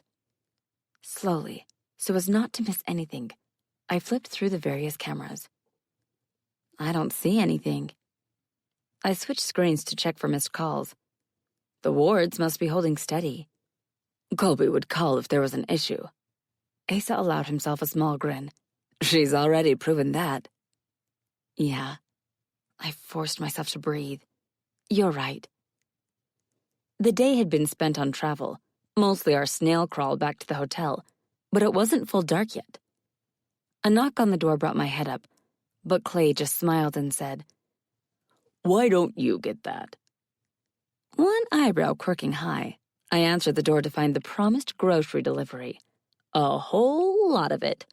Somewhere was a store without butter, sugar, flour, eggs, milk, or Clay-approved mix-ins. He also bought a muffin tin, a cookie sheet, and 2 cake pans with several bottles of nonstick spray. As the nice young man loaded me down with bags, Clay scooched up behind me, then nudged me aside. Asa met me in the kitchenette, accepted the bags, and began putting away the cold items. When he caught me staring again, I was forced to play it off by whipping out my phone. Smile! Caught off guard, Asa did not smile, but raised his eyebrows in a questioning look that was now captured forever on my phone. His hair lent him a just-rolled-out-of-bed appearance while his expression threw off, I haven't had my coffee yet vibes. Before he questioned my motives, I spun and snapped a quick pic of Clay loaded down with bags. I'm going to send Colby these pics of my 2 baking assistants. I did it, too, to cover my butt, which wouldn't have been an issue if Asa hadn't looked so adorable. Yep, this was definitely his fault. Or his hair's fault. One or the other. Both? While I helped Clay put away his perishables, Asa returned to the table to resume his work. There was really only room for 1, but 2 could squish in there thanks to the open floor plan. We have preliminary results on the remains found at the processor. Asa scrolled through the email. They have been positively identified as the 4th missing girl. Damn it. A carton of eggs exploded in Clay's fist. What kind of sicko dreams up something like that? We met a lady who bakes people cookies earlier, I reminded him. Black Hat exists for a reason. Look at me, spouting rhetoric I had been force-fed most of my life in the hopes I would one day believe it. Asa studied me. Do you think we'll be paying the Malones a visit in the future? If not us, then someone. Of that I had no doubt. Rose's powers are on lockdown for a reason. File a mental note, Clay warned, and then forget it. Black Hat had a zero tolerance for cowboying. Rogue agents got dead. It was how a lot of old-timers who wanted out but couldn't quit made their grand exits. They chose their own targets, picked them off, then waited for the kill squad to arrive. That was the worst. No one wanted to terminate a contract. And yes, that was how the director classified the sanctioned murder of one of his agents. A contract. Was it any wonder I had wanted out bad enough to risk a kill squad on my doorstep? Except that wasn't what happened, and I must have been banking on it. I was too valuable to terminate. Or I had been. Maybe I thought going White Witch would turn the Bureau off me. If so, I had been wrong. Otherwise, I wouldn't be standing here, debating what sweet treat I craved the most. I'll beg. I was relieved to work out some of my aggression in the kitchen. You guys keep working. By the time dessert was done, the food ought to be here. The cookies I had in mind could cool while we ate dinner. Do we get to pick the recipe? Clay fluttered his lashes at me. I was thinking... Kitchen sink cookies. I rolled my eyes. I know what you were thinking. I saw all the ingredients. While I indulged in my favorite form of relaxation, I attempted to draw our clues into a cohesive whole. A text from Colby came through while I had sticky fingers, but the preview was laughing emojis. That brief contact with her lightened my mood enough I could enjoy the simple act of baking. The sweet and spicy aroma of extra saucy fried chicken wings overpowered my cookies, and I turned to find Clay bringing in the takeout.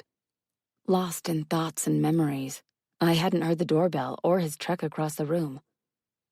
Are you all right? Asa crowded me to reach the plates in the cabinet. You're pale. Details of the stag case did that to me. When I gave them headspace, they left me cold and empty. A thirst for power, a hunger for violence, a trail of bodies. His legacy of death might have been mine.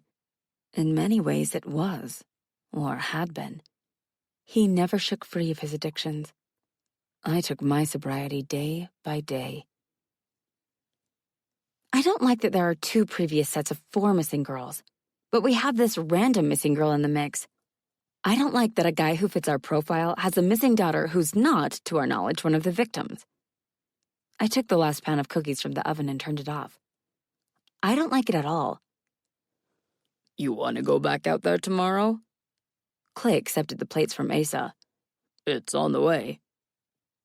Empty hands freed up Asa to snag 3 hotel-branded water bottles for us to wash down the food. Clay had treats on the brain instead of our usual travel staples, so we had to make do or drink milk. Yeah. I followed them to the table and cleared space for us to eat. I want to crack at him. I couldn't put my finger on what bugged me, but I was rusty in the logical deduction department. The whopper of a lie he told was more than enough to warrant a return visit, so we could use it as a platform for questioning him further. We loaded our plates, fought over the cups of ranch dressing, then settled in to eat and take a break. Trust your instincts. Asa moved the food around on his plate. As Clay said, it won't cost us anything. This time, let's park farther down the road. I held my sticky fingers up to Asa. I forgot the napkins. I'll get them. He took the hint like a champ. Need anything else? Nope. I smiled, polite as you please. That's it. When he turned his back, I held a finger to my lips where Clay would see. Then I switched plates with Asa.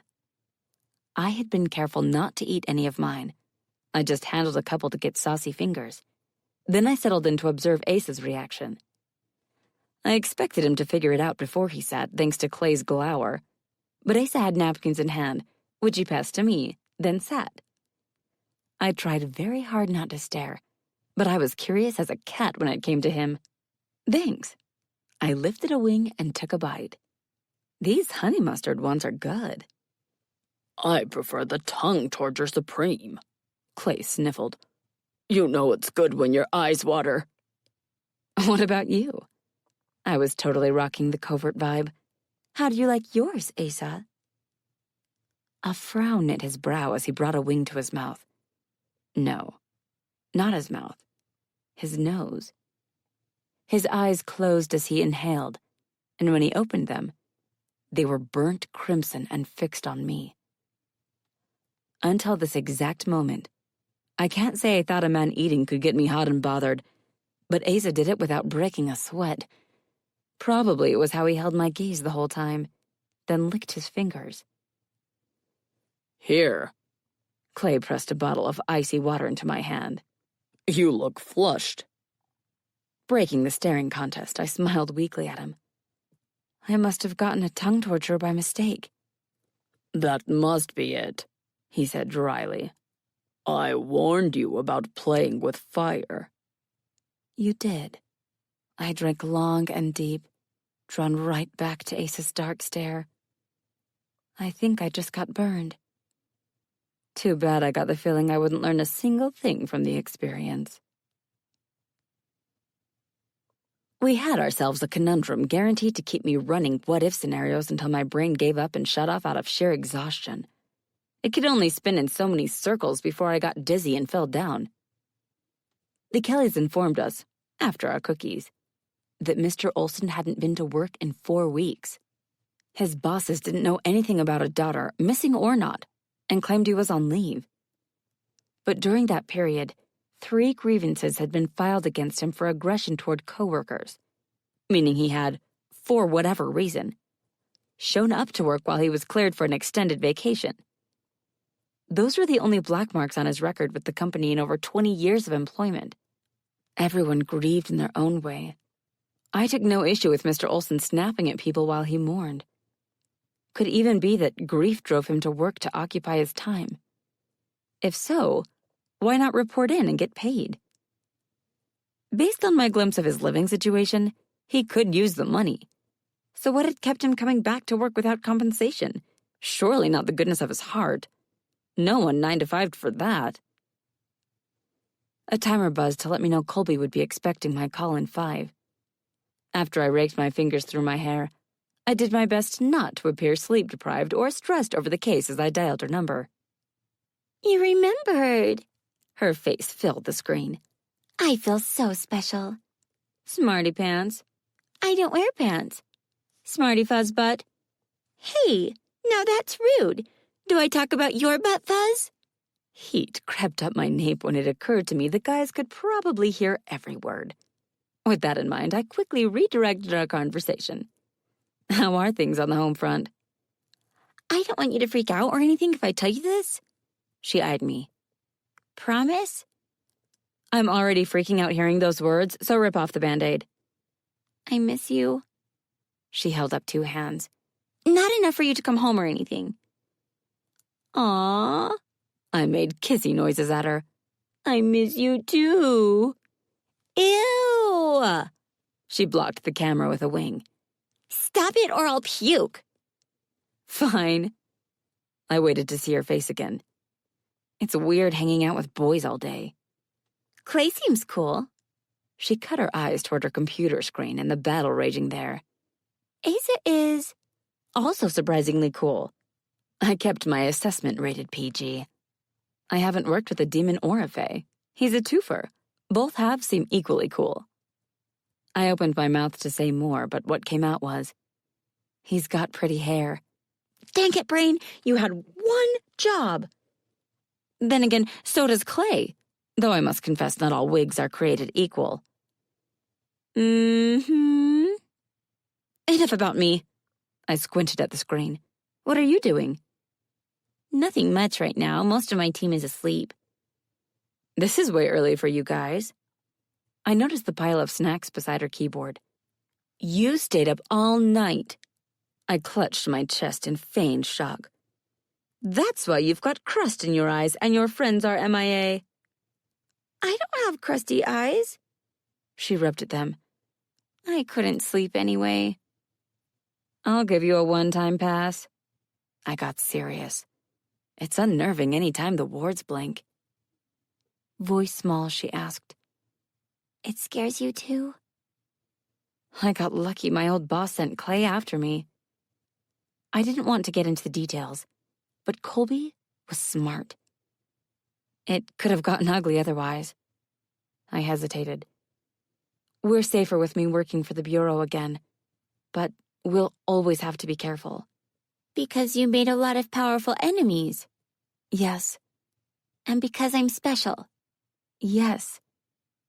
I don't mind being a moth, she said after a moment. Flying is awesome.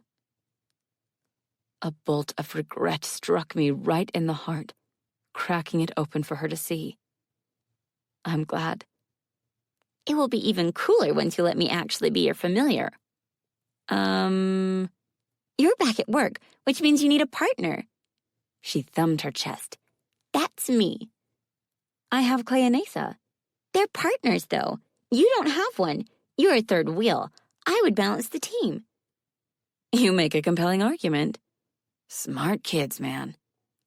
Let me get through this first assignment, okay? Hell would freeze over, thaw out, then freeze again before I let her work this particular case. That's not a no, so deal. Why do I feel like I was just played? A weird chime noise plus a cat yowl poured from her monitor. Hey, the guys are awake. I'm guessing that means you need to go?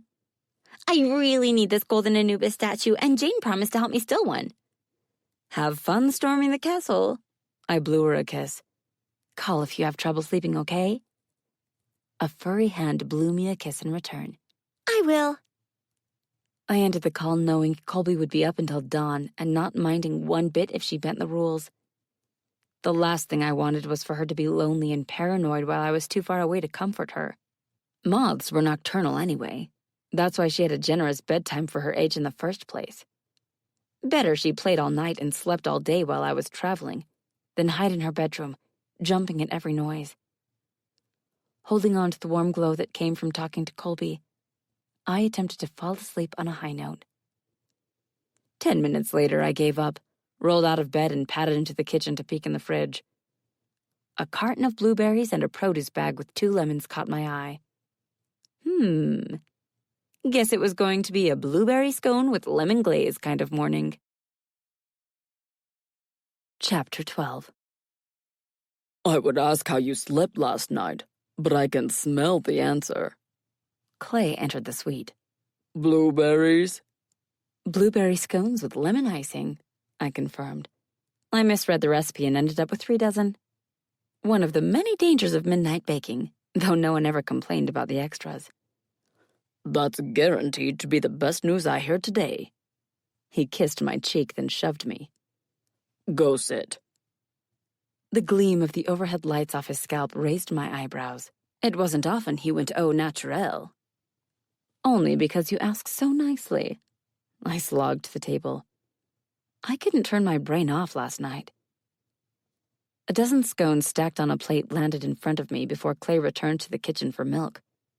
His big hands juggled 3 full glasses with ease, and he set them at our places. Did you talk to Colby? I did. I smiled goofily. She told me she misses me. I know how she feels. He plopped down across from me. You leave a big hole when you're gone. Black holes are like that, I said sagely, sucking everything into them and leaving nothing behind. That's not what I meant, and you know it. He kicked me beneath the table. I hope it won't be another decade until I see you after this. He bit into his first scone and moaned. Please never leave me again.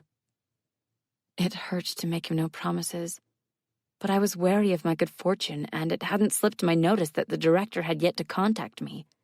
It left me uneasy. I couldn't think of a reason for his silence, and that bothered me. Unless he was hoping to trick me into believing this time, living under his auspices would be different. Hey, I might have been born at night, but not last night. As I washed down my second scone, I couldn't help noticing the empty chair. Where's Asa? Brushing his hair. Clay snickered into his glass of milk and almost shot it out through his nose. You did a number on him, dollface. I told him not to sleep on it, but he fell asleep texting. I tried to help. He sipped again, this time with a pinky held straight up. Apparently, I have a heavy hand with a comb, and I don't know how to brush real hair that's rooted into a person's actual scalp. Way to hit Clay right in the feels. Asa would be paying for that comment for a long time. Which was the only reason I didn't press for details about who Asa might have been texting so late. Wiping my hands clean, I tried for a neutral tone. Does he need help? I'm sure he does. Clay narrowed his eyes on me. And you're not going to give it to him. Oh, yeah. Clay was pissed about the hair comment. No wonder he had gone bald today. The thought never crossed my mind. I checked the time. We need to get on the road soon. Grumbling around yet another scone, he asked, Still antsy about Olson? Kept me up all night. I shoved my plate aside. I can't put my finger on why it bothers me so much. That admission earned me a solid frown. You didn't get any weird vibes while we were there, right? Not a one. I sipped my milk to wet my throat. It didn't hit me until I read the Kellys' report. Must have triggered something in your subconscious. Must have. I couldn't shake the jitters. It feels like I've got ants in my pants. Licking his fingers clean, Clay rose and pushed back his chair. Then let's go. With or without Hernado. Clay, I warned him, name-calling is beneath you. I'm 7 feet and change, he grinned. Most things are beneath me. I'll get my kit. I nudged him toward his room. You get your partner. The last thing I did before falling asleep, if memory served, was restock my kit, so it was nothing to strap it on. I already had my wand in my pants pocket. I palmed my badge, ID, and wallet, then I was ready. Much to my relief and Clay's obvious disgust, Asa emerged with his hair restored to its former glory. His part was sharp, his braids were neat, and they gleamed still damp under the light. As he walked past, I breathed in the sense of tobacco and green apple. Rolling my lips in to keep from commenting, I handed him a paper towel I'd loaded with 4 scones earlier, before Clay polished off the full 3 dozen. The man was a bottomless pit. Asa brought them to his nose and inhaled. You baked these? I did. I tilted my head, mining for an explanation for the game we played. How could you tell? Perhaps sensing my angle, he took a sweet time in answering. They smell like you. I appeared to consider that. Does it bother you? Without breaking eye contact, which I was learning was a big thing with him, he selected a scone and bit it clear in half. The way he savored it gave me workplace inappropriate chills, and I was drawn to the flex of his throat when he swallowed, which left me questioning my sanity. No, he rasped when he was done. It doesn't bother me at all. Yeah, well, this bothers me. Clay pointed at Asa and then at me. Whatever this is, stop it.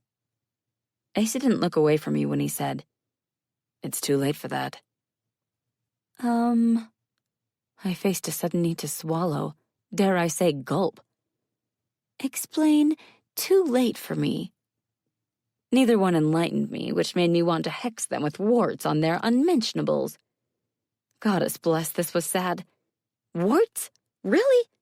I truly had lost my touch.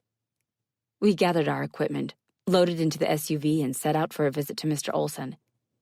Without Asa causing inconvenient flutters in my stomach, I had room for dread to spread its wings.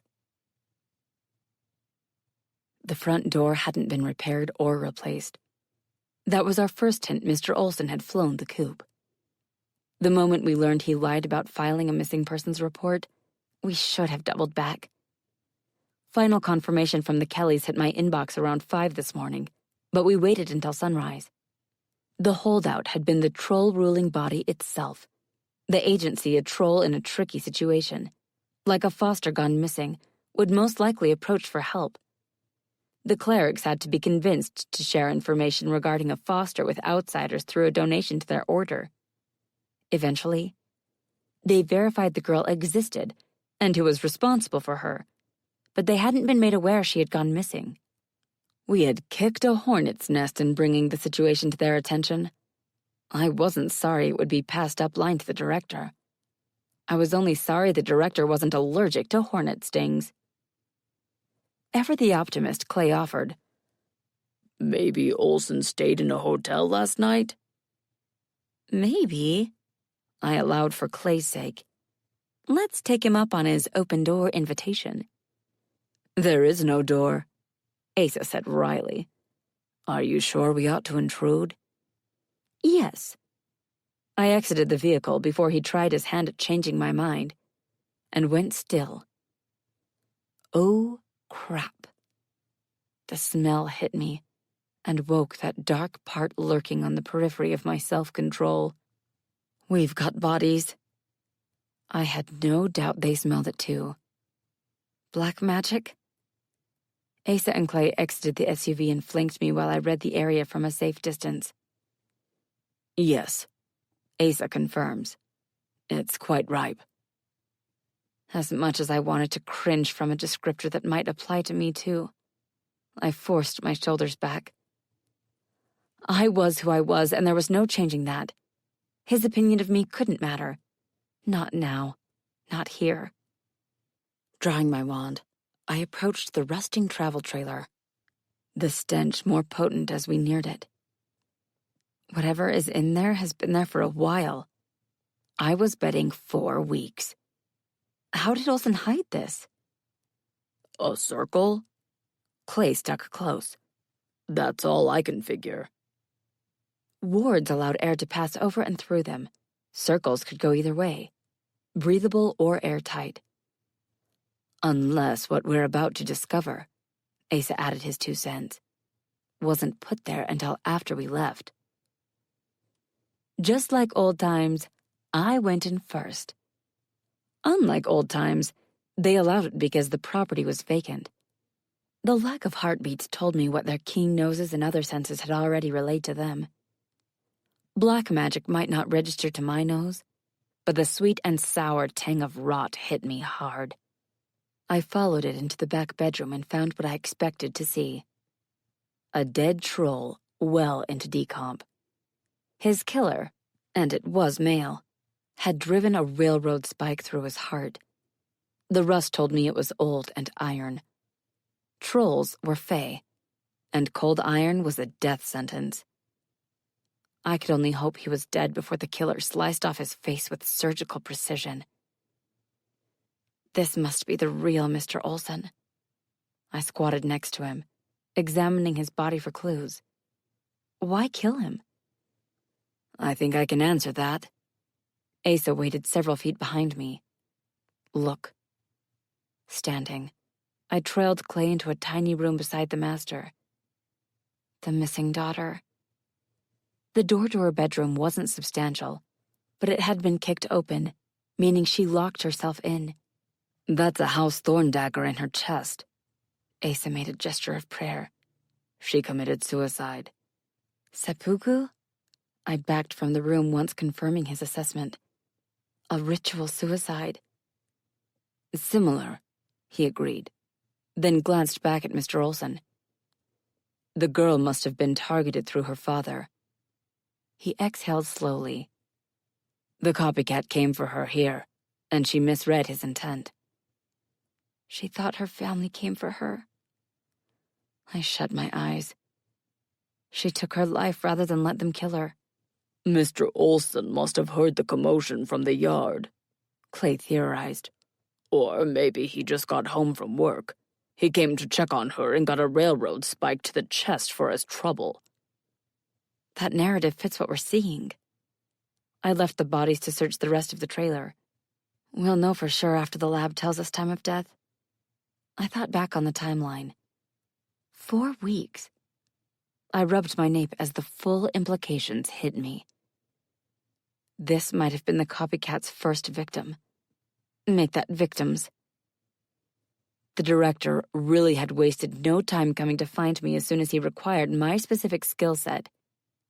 He could have glamored himself to resemble Olsen and used his identity to stalk the other victims and their kill sites. Asa picked up my train of thought. That would explain the complaints against him. He took Olsen's face, a technique I hadn't seen used in ages. Literally. A mask? Asa glanced back at Olsen. That's old magic. Glamour accomplished the same thing, really, and it was easier to cast and to spell. More versatile, too. A mask was exactly what you would think. A mask of dried skin, a face that you wore over your own. It drew the power to transform you into that person, and only that person, from the target's own death. The killer must have been well and truly pissed at Olsen to expend that much magic on a trinket. Masks had limited use, given each was only good for one face. But that had never been the point. Their creation was rooted in punishment rather than practicality. The killer moves on the girl. The girl robs him of his prize. Clay mulled it over. Olsen hears her scream and comes running. The killer murders Olsen in a fit of rage. The killer assumes Olsen's identity, but he doesn't know Olsen is on vacation. Asa continued his search for more evidence. He didn't plan for this. His first kills, and he's already made 2 mistakes. He gazed across the space. Maybe he decides he's found an ideal scapegoat to pin his crimes on when he's done. He makes the best of it by setting up shop at Olsen's place, and that's when he makes the mask. If we're even half right, we've fleshed out the killer. That was the good news.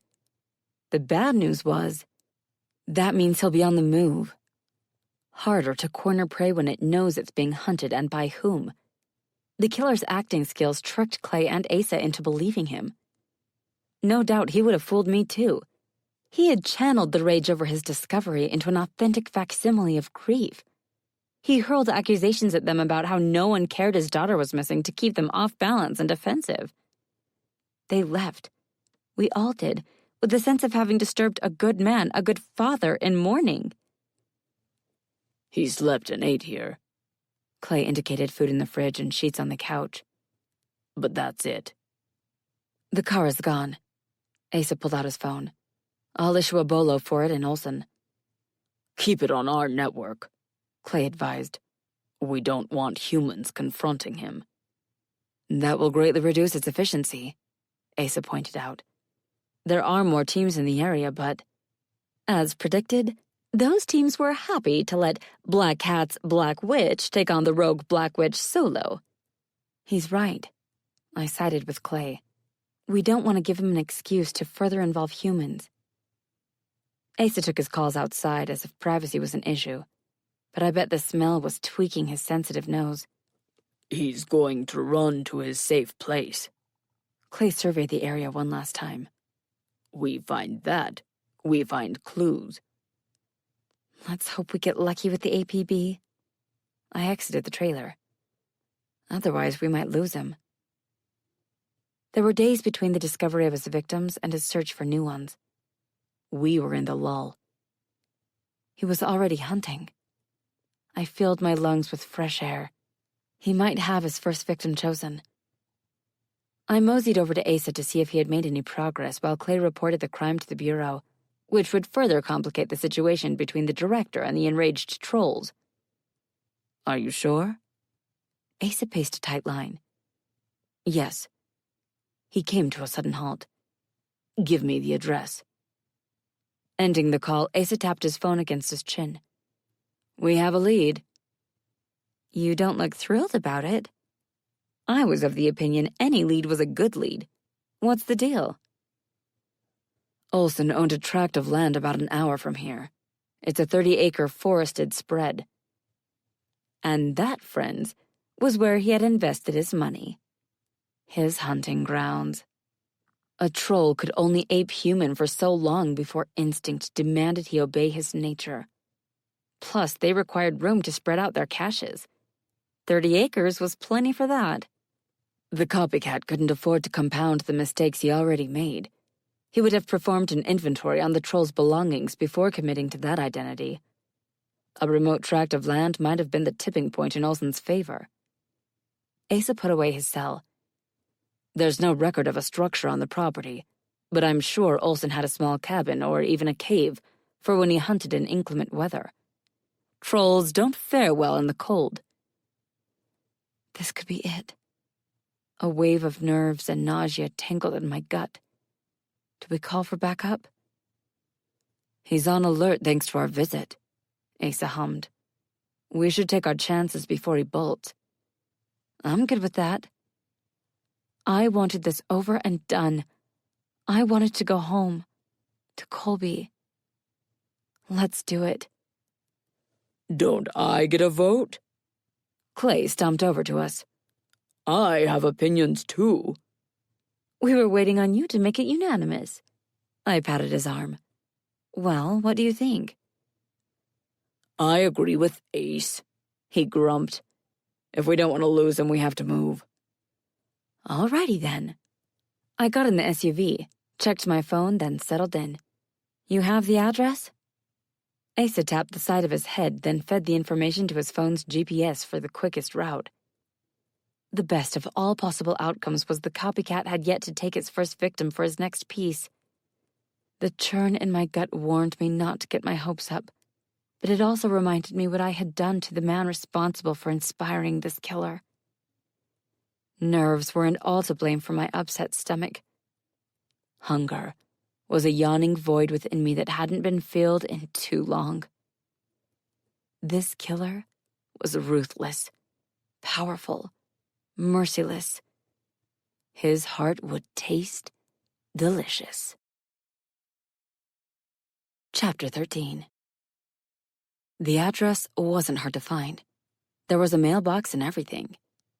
That led me to trust Clay was right about his hunch we would find some form of troll-friendly accommodations on the property. Where? We had no idea. And the farther we trekked, the deeper into the killer's territory we roamed. If he was using this property to hold his victims, he would know the area well. He could be watching us from higher ground right now, which blasted chills down my arms. Up to this point, I had felt relatively safe with Asa and Clay for backup, given my diminished state. But hunting this killer in his habitat, without my mantle of power, I was afraid. For us all. We can't afford to waste much more time. Clay broke the silence of the past hour with what we must all be thinking. Assuming the killer came here after we visited him, he could have taken what he needed and bolted last night. We don't know what time he left the trailer, Asa agreed. He could be long gone by now. Okay, I was already outvoted. Let's call in the other. A familiar scent hit my nose as a strong wind kicked up in the trees. Diesel. Clay picked it up too. Do you hear a motor? The same fuel the killer used to douse his trail to and from his kill sites. Bird-like. Asa cocked his head.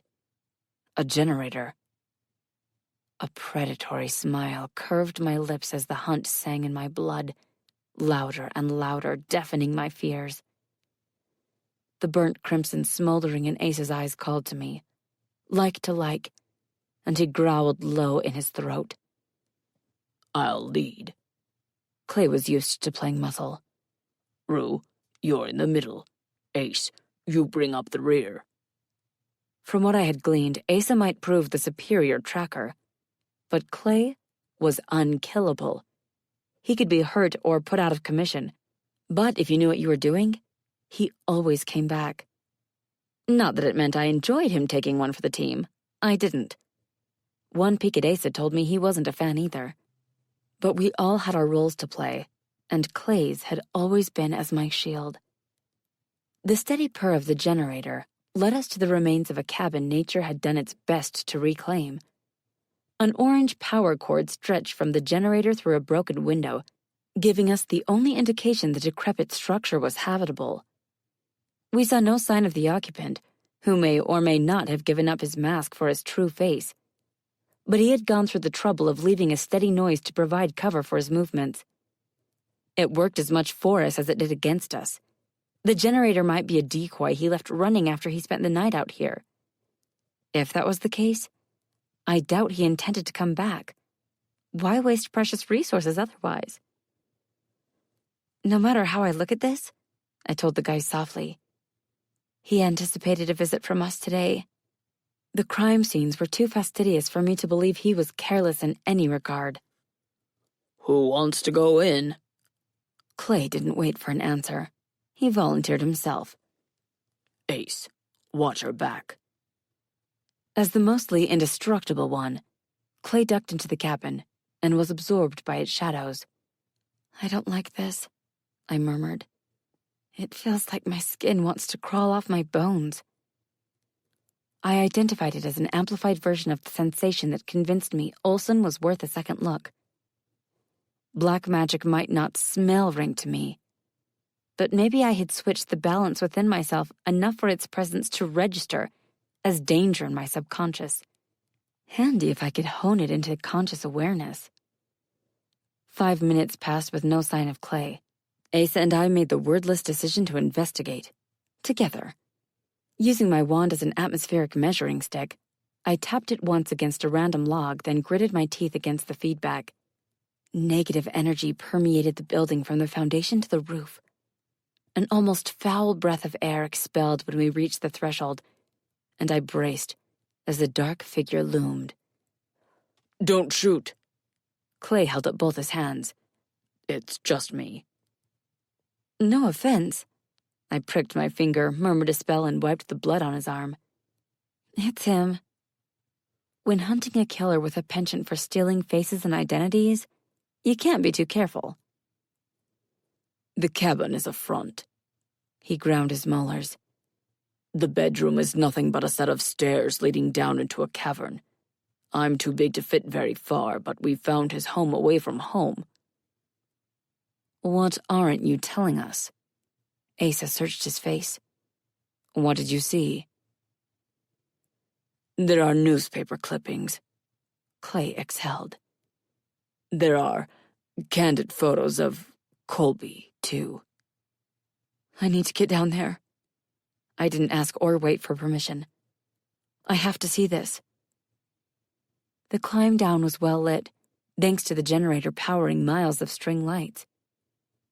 The main cave, which soared 12 feet high, split off into 4 different rooms. It was obvious this was the troll's true home. A couch and recliner sat on a rug in front of a TV on a stand. The closest room had been converted into a simple kitchen with a fridge and a microwave. From the smell, it was plain another one had been used as a bathroom. But the smallest of them, the one that called to me the loudest, had once been a library, until someone dumped the books on the sofa and made it a shrine. Yellowed newspaper clippings from the silver stag case were taped to the wall in chronological order. Layers of brittle tape curled, as if this mural had been taken down and put up many times over the years, and the artist didn't want to risk damaging the paper further. The Fey presses had the most extensive coverage, but the major para-newspapers, all magicked to appear blank to humans, had run the story. Candids of Clay and me from those days filled spots here and there on the wall, but the bottom row. For a moment, my heart forgot how to beat, and my blood turned to ice water in my veins. Those photos were recent, taken within the last few weeks. If I had to date them, I bet I would find they were shot in the time since the first victims were found. The wards kept humans from seeing Colby, but paras could pick her out fine. The killer had taken a keen interest in her based on this spread. There were dozens of photos of her. Just her. Her face, her wings, her legs. The rest of the mural might have been an afterthought compared to his dedicated study of her. Maybe he wanted to consume the one soul to escape the stag, and thus prove his superiority over his idol? But how? How did he know about her? No one knew about Colby. She was my best-kept secret. The only way he could have discovered her existence was if he was there. The night she died. The night I saved her. The night I damned her. I have to go. I stumbled back and fell into the stairs, unable to pry my gaze from the collage. Now. Come on. Asa helped me stand, then guided me up into the cabin. I've got you. I called the bureau. Clay wrapped an arm around me. They're sending another team to handle this. I'm calling in Malone, Asa announced. I want his input on this scene versus the previous ones. Our newest CI, criminal informant, could tie this case up for us with a bow. I just struggled to care. All I could see was my first good look at Colby. All I could hear was her broken voice begging for my help. I promised to protect her, keep her safe, and I was failing at the only job I ever had that mattered. This was a trap. I blinked to clear my eyes, and tears poured over my cheeks. Shh. Asa embraced my other side. Not here. Forced to keep a wary eye out for the killer, we paced ourselves, causing the trek back to the SUV to take an eternity. None of us spoke until the SUV's tires hit the main road. This was a trap. I repeated my earlier words. He lured me away from home to clear a path to Colby. The ward blinked, and the security notifications took on sinister implications that twisted my stomach. Who is this guy? Clay pounded a fist into his open palm. Why fixate on the silver stag? Why Colby?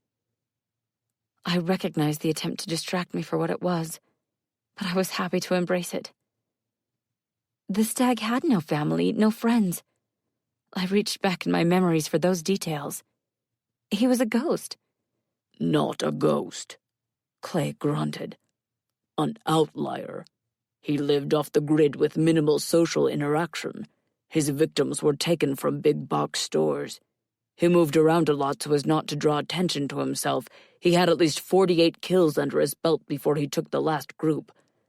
We may never know the grand total. We got lucky that Colby was a type 1 diabetic. She got hypoglycemic at the drop of a hat. How times had changed. She lived on sugar now. She wore a medical alert bracelet her parents had imbued with a locator spell, so that if she had an episode outside the house, they could find her. We followed it right to him. He was in the process of transforming the girls for the hunt. 2 of their souls were already outside their bodies, wrapping them in his chosen form. He consumed them while I hammered at his ward. Rage had consumed me. Not over the girls' deaths, those hadn't affected me then, but at my inability to beat him at his own game. No wonder, with all the souls he had devoured over the centuries of his life. But I had grandfather's voice ringing in my ears, the phantom agony of his cane striking a lash across my hands for each failure. Fury and hatred had burned through me and incinerated the ward. I smashed through the barrier, stabbed the stag in the gut with my wand, and cursed him with delight. Then I did what all black witches do to ensure their rivals don't get a shot at revenge. I ate his foul, black heart. Then you saved Colby. Asa finished the story. Who else would have known that part? I thought no one saw. I rubbed my arms. The 3rd girl had been transformed when I broke in, but she spooked when the other girls were consumed. She broke out of the pen and ran. I didn't blame her one bit. Clay chased after her. The stag was as good as dead at that point. He used everything he had left to transform Colby into a moth. He couldn't move. She had to fly to him. He gave her wings rather than hooves, so she could sail to her own death. I finished him off before he touched her. Then I had an armful of sobbing moth girl and some hard choices to make. It took 2 teams 3 days to find the 3rd girl, but her soul had evaporated beyond saving by then. A thoughtful expression settled across Clay's features. We assumed the 4th girl, Colby, met the same fate. That was the plan. I toyed with my seatbelt. All this time, I thought it worked. As far as I was concerned, it did. Clay rubbed his smooth head. I had no idea. I should have told you. I wet my lips. I should have trusted you. I forced out the rest, because I didn't want him getting ideas about me being good for goodness sake. I think I was afraid if I told you what I had done, and I caved to temptation, you would never look at me the same way again. If you had told me, he said quietly, I would have helped in any way I could, to whatever end. To whatever end. I know that now. I blinked to keep tears from sliding down my cheeks. I couldn't see it then. Clamping a hand on my shoulder, Clay squeezed. Are you booking our flight, or do I get the honors? You do it. I folded my hands in my lap. I'm so jittery I might book us a rocket to the moon. The seat groaned when Clay leaned back, and his soft voice soothed as he used voice commands to walk his phone through purchasing our tickets. Asa stole a glance at me. Will you call Colby to warn her? I tried. I held my phone in a death grip. She didn't answer. The flight home from Charlotte was an hour and 45 minutes. 4 hours had lapsed between the moment we left Olsen's property until we hit the city limits. Colby still wasn't answering her phone or returning texts, and the security cameras had all gone dark. I was ready to scream, or punch something, or scream while I punched something. The drive home from the airport took forever, and I didn't wait for Asa to stop before I jumped out. I ran to the gate, casting my senses wide for the wards that had protected us for so long. They were dormant. The copycat had beaten us here, and he had bypassed my security when he couldn't outright destroy it. That familiar rage boiled in my gut over a fellow practitioner getting one over on me. But this time, it was the result of terror, not a matter of pride. After flinging open the gate, I jogged up the steps onto the front porch. The first step told me the ward on the house itself had been cracked open. There were no signs of forced entry, but the doorknob turned in my hand without resistance. The silence of a dark and empty house grated me. Colby's name burned down my throat, eager to escape, but I didn't want to lure her out until we cleared the house. Room by room, I checked every nook and cranny, using a minor spell to sense her. She's not here. I swallowed the panic in my voice. But that's okay. You mentioned she had safe places. Asa touched my elbow. Let's check those. The house is clear, Clay confirmed. The wards are down, the power's out, and my cell has no signal. The killer must have laid hexes on the wards when he dropped them, forming a dead zone within their boundaries. That gives us a time frame. He was here 6 or 7 hours ago. I checked my messages. That's the last time I heard from Colby. He's come and gone. Asa rubbed his thumb over my arm. But he might be hunting her. Let's do a circuit of the property, Clay suggested. Once we clear it as best we can, we'll fetch Colby. Certainty rang through his voice that she would be safe and sound, and I clung to that by my fingernails. Okay. I led them out the back door. We can start on the north corner and work our way in. Within seconds, Asa had given himself over to his demon, whose eyes burned with determination. Smell better, he said by way of explanation. Stronger, too. A nod was all I could spare him as I hit the tree line and began walking the fence that enclosed my land. I couldn't shake the sensation of being watched, but that came from knowing the witch we hunted was gifted in the art of concealment. If we weren't careful, we could lead him straight to Colby. When we reached the point where we began, Clay slanted his eyes toward me. Satisfied? Not even close. I offered him a weak smile. Let's check her cubbies. The first 4 yielded nothing but a flash of renewed hope. Each one was secured by a functional spell. That meant the most critical of all my wards had held, and that Colby, if she'd reached a cubby, was safe. Around the 9th location, I began to sweat, and the 12th left me with shaking hands. Before I unwound the spell on Lucky 13, I shut my eyes and sent up a prayer to anyone listening. As soon as the magic winked out, a small white blur rocketed out in a frenzy of fuzz and wings. Next thing I knew, a cat-sized moth smacked me in the face, Her legs wrapped around my head in a death grip, and I got a mouthful of furry abdomen. Wings beat against my ears, deafening me, but I didn't care one whit. Rue! She sobbed onto the top of my head. I was so scared. I know. I tugged her down until I could see again and cradled her against my chest. Me too. He walked right in. She clung to me. It was like the wards weren't even there. You didn't see him before he walked through the gate? I was online. Her feathery antennae quivered. The power cut out, and I went to check the breakers. Our house was old, and her rig had shorted out her room more than once when she got plug happy. That's when I saw him. Her feet bit into me. He was dressed like Clay and Asa. Clay had come up behind us, and his lips thinned to a hard line. Just like us, or a little different? Just like you.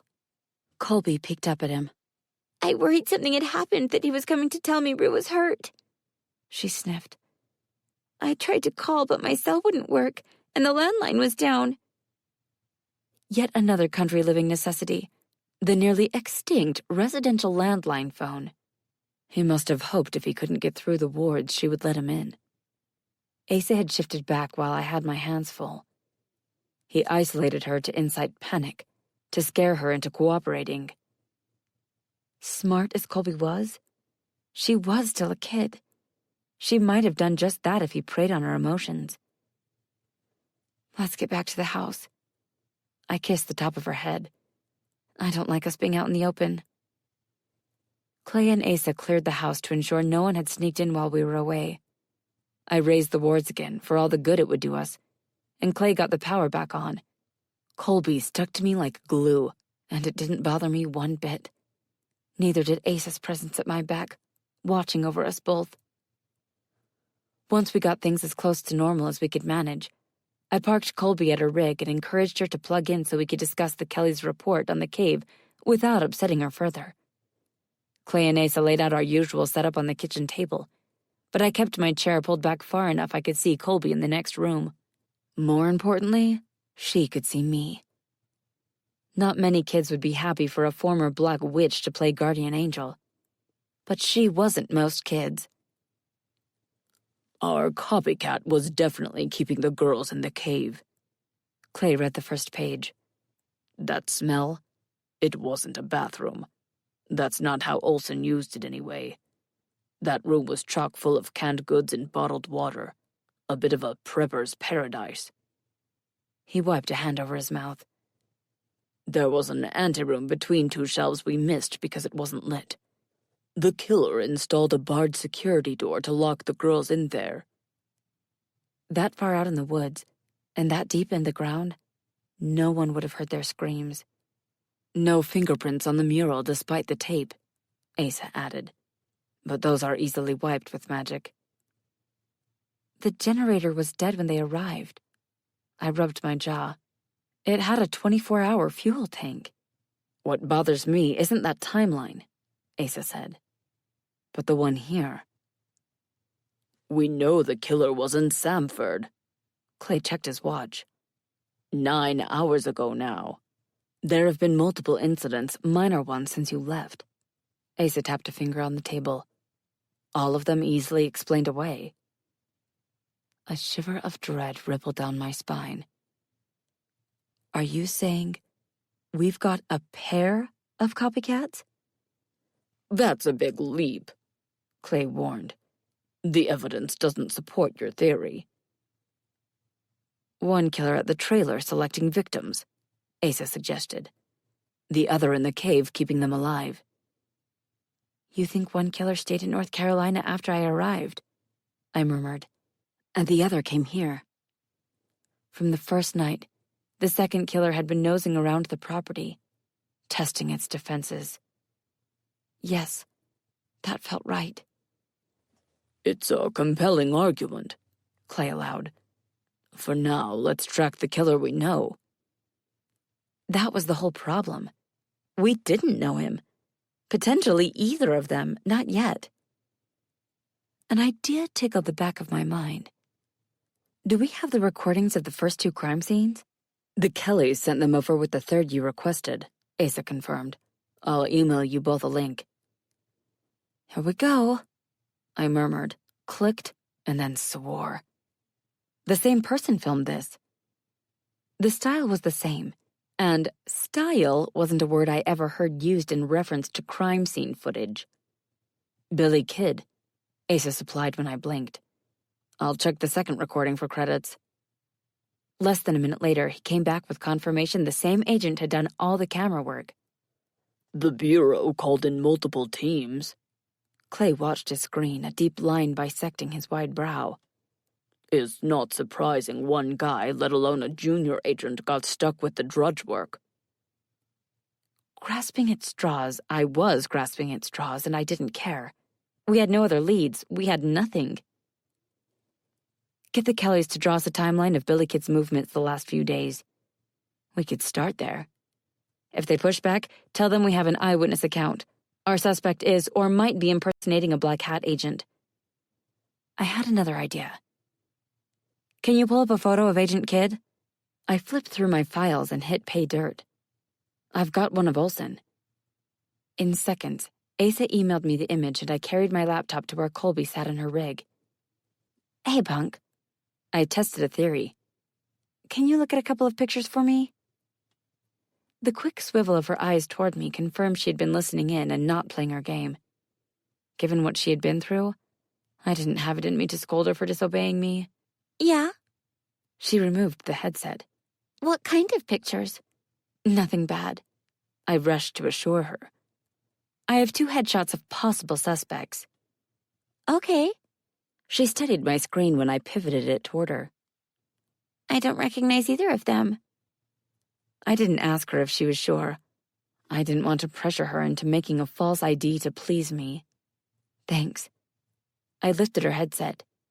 Try turning this on next time? Her antennae drooped at having been caught. But she didn't apologize, and I doubt she obeyed me. Kids these days.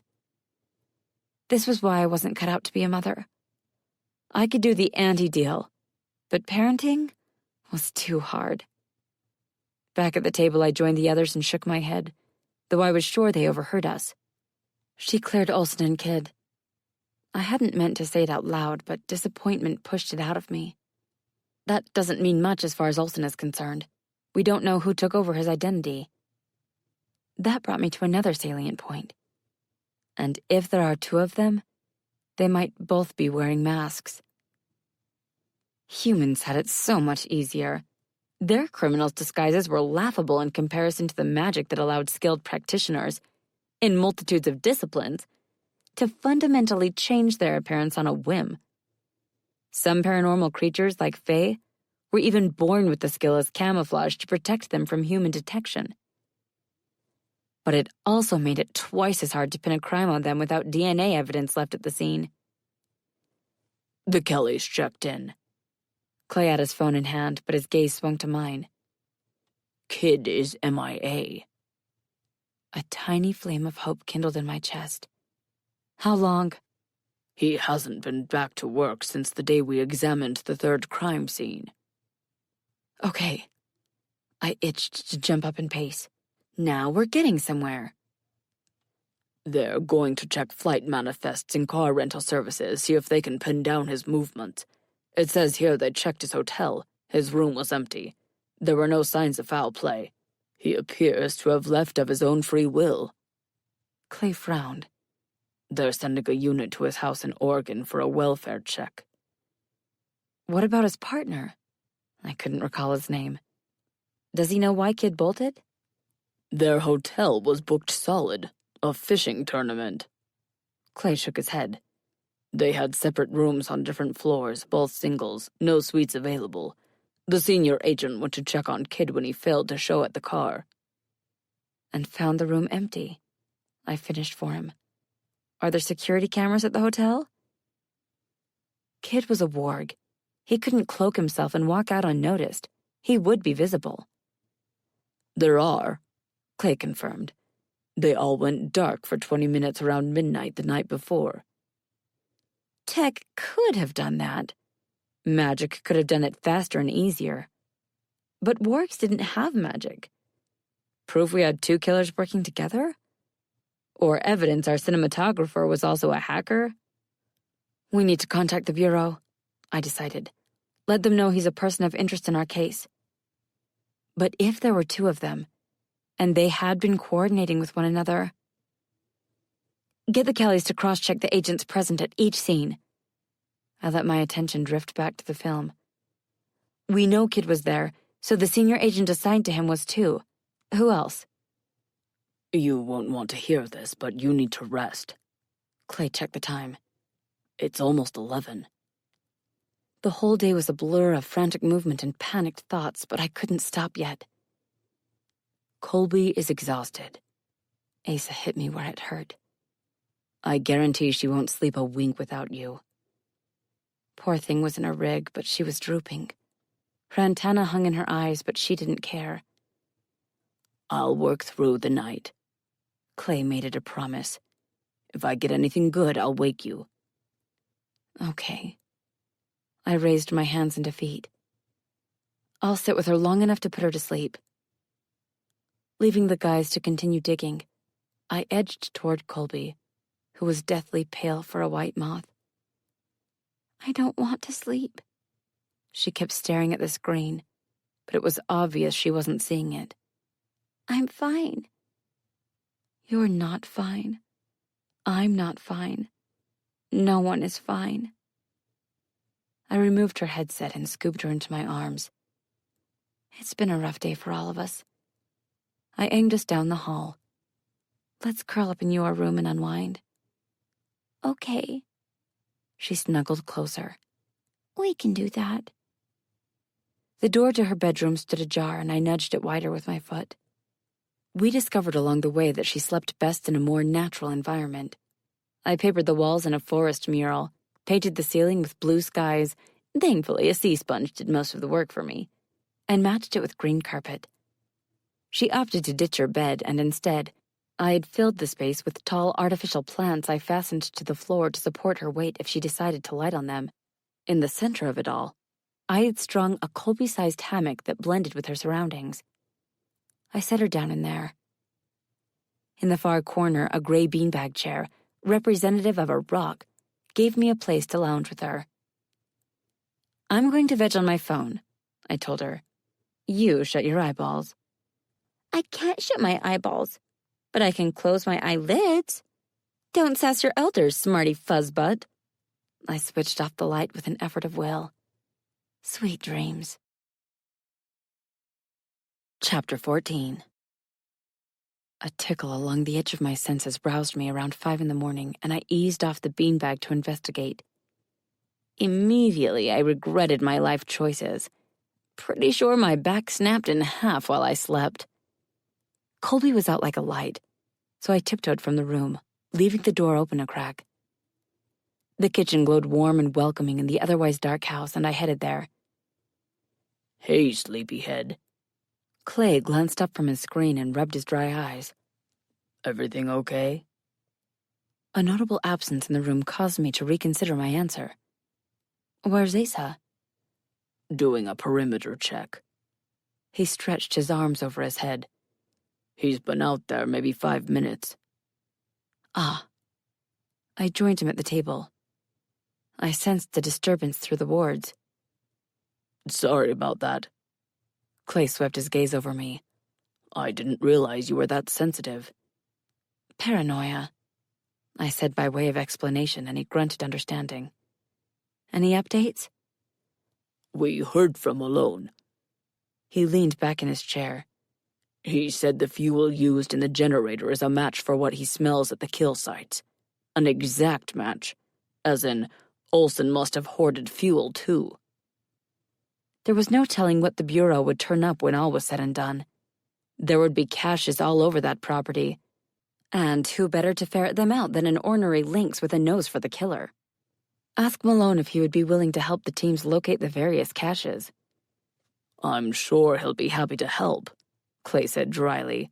You give great motivational speeches. Intimidating little old ladies, even ones who baked people cookies, wasn't a talent I wanted to cultivate. More emails of lesser importance arrived requiring my attention, and I settled in with Clay to work. 2 hours later, deep in research, I almost jumped out of my skin when a hand landed on my shoulder. "I didn't mean to startle you." Asa raised said hand like he had been burned. "I was just reporting in." Blinking away the lines of text behind my eyes, I stared up at him. "Find anything?" Nothing. The edges of his lips twitched, except for an elderly woman with a yellow camo shotgun. "She's up with the dawn." I stood in a rush. "How long ago did you see her?" My neighbors don't expect me home yet, and I had left my car in the driveway. That meant they had no way to gauge my return unless they saw me with their own eyes. The sight of a strange SUV in my yard must have sent Mrs. Gleason into a tizzy. Enough she walked our property line for a read on who had dared to trespass while I was away. She's been on high alert since Clay dropped in unannounced. I didn't have to remind Clay she pumped his butt full of buckshot. She might have seen or heard something we can use. I'll go talk to her. Not alone, you won't. Clay made it an order. Ace, you go with her. Asa cocked an eyebrow in response, clearly not expecting to be paired with me. The kid likes me better, Clay said smugly. She's less likely to panic if she wakes up alone and I'm here. Fair point. Asa lowered his head. All right. Let's take my ride. I touched his arm. That way she probably won't shoot when she sees us. Probably? Asa flicked a glance at me. I thought you were friends. We are, I shrugged. But she's got arthritis, and that makes for a twitchy trigger finger. Before we left, I changed into a casual outfit to further put Mrs. Gleason at ease. Asa didn't take his eyes off me, or the knee-length sundress with bumblebees zooming across the fabric. There was no time to start a conversation worth having in under 2 minutes, so the drive was silent. Sure enough, I pulled in, and Mrs. Gleason stepped out onto her porch with the gun in her hands. Careful not to make any sudden movements, I lowered my window and called out, "Good morning." "Rue?" She eased down the stairs, the shotgun tucked under her arm. "I wasn't expecting you back yet." She spotted Asa halfway to me and froze. "You brought a friend." She glared at him. "Are you that police looking into Rue's ex?" After he got his window down, he answered, "Yes, ma'am." "Good." She came to my side. "Another police was by your place yesterday, around 5. He was dressed like this one anyway. Not as pretty, though." She gave Asa a more thorough examination. "I figured he was checking on your house while you were gone, so I didn't shoot him." Smothering the urge to laugh, I cleared my throat. "I appreciate that." Tone polite, Asa coaxed her. "Can you describe him for us?" "About the height of my late husband, maybe 5'8" or 5'9", brown hair, nice suit." On my phone, I accessed the photos of Olsen and Kidd. "Did you see either of these men?" "No." She shook her head. "That wasn't him." So much for that idea. Illusion magic truly was a plague on the paranormal law enforcement community. "I don't understand." She frowned. "If he's a police, then can't you call the station for that information?" "We're concerned my ex," I lied through my teeth, "might be impersonating a police officer to evade capture." I poured it on thick. "We have reason to believe he discovered my new address." I put a cherry on top.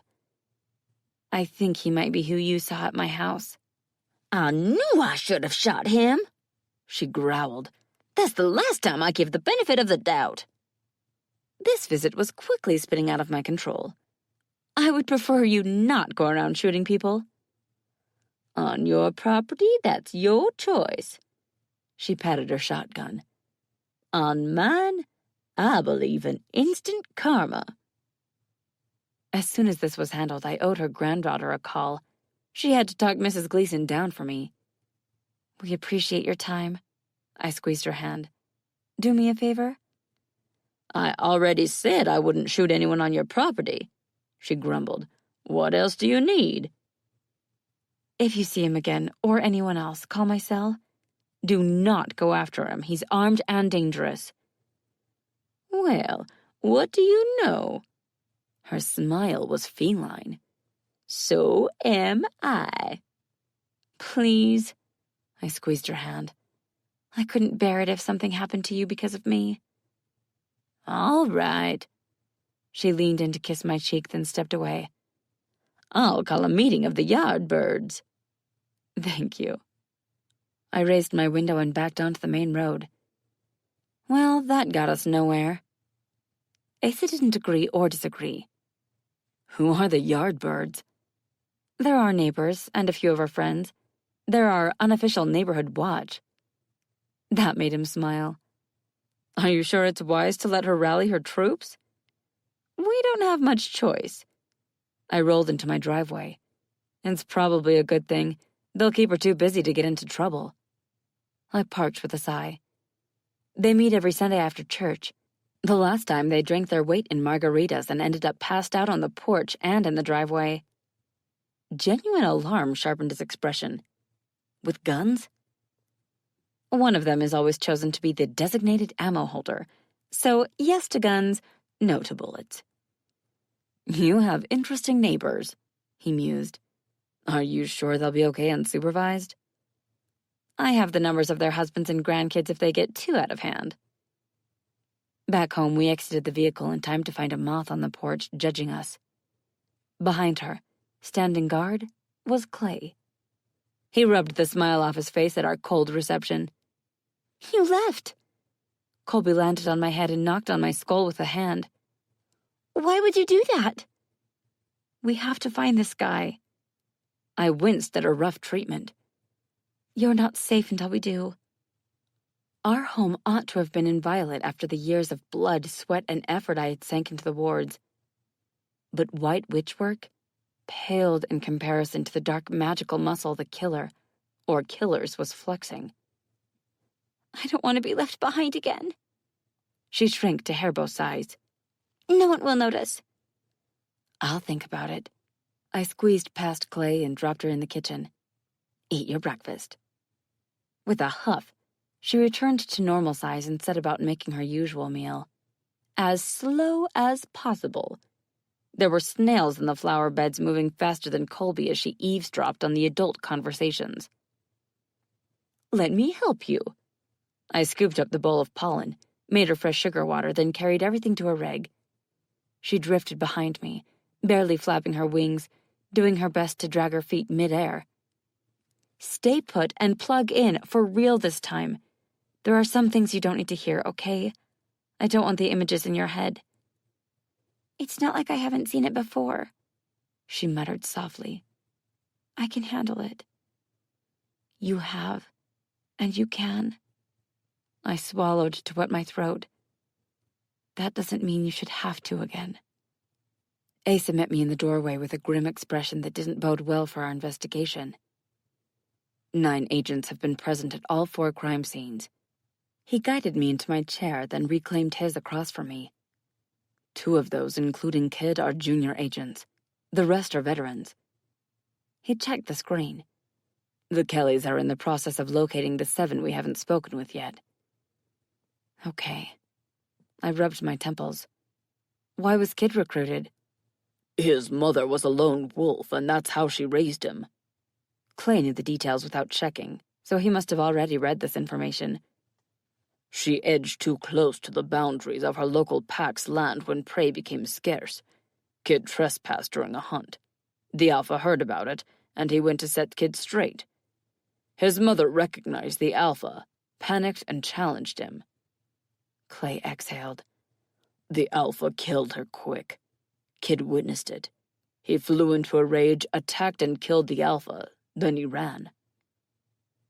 A warg with Alpha tendencies and the strength to overthrow a pack on a whim had to be kept in line. Packs police their own, but with Kid a rogue, the pack must have called Black Hat to report him. That means he's strong, fast, and violent. A killer. Like the rest of us. What else do we know? He was a part-time film student at a local college and worked full-time for a techie big-box store. That fit with the artistic perspective Kid brought to the crime scene videos and the possible camera hacking at the hotel. He has no magic. Asa worried one of his earrings. If he's our copycat, then he's definitely one of a pair. Wargs had only the magic they were born with. While it was transformation magic, it wasn't a gift they could share with others. They might eat hearts because they tasted good, but they wouldn't gain power from it. But souls? They had no means to call them or collect them, let alone consume them. The more we learn, the less we know. I stared at the ceiling.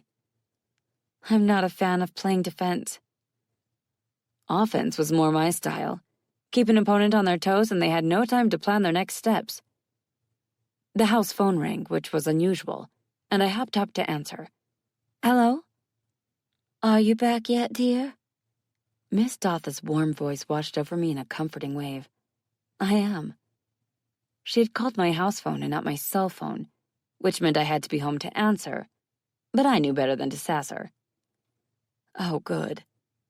She drew in a deep breath. I'm afraid I have bad news. Are you okay?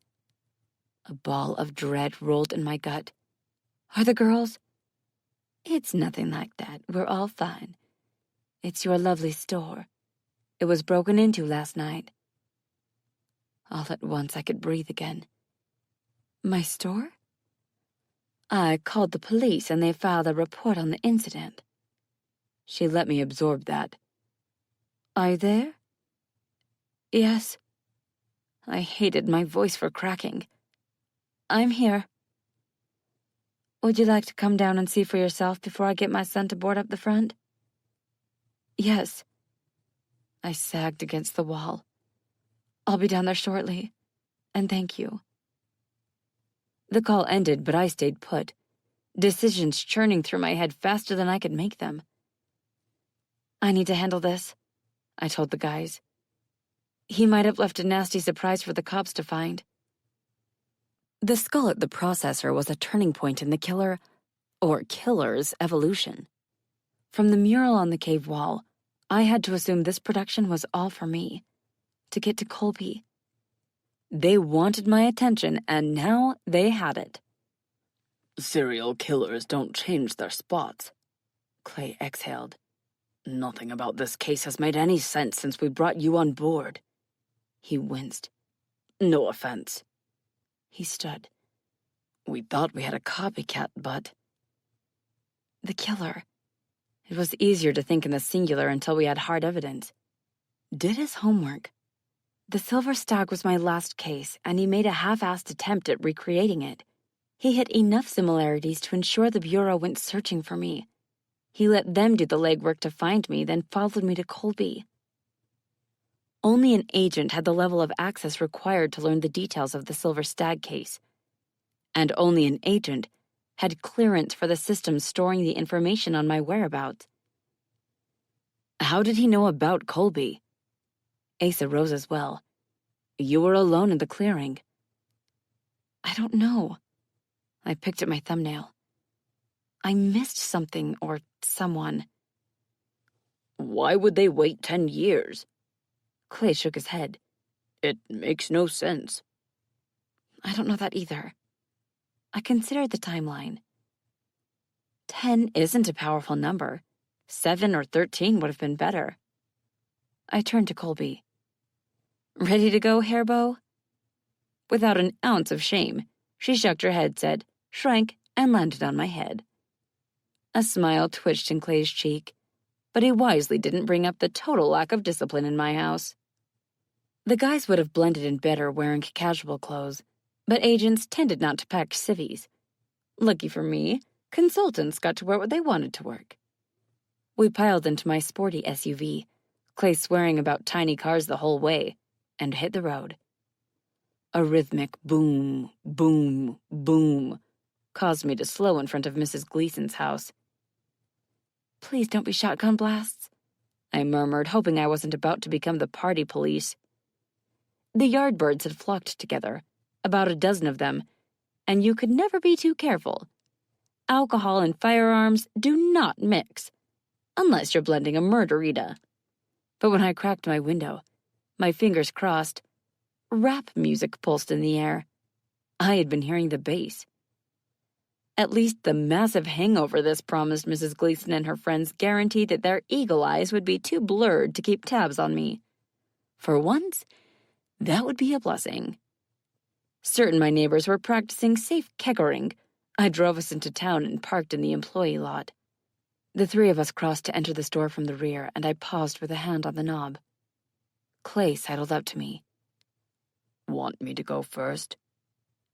I couldn't find my voice, so I shook my head and pushed inside before I lost my nerve. A gasp escaped me at the total destruction of what had been a small dream come true. Everything that could be broken had been, including the security cameras mounted in the corners. Crunching over broken glass, I met a pair of officers at the front door who greeted me with curt nods. We had a small police force, so their faces were familiar. Their name tags read Waters and Downey. There was no sign of Miss Datha or the girls. She must have driven them home after the police arrived. Miss Hollis, Waters greeted me. Do you have any enemies? Anyone who might want to hurt you? The abrupt question shocked me into silence when I had been expecting the usual social niceties first. What he means is, this level of violence strikes us as personal. Downey cut his partner a sharp look, then gentled his tone. Do you have any idea who could have done this, or why they targeted your store? The only choice I had was to stick to the lie I had been telling. My ex-boyfriend. All right. Downey offered me a polite smile while he made notes. What can you tell us about him? Hold up, Downey. Waters cut into his partner's questioning to assess Asa and Clay. Who are you two? We're with Rue, Clay told him. She let us in. Asa did his best to appear as non-threatening as possible, but Waters broke into a sweat looking at him. The man responsible for this mess is Neil Wells, I said loudly over Waters, then launched into my cover story for them both. Neil Wells had existed, and he had been abusive to his girlfriends, but I had never been one of them. Black Hat put him down for blowing up a church to kill the vampires who slept in crypts beneath it. Why Selkie had it out for vampires, I had no idea, but Neil also managed to kill 8 humans in the blast. The director wasn't about to let that slip, since dead humans meant investigations that might expose the bones of creatures the Bureau didn't want to explain to mortal authorities. I figured Neil torched his reputation during his life, so I wasn't doing him any harm by compounding his legacy after his death. The police questioning dragged on for about 30 minutes, give or take, before Miss Datha arrived on the scene. You boys have your answers. She shooed the officers out of the store. Let the poor girl process. The officers knew Miss Datha at least as well as I did, since neither of them opened their mouth to sass her. And yes, Miss Datha considered anything she didn't want to hear sass. Gathering me into a fierce hug that smelled of lilacs, she patted my back, and the faint hum of distant magic in her blood soothed me. There, dear. Miss Datha's affection was cat-like, in that she gave it when she wanted, and she had claws. Okay, so she had perfect oval-shaped acrylics, but they were digging into my skin about to draw blood. Something had rattled her, not just the break-in, more personal than that. She was a tough woman, and she wouldn't be literally hanging on to me by her fingernails if there weren't more to the story than that. When she didn't release me, I addressed the police over her shoulder. We can take it from here. We'll be in touch, Downey assured me. Call if you think of anything or if you see your ex in town. I'll do that, I told the polite lie. Thank you for your service. The officers left, and Miss Datha's acrylic talons dug in deeper, but she didn't budge for a full minute. Miss Datha, I couldn't extract myself without hurting her. What's wrong? He took them. Her arms began trembling around me. He took the girls. A lump formed in my throat. Who? Your ex. She pulled back but didn't let go. He was here when I arrived at 6. The weekly jar shipment came in last night and I had inventory to do before we opened. The store was a mess, and when he saw me... Tears filled her eyes. He started ranting about a Colby Timms. Tiny feet dug into my scalp while Colby panicked at the sound of her name on Miss Dotha's lips. By this point, I was clutching her back. What did he say about Colby? For him to bring Colby up to Miss Dotha, he must have sensed Miss Dotha's witch heritage and figured that was why I hired her. Smart as he was, he would have quickly realized he was mistaken to do so, that she was blissfully ignorant of my real identity. Frankly, I was amazed and grateful he let her live. He demanded to know where she was hiding or where she might go. He must have thought she would run here after the house wards failed. What did you tell him? The truth. She stared up at me. I've never heard of her. Her eyes were red-rimmed and puffy. From what I know of your past, I assume that was your birth name, that you changed it when you left him. A fresh wash of tears poured down her wrinkled cheeks. He was about to leave when the girls arrived. He did something. I don't know what, but they collapsed in the doorway. Drugs, maybe?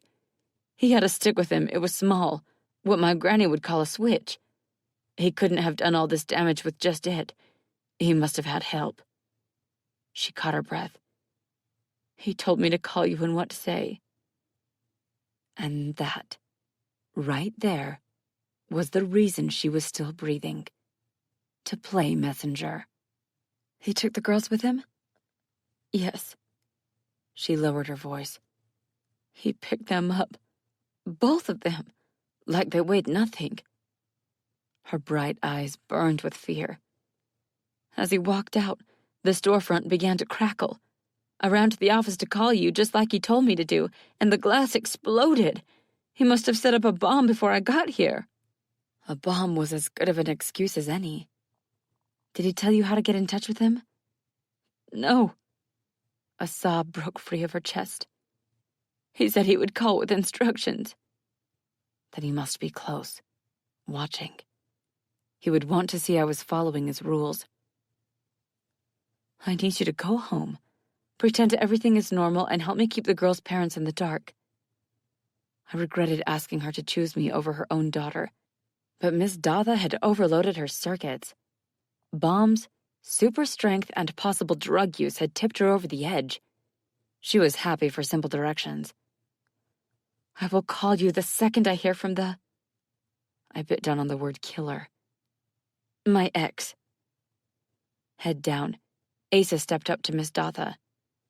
Can I drive you home, ma'am? Of the two agents, he fit behind the wheel easier, and without the risk of busting another seat. No, thank you. Her hand rose to clutch her cross necklace. The drive will give me time to calm down. There was no correlation between Miss Dotha taking comfort in her religion and Asa's heritage, but he noticed the gesture and took a healthy step back. It made me wonder how often he garnered that reaction from those who were aware he was half demon. With Clay as his partner, I doubt anyone mocked him twice. As funny and sweet as Clay could be, he had a bad side no one in their right mind wanted to be on. Clay took care of his people. It made me sound pathetic, but he had been my best friend, one of my only friends. I wasn't raised to search out others to form bonds, aside from alliances, and those were iffy. Clay had changed my life, forever. He was the only person who had ever seen any good in me. He was as much to blame for the switch flipping in my head as Colby. Maybe he had been the true catalyst, his goodness priming me for the moment I said, enough, as I sprouted a conscience of my own. Get our girls back. Miss Dotha cupped my cheek in her cold palm. Kill the bastard who took them.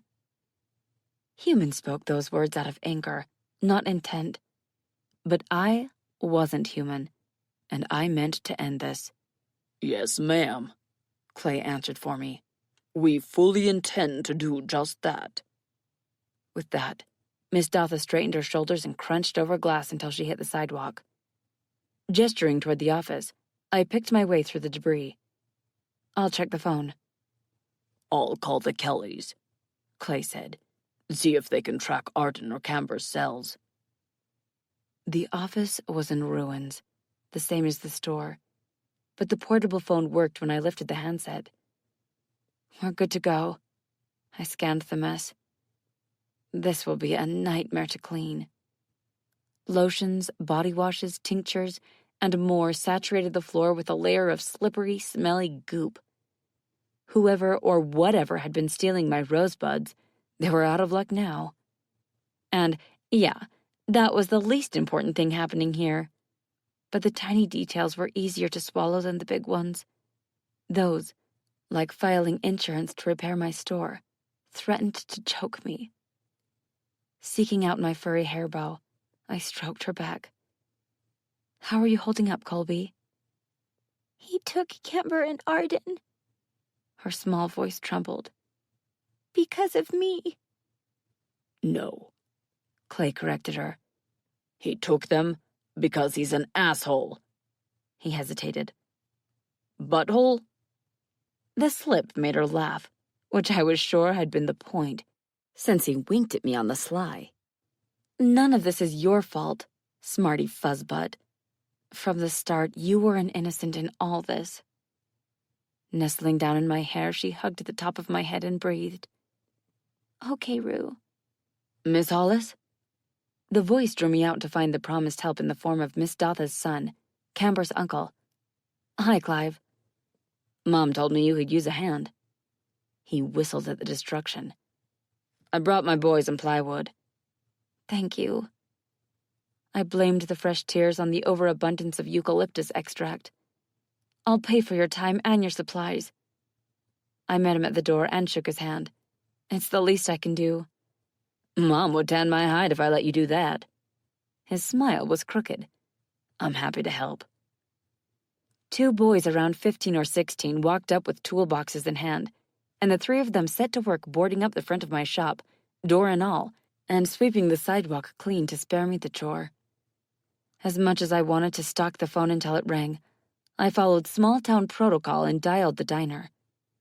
I ordered my helpers and the 3 of us sandwiches and chips for an early lunch. It was the least I could do, even if the gesture felt empty. Miss Dotha had sent one of her sons to help, who had no clue his niece was missing. Her family was lending me a hand without any expectations after I had cost them so much. No, I couldn't think like that. Camber and Arden would be okay. They had to be. About the time Clive and his boys finished up, I heard Miss Hampshire call out a greeting. I was still in the store making a tiny dent in the mess when she walked in with multiple bags hanging on her arms. They left bright white lines in her tan skin, and I rushed to take a few.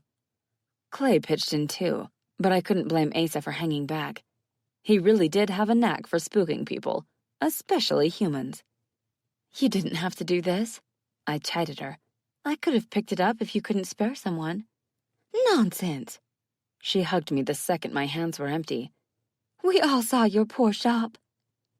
Yeah. I picked at a fingernail. Miss Dotha sent her son and grandsons to help. Most of the food is for them. I figured. She glanced around the store. Do you need help in here? No.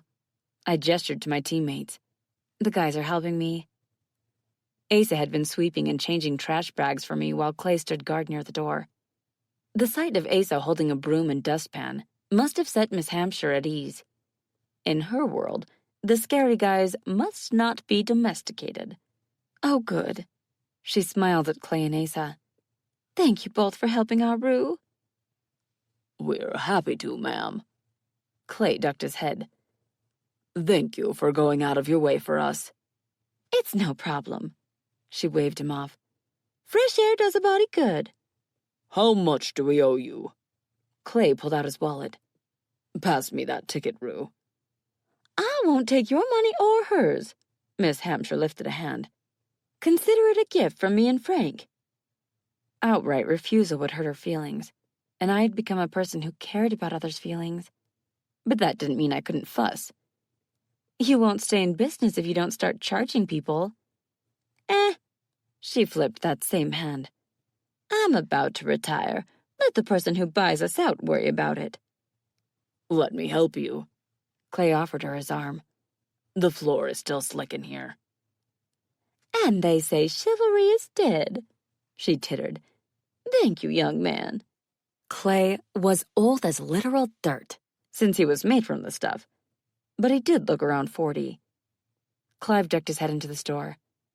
Are you ready for us to seal it up? Yes. I passed him his bags of food. Thank you for all your help today. He grumbled to accept even that much payment, but the teens had their stomachs in their eyes. Once Clay returned, Clive set the final sheet of plywood in place and began nailing it over the door. The Kellys replied. Clay shook his head. The phones are both off. He can't track either of them. The girls never turned their phones off, which meant the copycat had done it for them. Last location? A slight hesitation told me how much he didn't want to say what came next. Main Street. The immediate powering down of the phones reaffirmed the killer was tech-savvy, which truly sucked. On the upside, the privacy allowed Colby to stretch her wings for the first time in hours, but she kept her perch on my head. Pretty sure she had been asleep and had gone right back to napping to pass the time. The wood blocked us from view off Main Street, and I deflated a bit, as if this version of me, this Rue, had been punctured with a sharp needle. Past and present, the two halves of my life had collided right out of the gate. I had been a fool to think I could keep this part untainted by the darkness of the other. Black Hat was a cancer in its agents, and I was proof there was no cure. Chapter 15. The phone rang. 10 hours and change after we arrived at the store. I'd been staring at it, willing its display to light. For a panicked heartbeat, I couldn't decide if it was real or wishful thinking. The handset slipped across my damp palm when I grabbed it and answered. Hollis Apothecary, Rue Hollis speaking. Asa ducked into the office, mop in hand. Clay was right behind him. Both were listening in. So was Colby, who was cuddled into a jacket Arden had left in the office, her dark eyes wide with worry. You have something I want. A quiet male voice informed me. And I have two somethings you want. You'll have to be more specific. I want the loaner. He paused. Give it to me, and I will return the girls I took from your store. The long wait had cured me of any urge to play games. I want proof of life.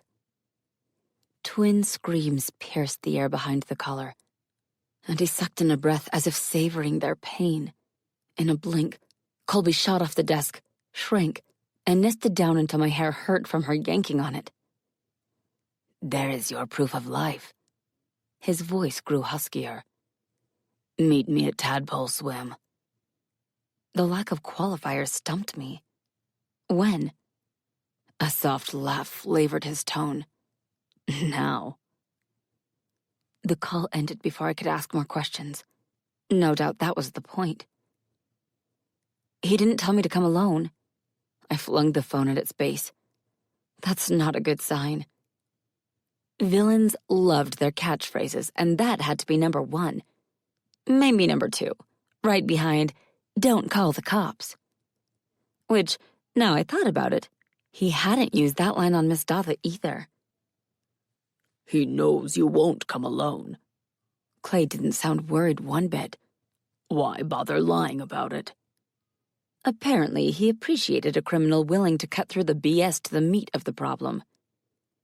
He wanted off the phone as fast as possible, Asa murmured. Check the caller ID. Maybe he worried we used our spare time to tap the line. Clay shrugged. Paranoia does that. Magic created too many loopholes for old-school tech to be anywhere near reliable in these situations. He used Arden's cell phone. It's on, it's turned on. A drum beat in my chest. Call the Kellys. There was every reason to believe the copycat had used a spell to conceal his location, but hope was like a weed, hard to kill. We need to move. I pushed from the desk and stood. They'll have to track on the way. Clay left the call to Asa. How far is this tadpole thing?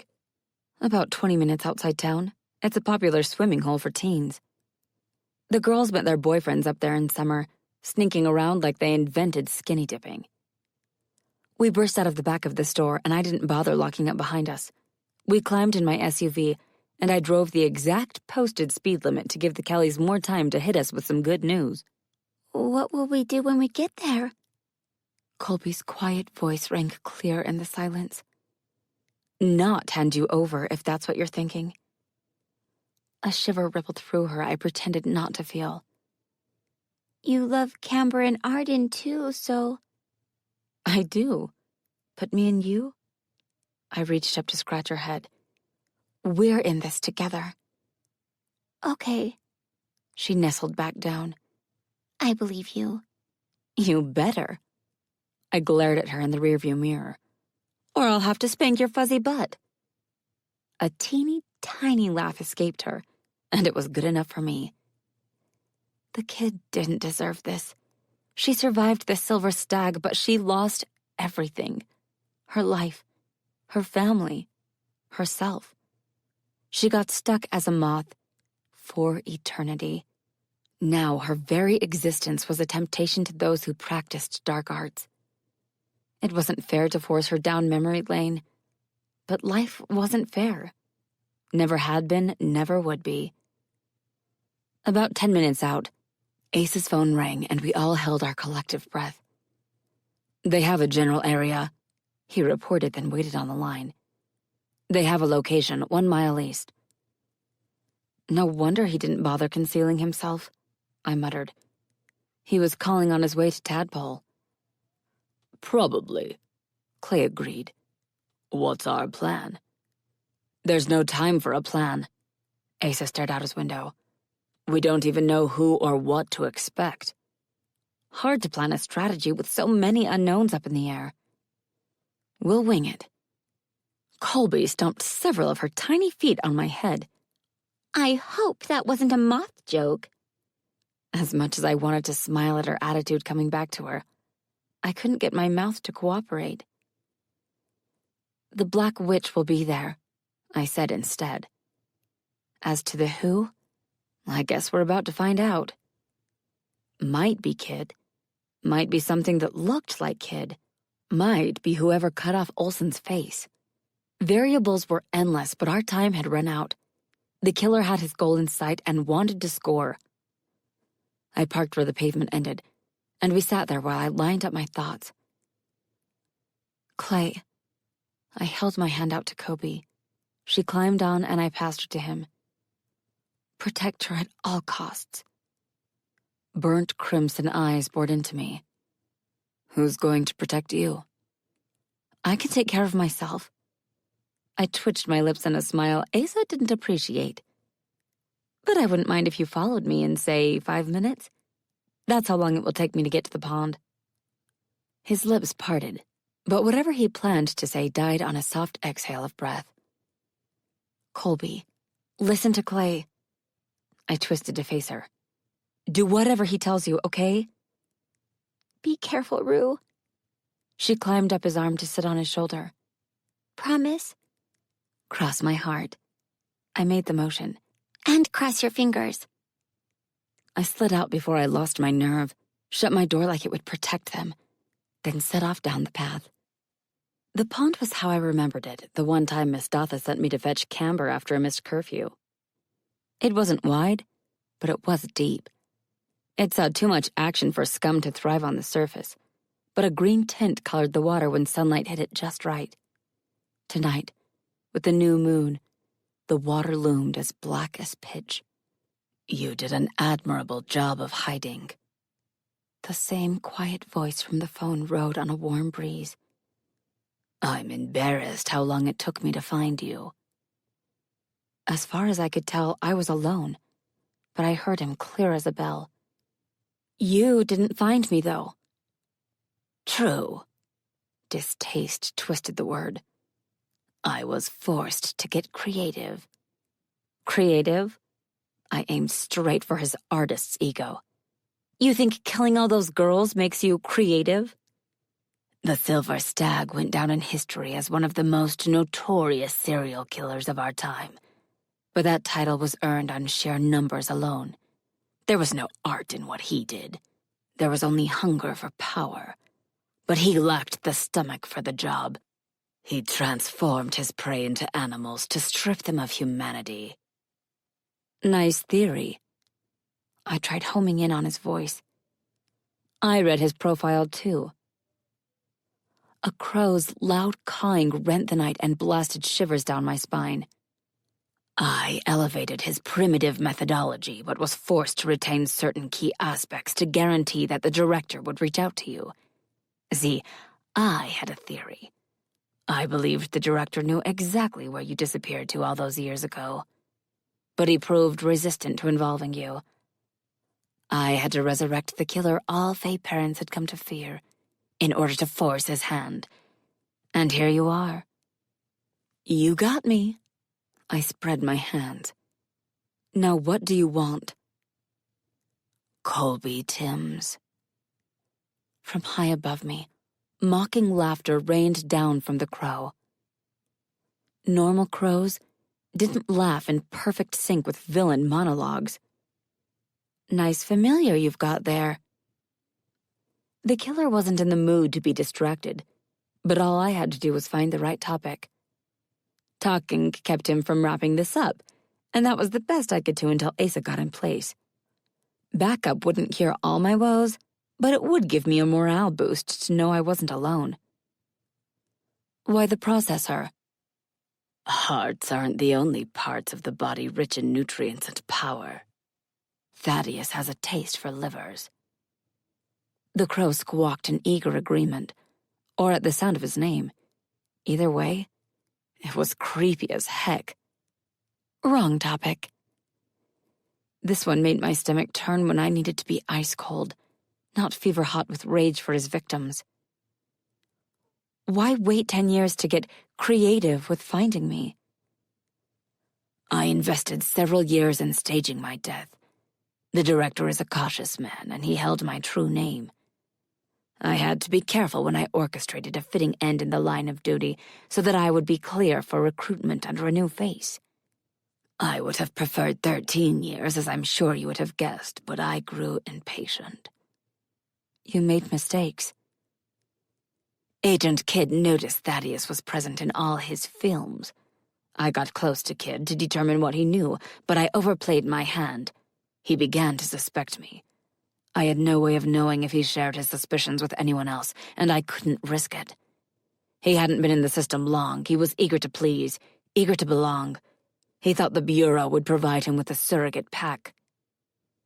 A twist in my chest allowed the floodgates of guilt to swing wide open. His use of the past tense told me all I needed to know about Kidd. He was dead. The copycat had killed him, and we hadn't even tried to save him. I wrote Kidd off as a bad apple at the first opportunity, then left him to rot in the barrel. One more sin added to my black soul that I would never wash clean. That bird. Pieces of the puzzle snicked together in my head. You sent it to harass Colby. My familiar. He corrected me. With you away, there was no harm in him testing your defenses. With the added benefit of scaring the bejesus out of Colby. I snarled, too late to quiet my rage. With that outburst, I told him all he needed to know about our relationship. She wasn't only familiar. It wasn't just her magic that made her special to me. He knew now I cared about her. I loved her. And that made me more vulnerable than I was already. Gone was any hope of convincing him she was a means to an end. I might have sold him on me using her as a power source otherwise, but my heart spoke loudest. Life had been so much easier when I lived like I didn't have one, didn't need one, didn't want one. Colby Timms, he repeated. You brought her with you. I can sense her. Where is she? Wings fluttering over my head made me twitchy, but I held my ground. How did you know about her? Thaddeus told me. The big-mouthed bird squawked at the compliment, and I understood my mistake. You were there. I was a senior agent, but I wore my true face then. I got called in as backup along with my partner. A scratching noise warned me the crow was still above me. I sent my familiar ahead to scout the location. I can see through his eyes when I choose, and what I witnessed that night changed everything. Everything had changed. He was right about that. But it changed for all of us, changed us, not just him. I thought you would consume the Lunner. I expected no less from a Bathory. But you didn't. You tucked that little moth girl in your pocket and vanished without a trace. I thought at first you meant to feast on her in private, but I scented your magic at the scene.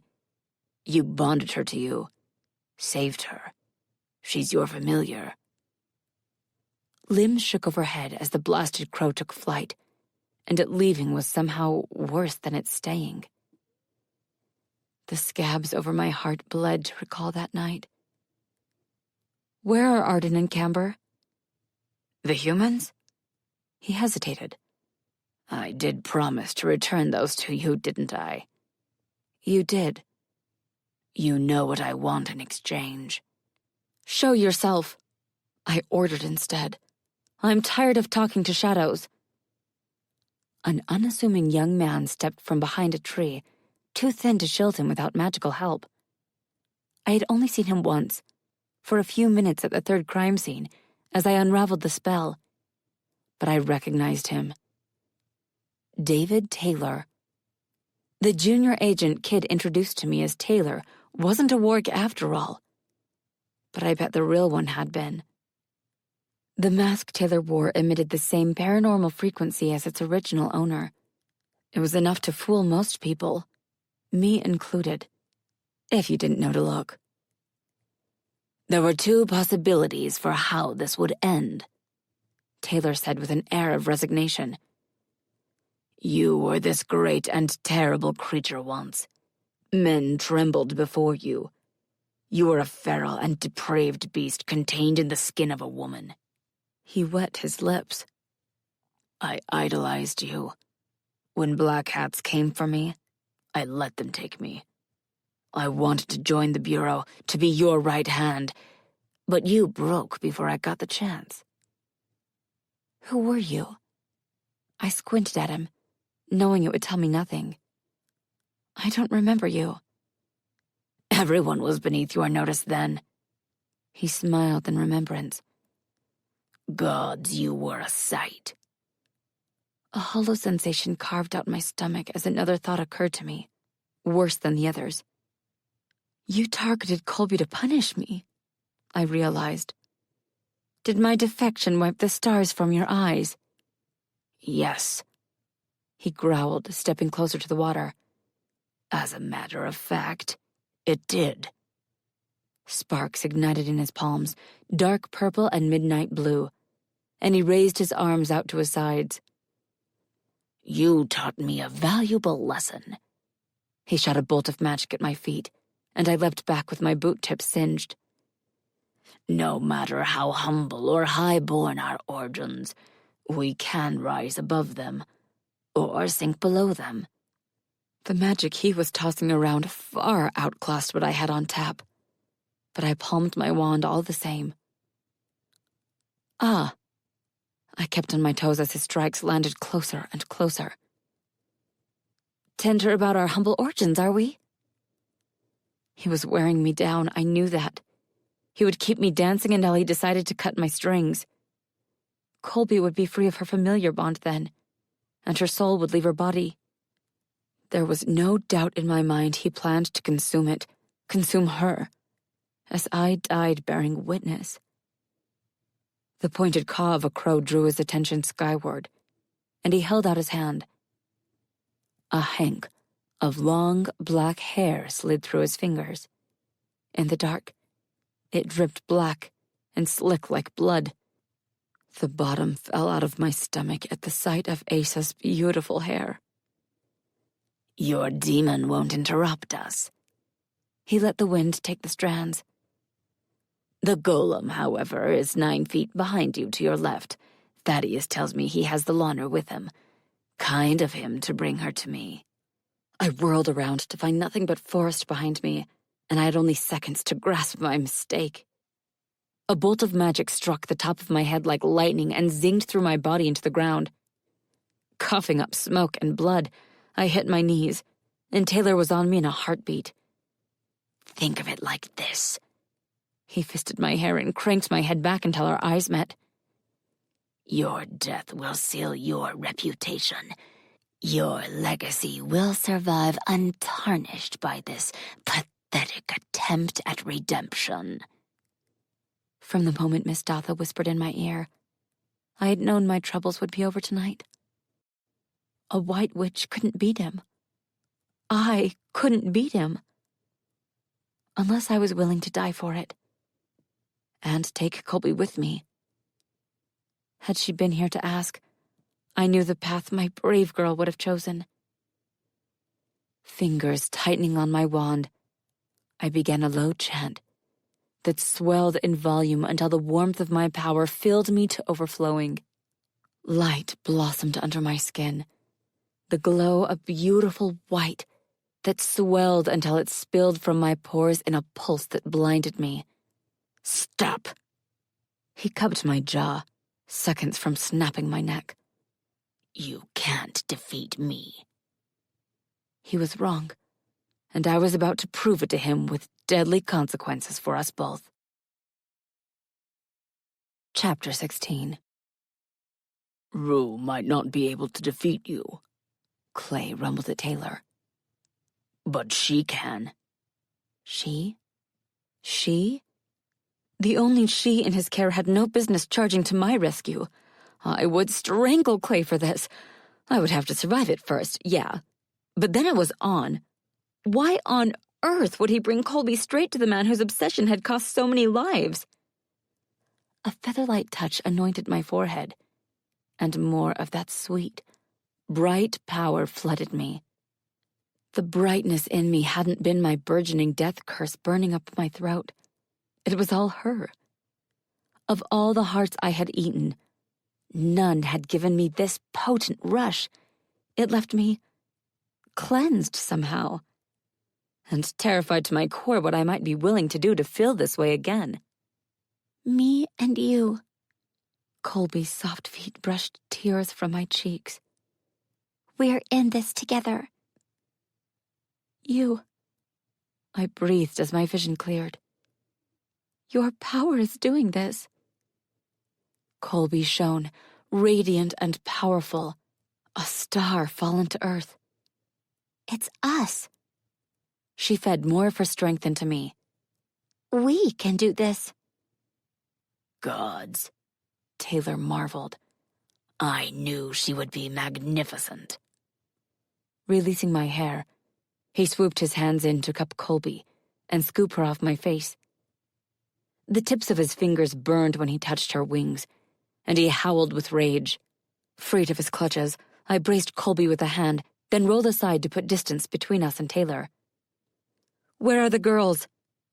The wand singed my palm. What have you done with them? Give me the Launer, He snarled, fingers curling into his palms. She was never meant to be yours. Colby belongs to herself, I informed him. She just lets me hang with her. Incredulity darkened his eyes, and he flung out his ruined hands to summon more electric magic. Heat engulfed every inch of my skin, tightening it until I felt ready to burst, and then I shattered. A wave of power blasted out of me, washing through the clearing and immolating Taylor.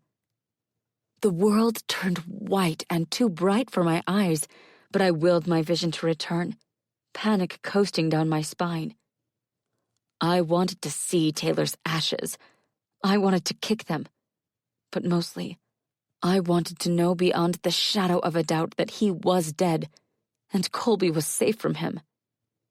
Sweaty and shaky, I sank to my knees to keep from tipping over onto my face. As shape and color returned, I located the pile of gray dust and breathed a sigh of relief. Colby, still in beacon mode, shone from the tree limb over my head while she kept watch over me. Okay, glowworm. I threw up a hand to shield my eyes. Dial it down a few notches. How cool is this? She twirled in the air. I'm totally a light mage. Very cool. Clay stepped up beside me. You're absolutely a light mage. Too bad her MMORPG friends could never know what a true badass they played alongside. Yes, well, use your newfound powers for good. I squinted less as she dimmed. Do you hear? An ear-splitting caw lodged my heart in my throat. Thaddeus. I'd forgotten about him. Come here. I held my hand out over my head. Now. Too late. I was too late. Fast as a bullet, Thaddeus swooped toward Colby, his aim perfect. Colby. Flaring his wings at the last minute, Thaddeus slowed his descent and extended his taloned feet. A thickly muscled arm shot up as the crow closed in and yanked it out of the air in a tight fist. With a bestial roar in its face, the demon that was Asa bit off its head with a crunch. Colby, distracted by the demon, smacked into the side of my face, then slid down onto my shoulder, where it was safe. Relief that had nothing to do with having Colby warm and safe in my arms shuddered through me. Asa was okay. Better than okay. He was alive. He was really going to town on that crow. You're scaring the kid, Clay warned him. Spit that out and throw the rest away. The demon growled low in its throat, chewed a few more times, then sighed and did as he was told. Adrenaline could only keep you going for so long. As it flushed out my system, I was forced to accept the truth that my actions carried terrible consequences. Taylor was dead, as in pile of ash dead, and we had no idea where he'd stashed Arden and Camber. He had held them captive for 10+ hours. It was far too easy for me to imagine what he might have done to the girls during that time, what he left for us to find. Where do we start? I spun toward Clay. What did the Kellys say? They hadn't gotten back with us before I went to meet Taylor, but any location information they gave us was more critical now than ever. The girls were on all sorts of social apps that fed their location information to their friends and followers. For once, I was grateful they'd ignored Miss Datha's, and my, warnings about making them so easy to find. Surely Taylor wouldn't have bothered disabling them when he called me right to him. Fan out. I made a circular motion with my finger. Let's search the perimeter for any surprises. We broke apart and combed the area. Aside from a rusted chain strung from a limb that hung into the water, we found nothing in the immediate area. The chain was peppered with rotting wooden dowels. Teens swung from it over the water and then let it go with a splash. It had been here last time, and I saw firsthand how it was used then. After we regrouped, I told them, we need to search the spot where Taylor called me from. I didn't have to remind them of the screams he offered as proof of life. They would have heard them. Agreed. Clay began walking, phone in hand. It will give the Kellys time to work. Asa elected to remain in his demon form. How he kept his thick horns and hair, which was too thick to tell me if he had a bald spot, from snagging on low-lying limbs mystified me. He moved with an easy grace through the trees that could only stem from his Fey heritage. Here.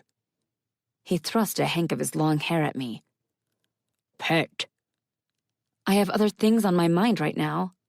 I swatted his hand. No thanks. Pet. He growled at me. Now. On my shoulder, Colby snickered and snorted with no attempt to hide her laughter. Fine. I held the lock of hair like a leash and kept searching. Happy? The demon rumbled and puffed out his chest as if me leading him around was the best thing ever. The hike took no time, but the coordinates gave nothing away. Nothing but trees, trees, and more trees. Everyone stand clear. I used the excuse to return the demon's hair to him. I'm going to... We An insistent foot tapped on top of my head. are going to... Whatever you are about to say. Colby... Don't Colby me. She stomped again. I'm your familiar. Her voice softened. Let me help you. Please, Rue. After everything she had been through, I should have known how much it mattered to her that she helped break the cycle. She didn't want any other girls to end up like her or worse, and I had to respect that. Okay. I took out my wand. We're going to douse the area for residual magic. Ready. Her wings fluttered overhead. Let's do this. She sank to my eye level. How do we do this? I'll use a spell. I exhaled my frustration. You can feed me a tiny bit of power to extend my range. I can do that. She blinked a few times. I think. At the pond, she had acted on instinct. Fear for me had guided her. This was different. It required intent. Don't sweat it. I smiled at her. You've already saved the day. I don't mind pulling my own weight. The praise lit her up from the inside. Not literally this time. Thankfully, I needed to see what I was doing. Eyes shut tight. I held my wand in a loose grip and chanted under my breath while turning a slow circle. I made one full rotation before nodding to Colby, who zipped over to land on top of my head. She gripped my hair with her hands and began to hum a little ditty. No, she wasn't humming.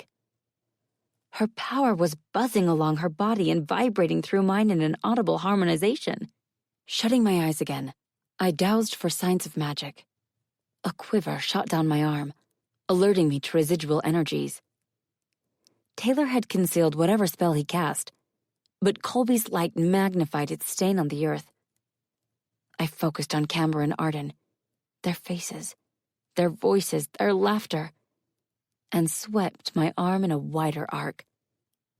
A pulse shot up my arm, straight to my heart, and I gasped as my eyes opened on a new direction.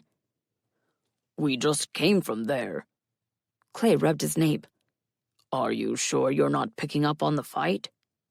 A lot of magic had been thrown around near the pond. It was a miasma of dark and light energies. Probably. I rubbed my face with my hands.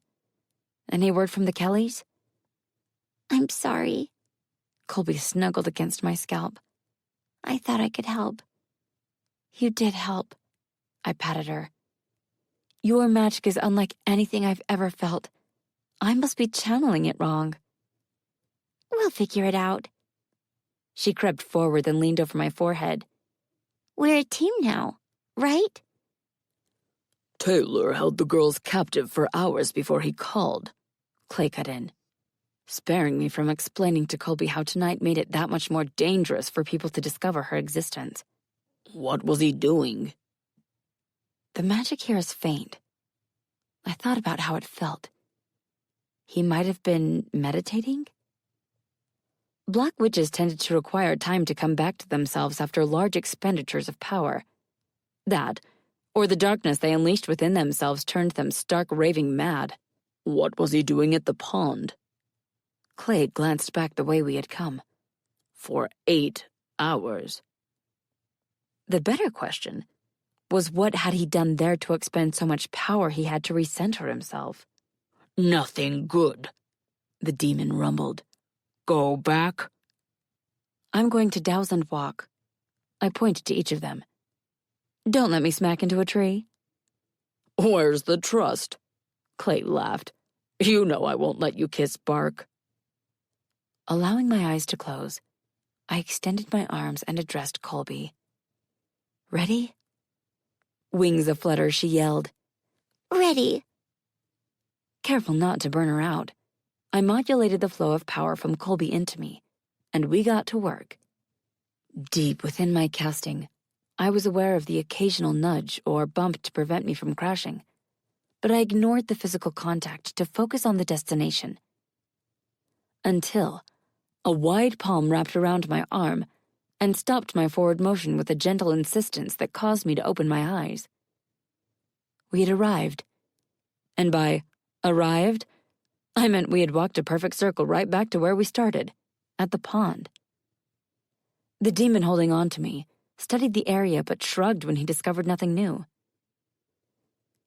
Don't let me tip into the water, I told him, then nudged Colby. Let's dial up the juice. Okay. She jittered with excitement. I'm ready. Before I got my arm lifted, she channeled a flood of white light through me that spat out my wand to fizz and pop on the surface of the pond. I honed my focus, but her power was insistent. We had found them. Calling upon my will, I broke the connection between Colby and me, then staggered back. They're in the pond. I wiped my sweaty palms on my pants. There was too much residual energy after the battle for me to sense them. But this is it. The girls are here. They have to be.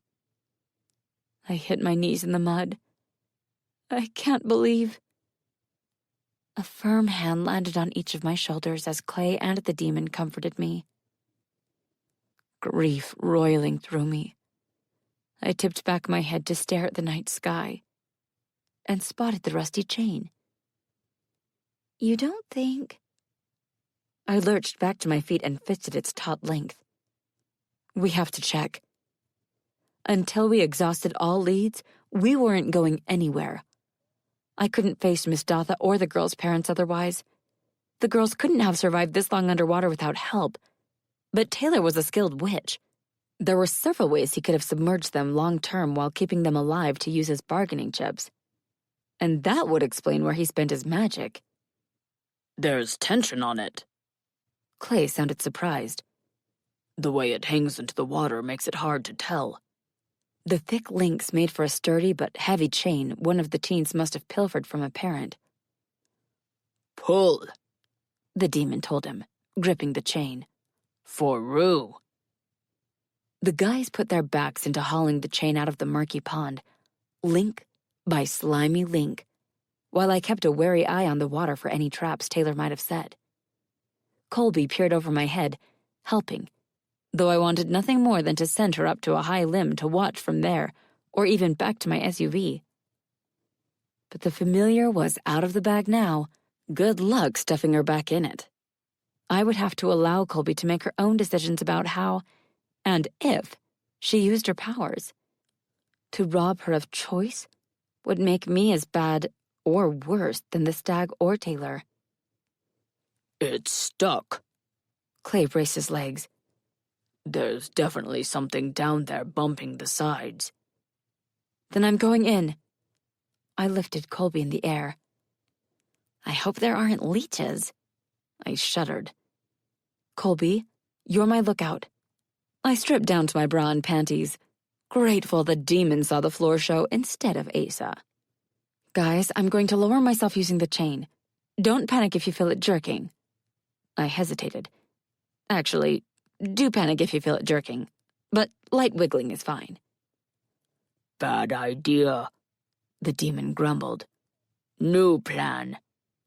We don't know what shape the girls are in. I refused to voice my darkest worries. I have to do this. She's right. Clay looped extra chain around his fist for a better grip. The time to act is now. Taking his advice to heart, I followed the chain into the water, my hand sliding over the slick links. Fear I might drop my wand into the abyss forced me to leave it behind, but I wasn't happy about it. After murmuring a spell for illumination in hopes the burning globe would light my way, I filled my lungs with air and let myself sink. Hand over hand, I hauled myself into the darkness with my eyes slitted against the filth of the water. The ball of light drifted slowly ahead of me, but visibility was low. I didn't see the cage until my guide dipped between its wooden bars and bounced off a pale shoulder. Scooping the light into my palm, I shone it side to side until I located a thick root piercing the enclosure. I braced a hip on the wall, dug my toes into the muck to brace myself, then jiggled until the cage jerked free.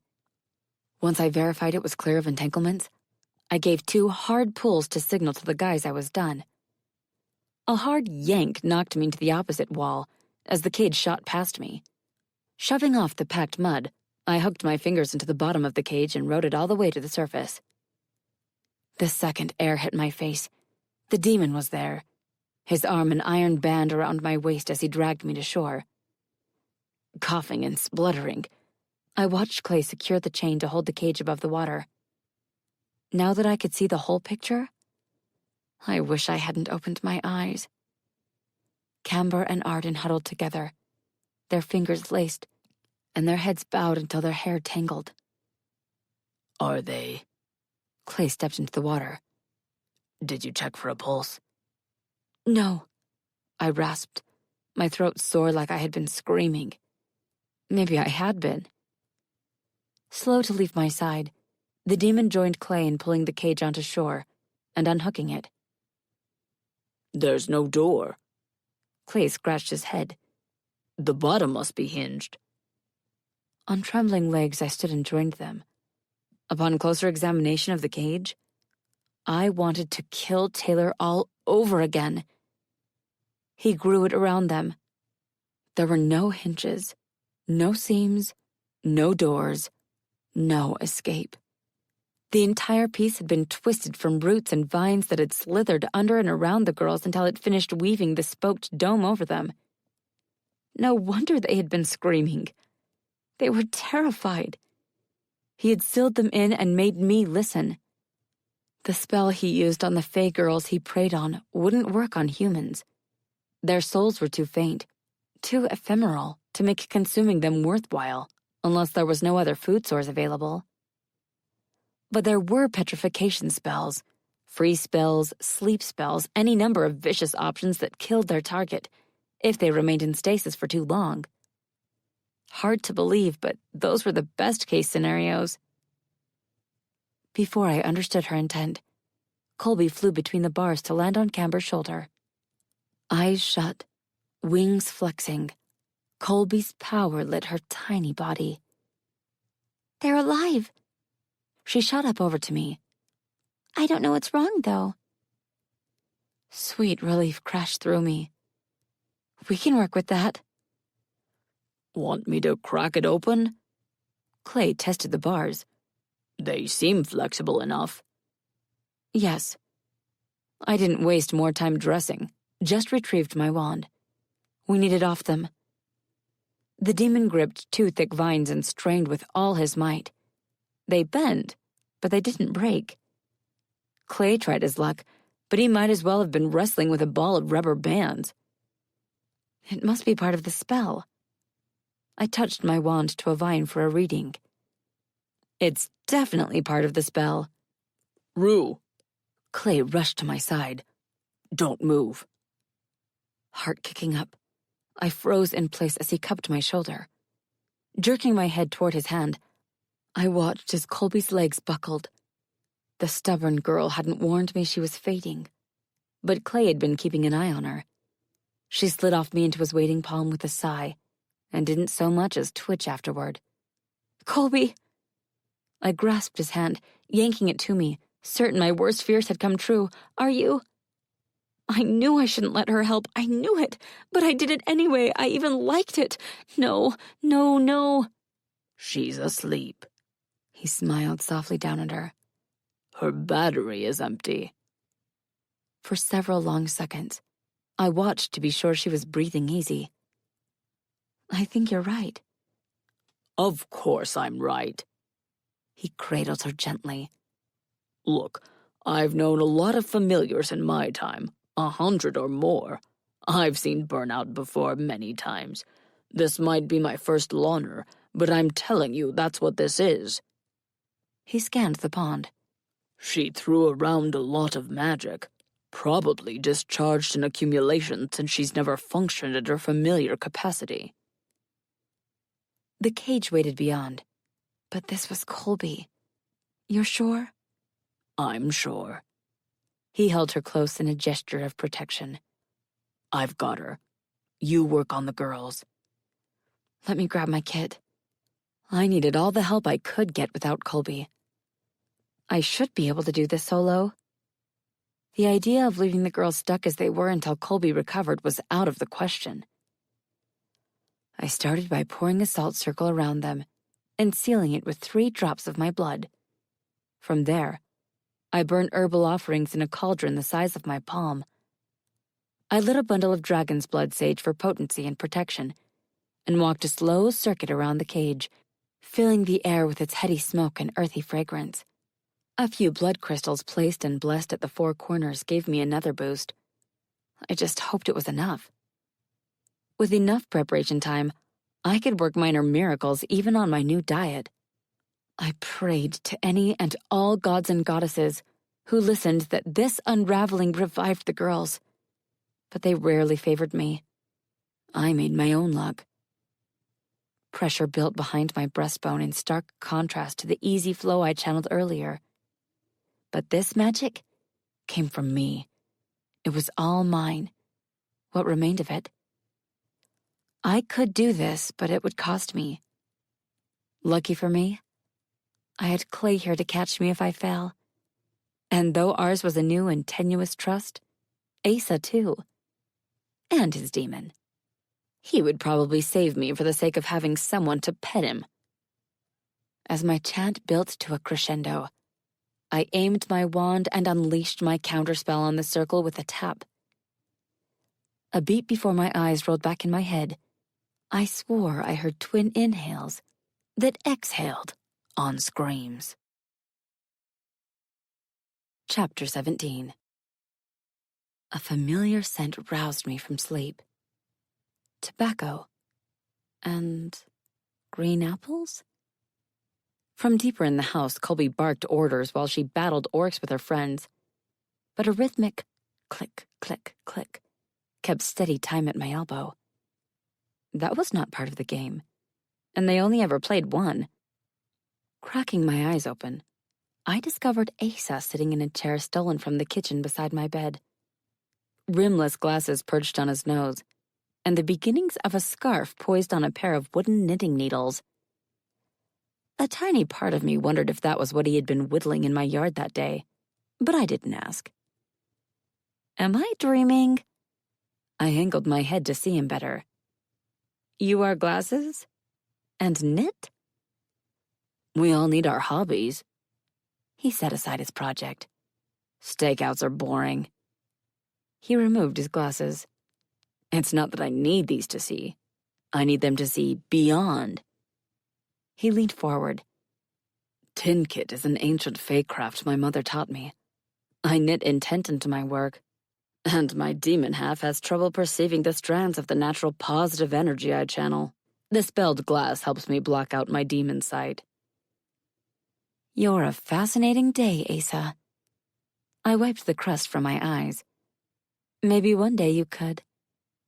A gasp caught in my chest as it all rushed back to me, and I bolted upright, my heart racing a mile a minute.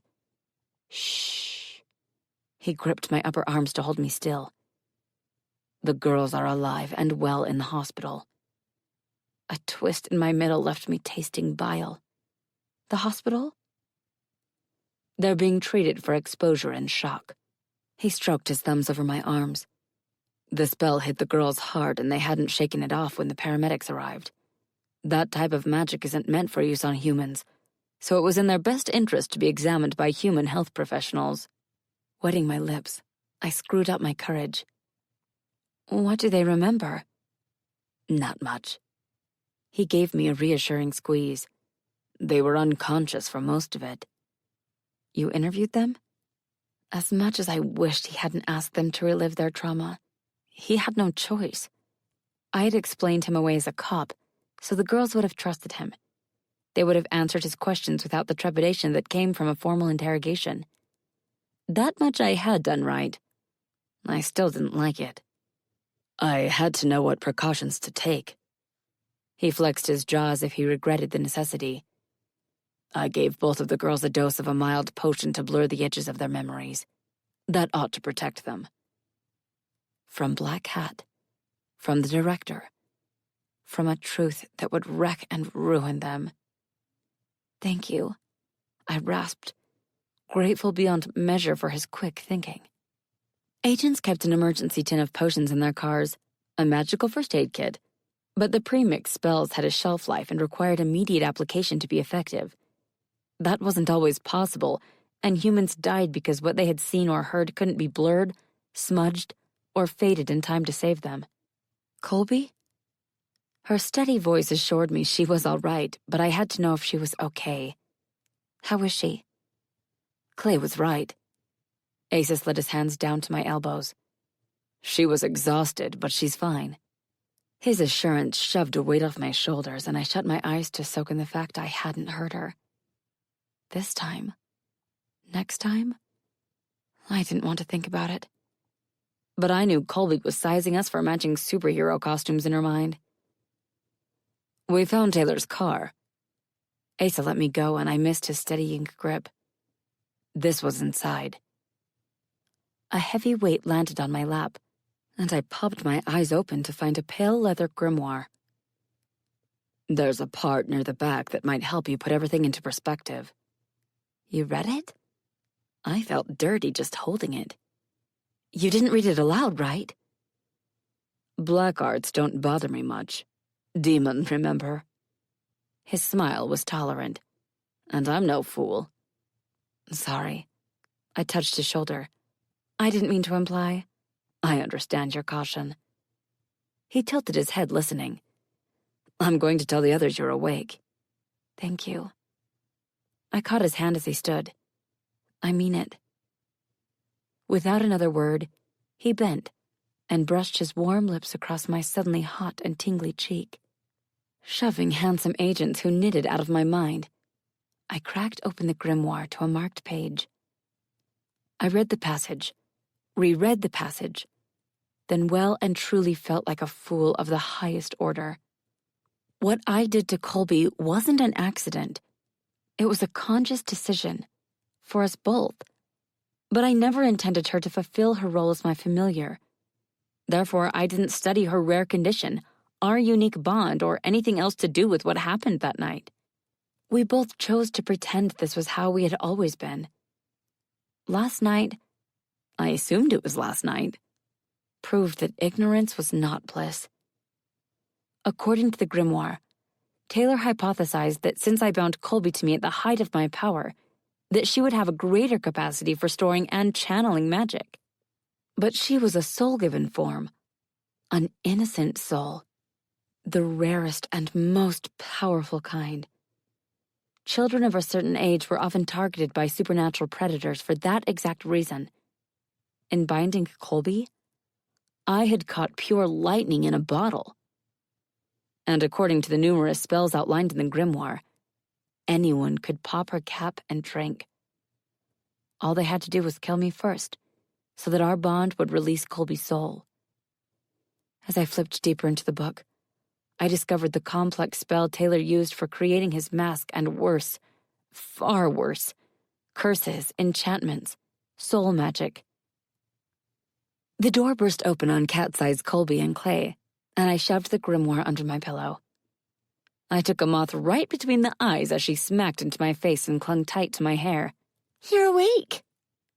Her furry body jittered as she slid down to stare at me.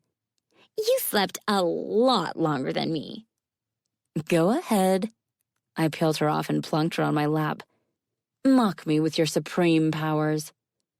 For a moth, she did smug well. I thought I just did. Are you sure you're okay? I examined her. You're not hurt or feeling puny or anything? I feel like I drank the whole tub of sugar water in one gulp.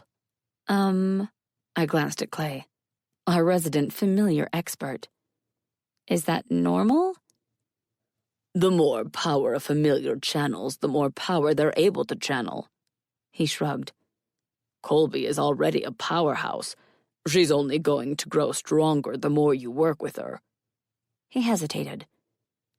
The cork is out of the bottle, so to speak. Now that Colby has used her powers in conjunction with yours, she has to keep expending the energy her body will naturally begin to retain, or she will be consumed by it. Most black witches didn't keep familiars. We didn't need them. We gained power through consumption. Of all the lessons I had been taught, the care and keeping of rare familiars hadn't been a footnote in the margin. That was why I treated Colby like a kid, like a person, instead of as a pet or a conduit. After I finished reading the grimoire from cover to cover, I would have more research ahead of me. Ha! That means we're a team whether you want to be or not. She was smug as a bug. You don't get a vote. Harsh? I wiggled my lap to make her dance. Phenomenal cosmic powers are making your head swell. Launching herself off my knee, she zoomed closer. Do you know what tonight is? I don't even know what today is. It's Halloween. She pirouetted in the air. Will you take me trick-or-treating? Colby, Clay chided in a gentle tone. Rue is exhausted. We need to let her rest. Hollis Apothecary was supposed to have an open house tonight. I plucked at the covers. I'm not sure I'm ready to face the store yet, or the town. There would be so many questions about the store, the girls, my ex, and I was tired of the lying. Clutching her hands under her chin, she begged, Can Clay take me? A moth hair accessory didn't look odd on me, but on Clay, folks might stare. I don't know. Come in costume, Asa suggested to me. That way no one will recognize you. That's not a terrible idea. I mulled it over. That would solve a lot of our problems. Namely, that if I wore an actual costume but kept my present company, everyone would recognize me. But a glamour could reshape us enough to enjoy a stress-free night out incognito. I vote we go as Marie Antoinette, Colby chimed in. I would look awesome in silver and diamonds. We shared a costume every year to make blending in easier for her, and to keep her close to me. The downtown Samford Halloween Spooktacular, which everyone called the Ghost Walk for short, was a lot more fun when you showed up and stuffed your face with free goodies versus having to provide free goodies for others to stuff into their faces. Done. I flicked a wrist. What about you, Clay? Julia Child. Always a classic. I skipped to Asa. Well? The devil. Okay. I didn't imagine the twitch in his cheek. Like red jumpsuit devil? I was thinking more along the lines of this. The transformation gripped him, and his demon appeared. Trick or treat. A snort blasted out my nose. You want to trick or treat? The demon ducked his head but nodded once before giving himself back over to Asa. How about I glamour the demon into pajama Satan? I pursed my lips, just to take the edge off. Plenty of supernaturals let it all hang out in public on Halloween, but the demon was intense. Maybe that was the allure. He wanted to blend among normal people and be praised for his appearance rather than feared or shunned for it. Even supernaturals feared Asa and the incredible beast within him. That's fine, he agreed without complaint, his eyes brightening. Apparently, Asa and the demon wanted out for a few hours to celebrate surviving yet another case. A genuine yawn stretched my jaw, and I shooed them. Wake me up when it's time to go. Alone in my room, I did try to sleep, but I must have used my weekly allotment while recovering. Since I had yet to check my phone, I did that, and I immediately regretted it. Mayor Tate was already in a snit over the eyesore. I assumed she meant my shop. Her voicemail was one long rant, and I lost interest a few seconds in.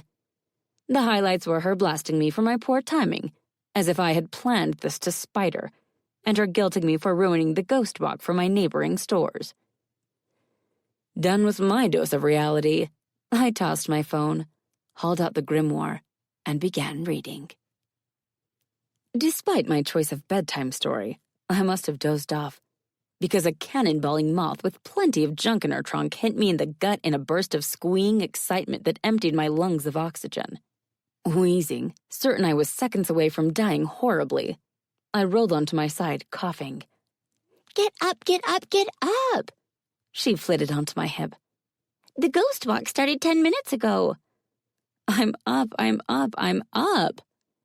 I swung my legs over the side of the bed. I still smell like pond water. If you wanted to shower, you should have gotten up earlier. I've created a monster. I nudged her off me. Fine, you win. I'll go smelling like frog butts. Good thing we all decided to go in disguise. Frog butts, she snickered. We'll meet you in the kitchen. Since no one would see the real me, I chose sweats, sneakers, and a baggy tee. Before I reached the kitchen, I could tell bad news had hit during the few minutes I spent dressing. With a sob, Colby zipped off to her room and slammed the door behind her. A long sigh parted Clay's lips as he watched her go, but he didn't follow. Asa stared at the floor, one hand in his pocket, and took shallow breaths as if trying to calm himself. What's wrong? I thought of the girls and swallowed. Clay? We've been handed a new case, he explained. The director wants us on the next flight out of Bama. Oh, I said softly, surprised when the ache didn't ease one bit. I thought you guys would have a day or two to decompress. Black Hat's got 2 days off a week, sick days, and even 3 weeks paid vacation. Working for the Bureau was, in a lot of ways, like a regular job. I didn't think to warn Colby. We could delay a few hours. Asa's voice came out as a coarse growl. We could leave in the morning. This is why I didn't want you two getting attached, Ace. Clay dragged a hand down his face. Demons, in case you haven't noticed, are stage 5 clingers. That part was for me before he pivoted back to Asa. Rue agreed to consult on cases, not re-enter the field. I warned you. Both of you. No one ever listens. Asa lifted his head, his eyes a feral burnt crimson, and his knuckles popped down at his side. This was not good. Not at all. Not even a little bit. We'll work together again, I told Asa. You've got my number and my address. It's not like I'll vanish. You might. He turned that simmering gaze on me. You have before. He had me there, but that was before I signed a contract with Black Hat to consult. This is my home. I had fought for it and won it. I'm not leaving. Proving he was over the drama, Clay swooped in to hug me. I'll be in touch, dollface. See you later. I clung a beat too long. Let's not wait 10 years to do this again. Withdrawing, he twitched his lips in a smile. That depends entirely on you. The urge to thwack him with my wand surfaced, but it was more likely to break than him. Turning on his heel, Clay marched from the house to the SUV and climbed in to wait on Asa. Well, I scuffed the toe of my sneaker. This is awkward. I wasn't sure what I was supposed to say to Asa. I wasn't sure he had anything good to say to me. I would like to give you something. He withdrew his hand from his pocket. Will you accept it? It depends, I hedged, attempting to get a better look at what he held. What is it? A bracelet. He held it up for me to see. I made it while you were sleeping. A narrow black strip dangled from his fingers that reminded me of a braided friendship bracelet. I bet he knitted it, given its detail, but the material was peculiar. Okay. I offered him my wrist. Thank you. The silky material wrapped 3 times before he tied it off with an intricate knot. His warm fingers lingered on my skin. Can you make me a promise? It depends, I repeated myself. What is it? Wear this until we see one another again. That could be years almost popped out of my mouth, but I bit down on the words. Back on the director's radar, I would be lucky to go another month before he pinged me again. I'll wear it for 6 months. That seemed safe enough. Deal? Challenge gleamed in his eyes. Deal. He drew me against him, his grip on my wrist like iron, and embraced me as if this were goodbye forever, instead of a few weeks or months. He rested his chin on top of my head, and his chest expanded against mine as he breathed me in. I couldn't help it if my arm snaked around him, too. I mean, it was rude not to return hugs, right? I was doing the socially correct thing here. The scent of him filled my head, and I admired the sleek lines of his muscular back with my fingertips. I should go, he breathed, but he didn't budge. Clay is waiting. You should go, I agreed, but I didn't budge either. Clay has set a timer on his phone by now. An obnoxious series of honks guaranteed to bring a hungover Mrs. Gleason running made me wince and step back. I have a question. I started before I lost my nerve. What did it mean, you stealing my food? For all the concessions I made for him, he could tell me that much. Demons sense potential mates through their saliva. He started toward the door. We're a match. A match? We're biologically compatible, he explained. It's not a fated mate connection like warg share. It's just biology. I touched the bracelet. Okay. I rubbed my wrist. I understand nature happens. And Rue? He lingered on the threshold. When you started playing the game, as a she-demon would, one who wanted to confirm our compatibility for herself, you granted me permission to pursue you. The bracelet made my wrist itch all of a sudden, but try as I might, it wouldn't budge for love or money. Asa crossed the porch and took the stairs at a clip. A less charitable person might accuse him of running. What does this mean? I held up my wrist and pointed at it. Asa? Without glancing back, Asa climbed into the SUV, belted in and locked the doors. Locked the doors.